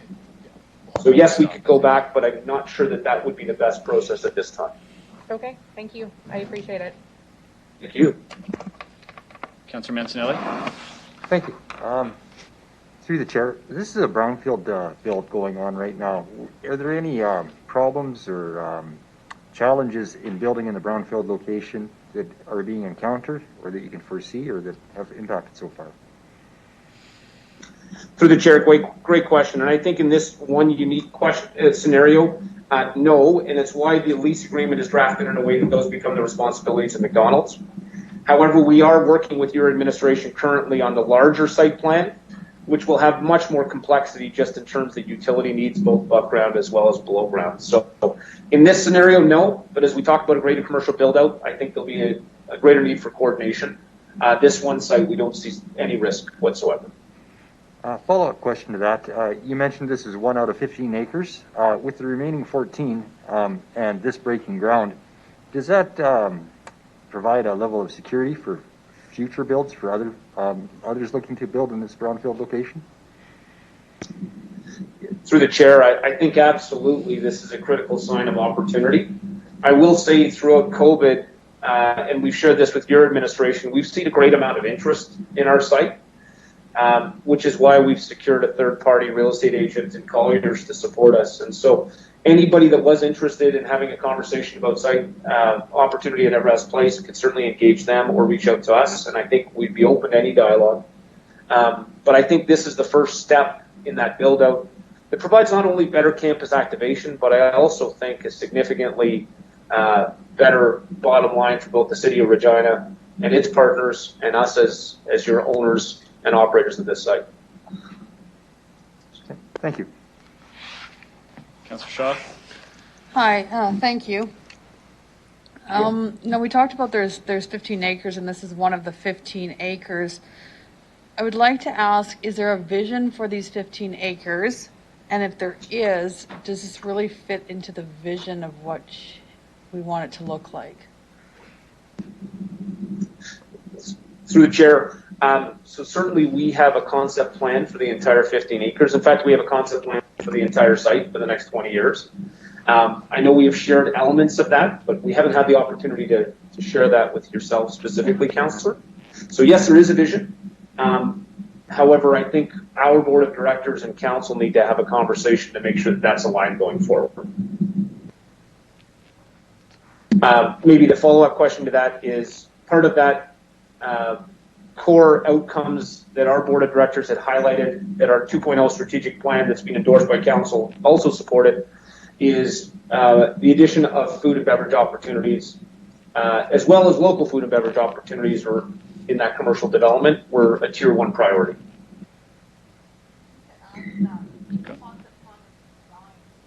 I've seen it, or I just haven't seen it because I'm new? Okay, thank you. Well, actually, perhaps to administration and to Tim, if we could get for the new councillors and returning the high-level concept plan for the campus, that would be helpful. Certainly can do that, Mr. Chair. Thank you. Yeah. Trina, did you want to ask more? Are you sure? Okay. All right, seeing no more questions, thank you very much to the delegation. Certainly welcome you to stick around. We're now going to turn the floor over to administration. If you want to provide a high-level report, and we get the motion on the floor. Chris. So thank you, Mr. Deputy Mayor. So this is a unique relationship that we have with Real. Of course, you know, new councillors, I think you're learning some insights into that relationship and what their roles and responsibilities are.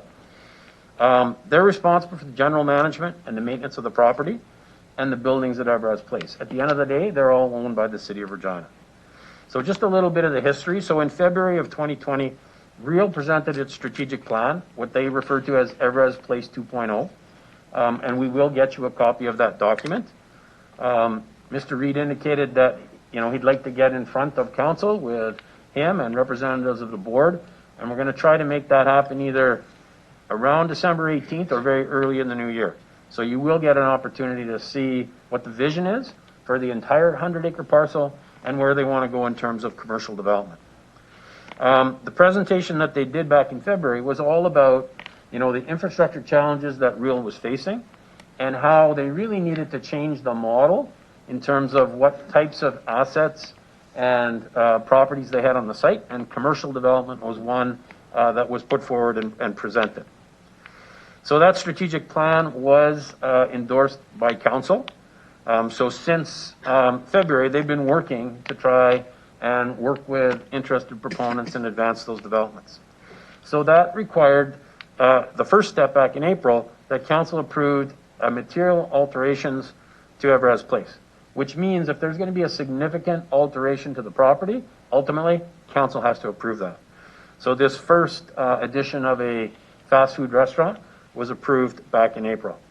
Then in July, there was a discretionary use application that came forward and went through the planning commission to say that we were going to have a McDonald's restaurant on the site. So since that time, administration has been working with the Real team.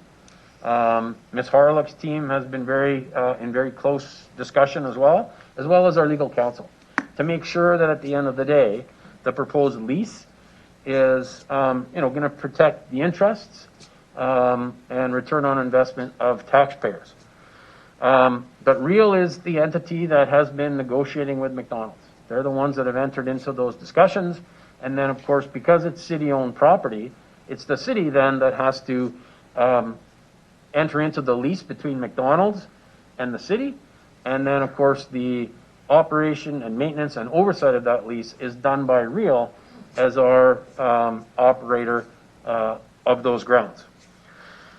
So that's what's in front of you today. We're asking for approval of that 40-year lease and authorizing myself or designates, including both Ms. Harlock and Mr. Weary and his team, to make sure that we negotiate that lease and get that in place so that McDonald's can proceed with their development. And we'll take any questions that you have. Thank you. Councilor Bresciani. Thank you. I'll move the report. Okay, go ahead. I am in support of this. We've heard about the plan and the vision. We've long wanted Real to be sustainable on their own. This is one undertaking that they took on, was the commercial development piece on the campus. One of the things that they never talked about, I guess we never asked, is that Real hires, at least I know, many Indigenous individuals. They try to support the people that live around that area. And I'm very proud to hear when they brought the statistics forward for the employment opportunities that are created, both on a part-time job and in a full-time capacity. And so McDonald's, when they came forward with McDonald's, one of the things that was talked about is McDonald's has one of the best hiring practices, well known for health and safety in food preparedness. And that's a first starter. When you go out into another job, if you ask me, say, where have you worked? If you worked at McDonald's, they know that you've already got that food handling course, and you've got some really good basics down. So again, that was another piece of this having McDonald's come in first, but also from an economic development piece, from commercial development. If you have a tenant like that, a big anchor there, to Councillor Zakidniak's point about local, the local will come because it's also going to be busy there, and it'll attract more small business to come around it. It's no different than the Walmarts. Then you've got, everybody wants to be around a Walmart because it's going to flourish the activity of walking, that kind of thing. So to me, this is a very good, it's going to be, it's a great funding model for Real. And I think this is the way to go. And I do think, though, that we do, as new councillors, will have to see the vision for this campus, because there's a plan, and of course it depends on, again, who comes forward. But again, this is just the first steps to it. So I hope we have concurrence. Thank you. Councillor Zakidniak. I'm wondering if it would be possible for us to see this plan or vision in advance of the next council meeting, when we'll be considering this, potentially considering this all over again. So through you, Mr. Deputy Mayor, we will absolutely make sure that the Real Vision 2.0 is sent to all of council. And, there's potentially opportunity for questions at council related to that. Sometimes the pictures need some context, but absolutely we'll make sure that you get the document so you have that context and perspective. Great, thank you. Councillor Findura. Thank you, too, Chair. Yeah, I'm also in support. This is a good news when you think about, like Councillor Bresciani would say, that anytime the rail will come to us, we will say to him, we don't want you always coming with your hand out, right? So this is a positive step going forward for being self-sufficient and doing the stuff. And this is, I said, it's a city's property, and they're doing a great job. So I'm definitely supporting this. Question on, there was a question asked about the 40-year lease, and it states that this starts with the 20 and then is 10 and 10. So in this way, is that the lease extension to, Mr. Chair, up to the McDonald's, or is that up to the City of Regina, Real, to extend or not to extend? How does that work? Mr. Holden. I've seen that.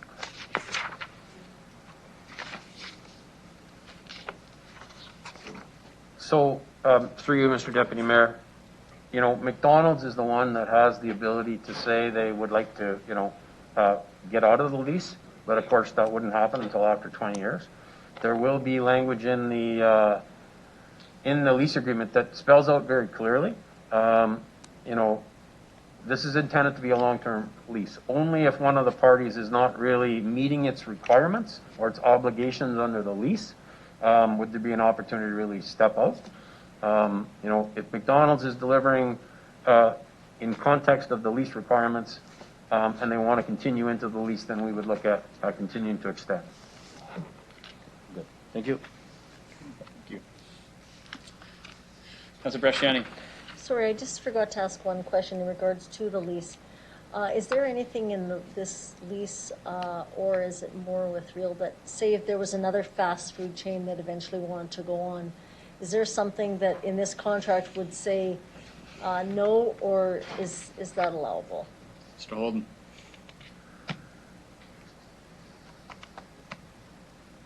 So through you, Mr. Deputy Mayor, I mean, basically you're referencing exclusivity, right, in terms of no other competition. I know that there are conversations about other food options, right, and restaurants potentially being on the site. I don't have that detail as to whether or not there is some exclusivity provisions. I may ask legal if they have knowledge of that detail. Sorry, if I can just rephrase, it wouldn't be just chains, it would be like local hamburger place thing, something like that, that's serving the same food as what I'm looking at. Mr. Weary, are there any exclusivity provisions in this lease agreement?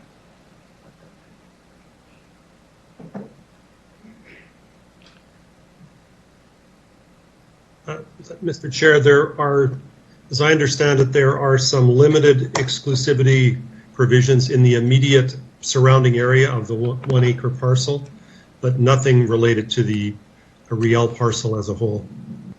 That's what's proposed in the draft lease agreement. Can I just add the exclusivity as in what, through the chair? Mr. Weary. And is this something we want to talk about in public, or would it be perhaps possible for legal to provide us a confidential memo in terms of the framework of this lease agreement and what it entails? So through you, Mr. Deputy Mayor, first of all, obviously, you know, anyone who opens up a restaurant that's a large chain restaurant is not going to want another one right beside them. So I'm sure that will be a part of the negotiation.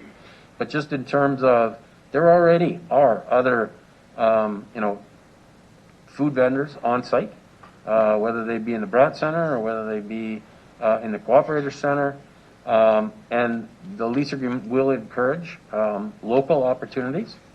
So, you know, if you want more detail than that, then to the Deputy Mayor's point, then we should provide that in a confidential memo to Council, if you want more detail.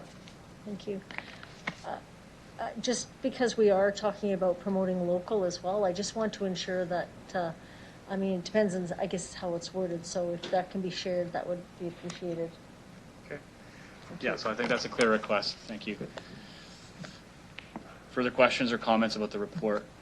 Seeing none, call the question. Guess we need a recorded vote. I'll begin with Councilor Bresciani, please. Councilor Findura. In favor. Councilor LeBlanc. In favor. Councilor Shaw. In favor. Councilor Zahidniak.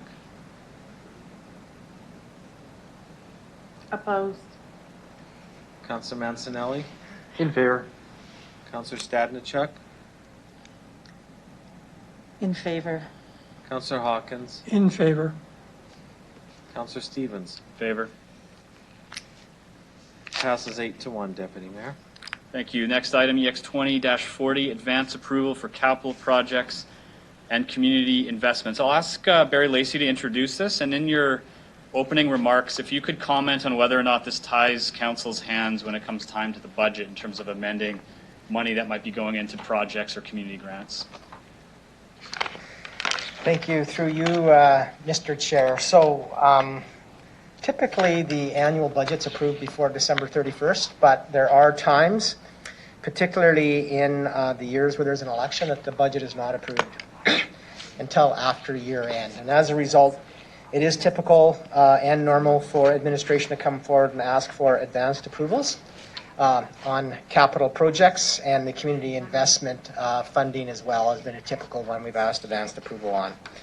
So the projects, the reason we're asking for advanced approval on the projects, there's a number of reasons. Typically they are because of the timing of when we need to go out to market and make award, so that the construction we can get the work done within the construction season. So the construction season starts typically in early spring, and so we need to make awards by then. And tied to that as well, other municipalities are out there doing RFPs. The province is doing RFPs on road construction. So if you come too late into the process, the construction companies typically have used up all of their capacity, and so you pay a premium for that work if you come in too late.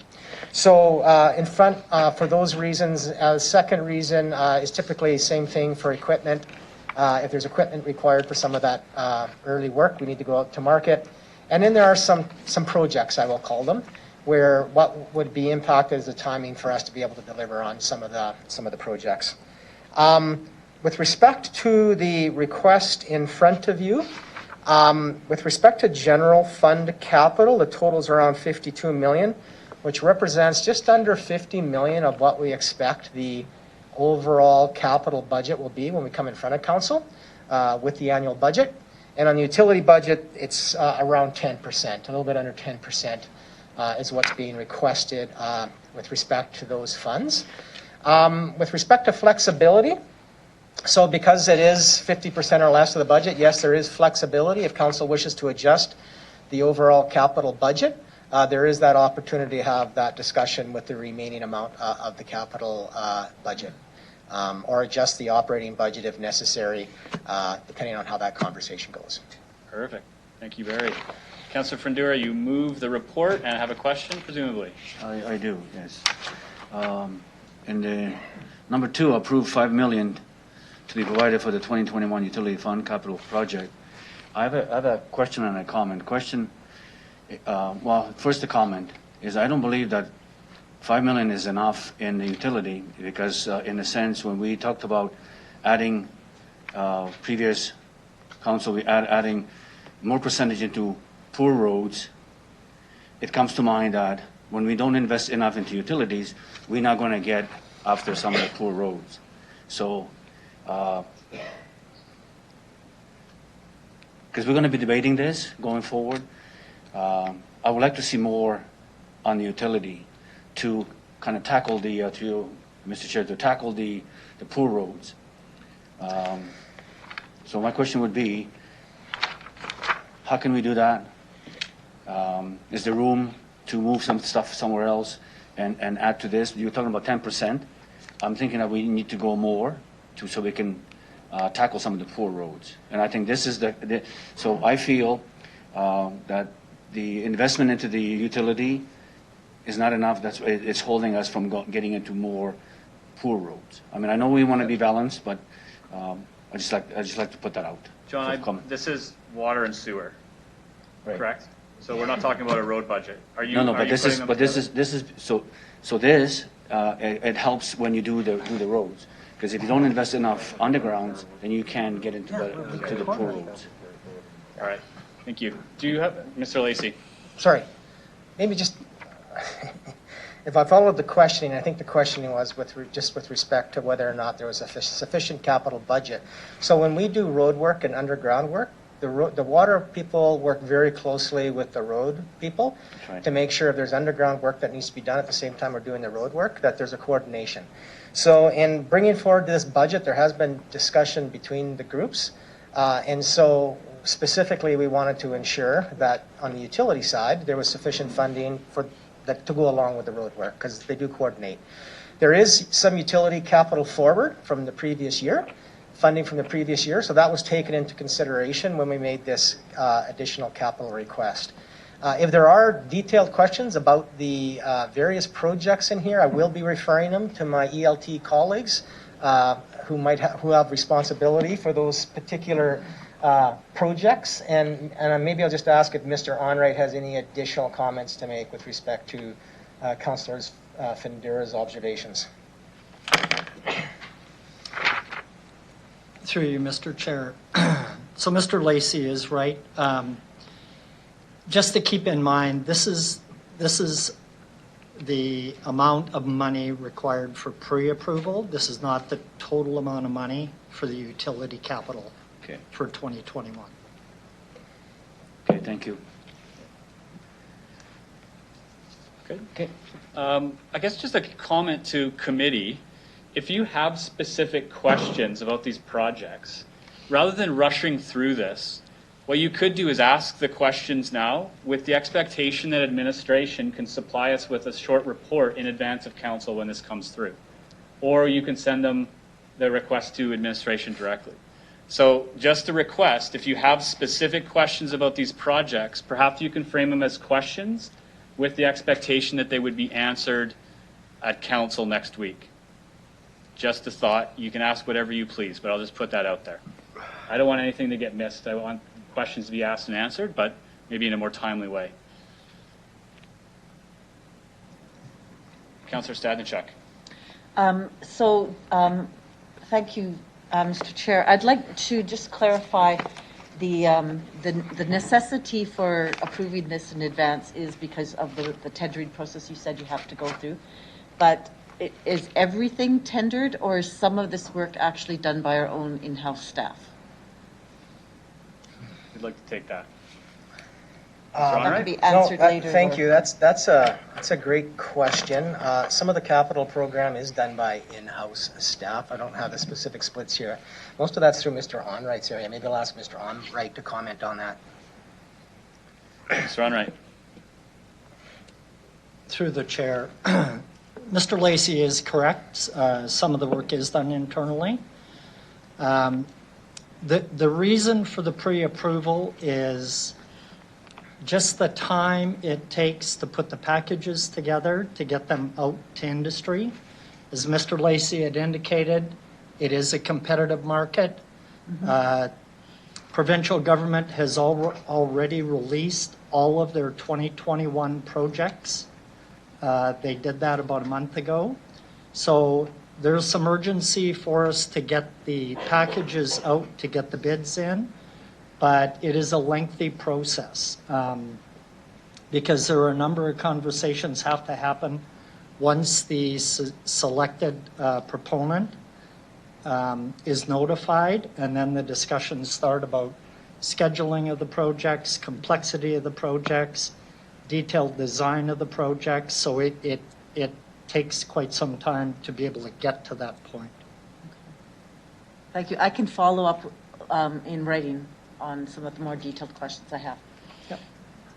Cheryl, to that point, were you asking whether or not this is all work that will be subcontracted and contracted out versus performed in-house? Yeah. This is just, okay. Any other questions? Seeing none, I'll call the question on the report. Mr. Clerk. Thank you. I'll begin with Councillor Findura, please. In favor. Councillor Bresciani. In favor. Councillor Hawkins. In favor. Councillor Stadnicek. In favor. Councillor LeBlanc. In favor. Councillor Shaw. In favor. Councillor Zahidniak. In favor. Councillor Mancinelli. In favor. Mayor Masters. Councillor Stevens. In favor. Passes 10-0, Deputy Mayor. Thank you. Need a resolution for private session, please. Councilor Bresciani. All those in favor? Opposed? Motion carries. Let's take a 5-minute break, or at least until I get back from the washroom, and we'll take. Thank you.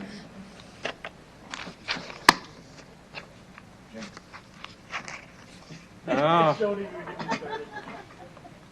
I'm not driving the long haul truck. Oh.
What? I hate to throw a wrench into this. We do need to get this private meeting started and wrapped up. Please.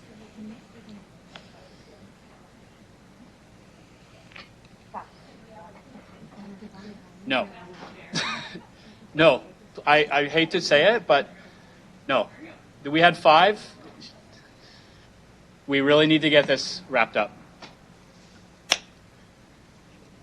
Could be in trouble.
Does it matter if the media hears you talking about the process?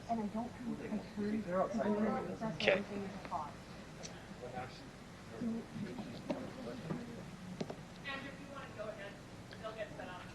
You sure?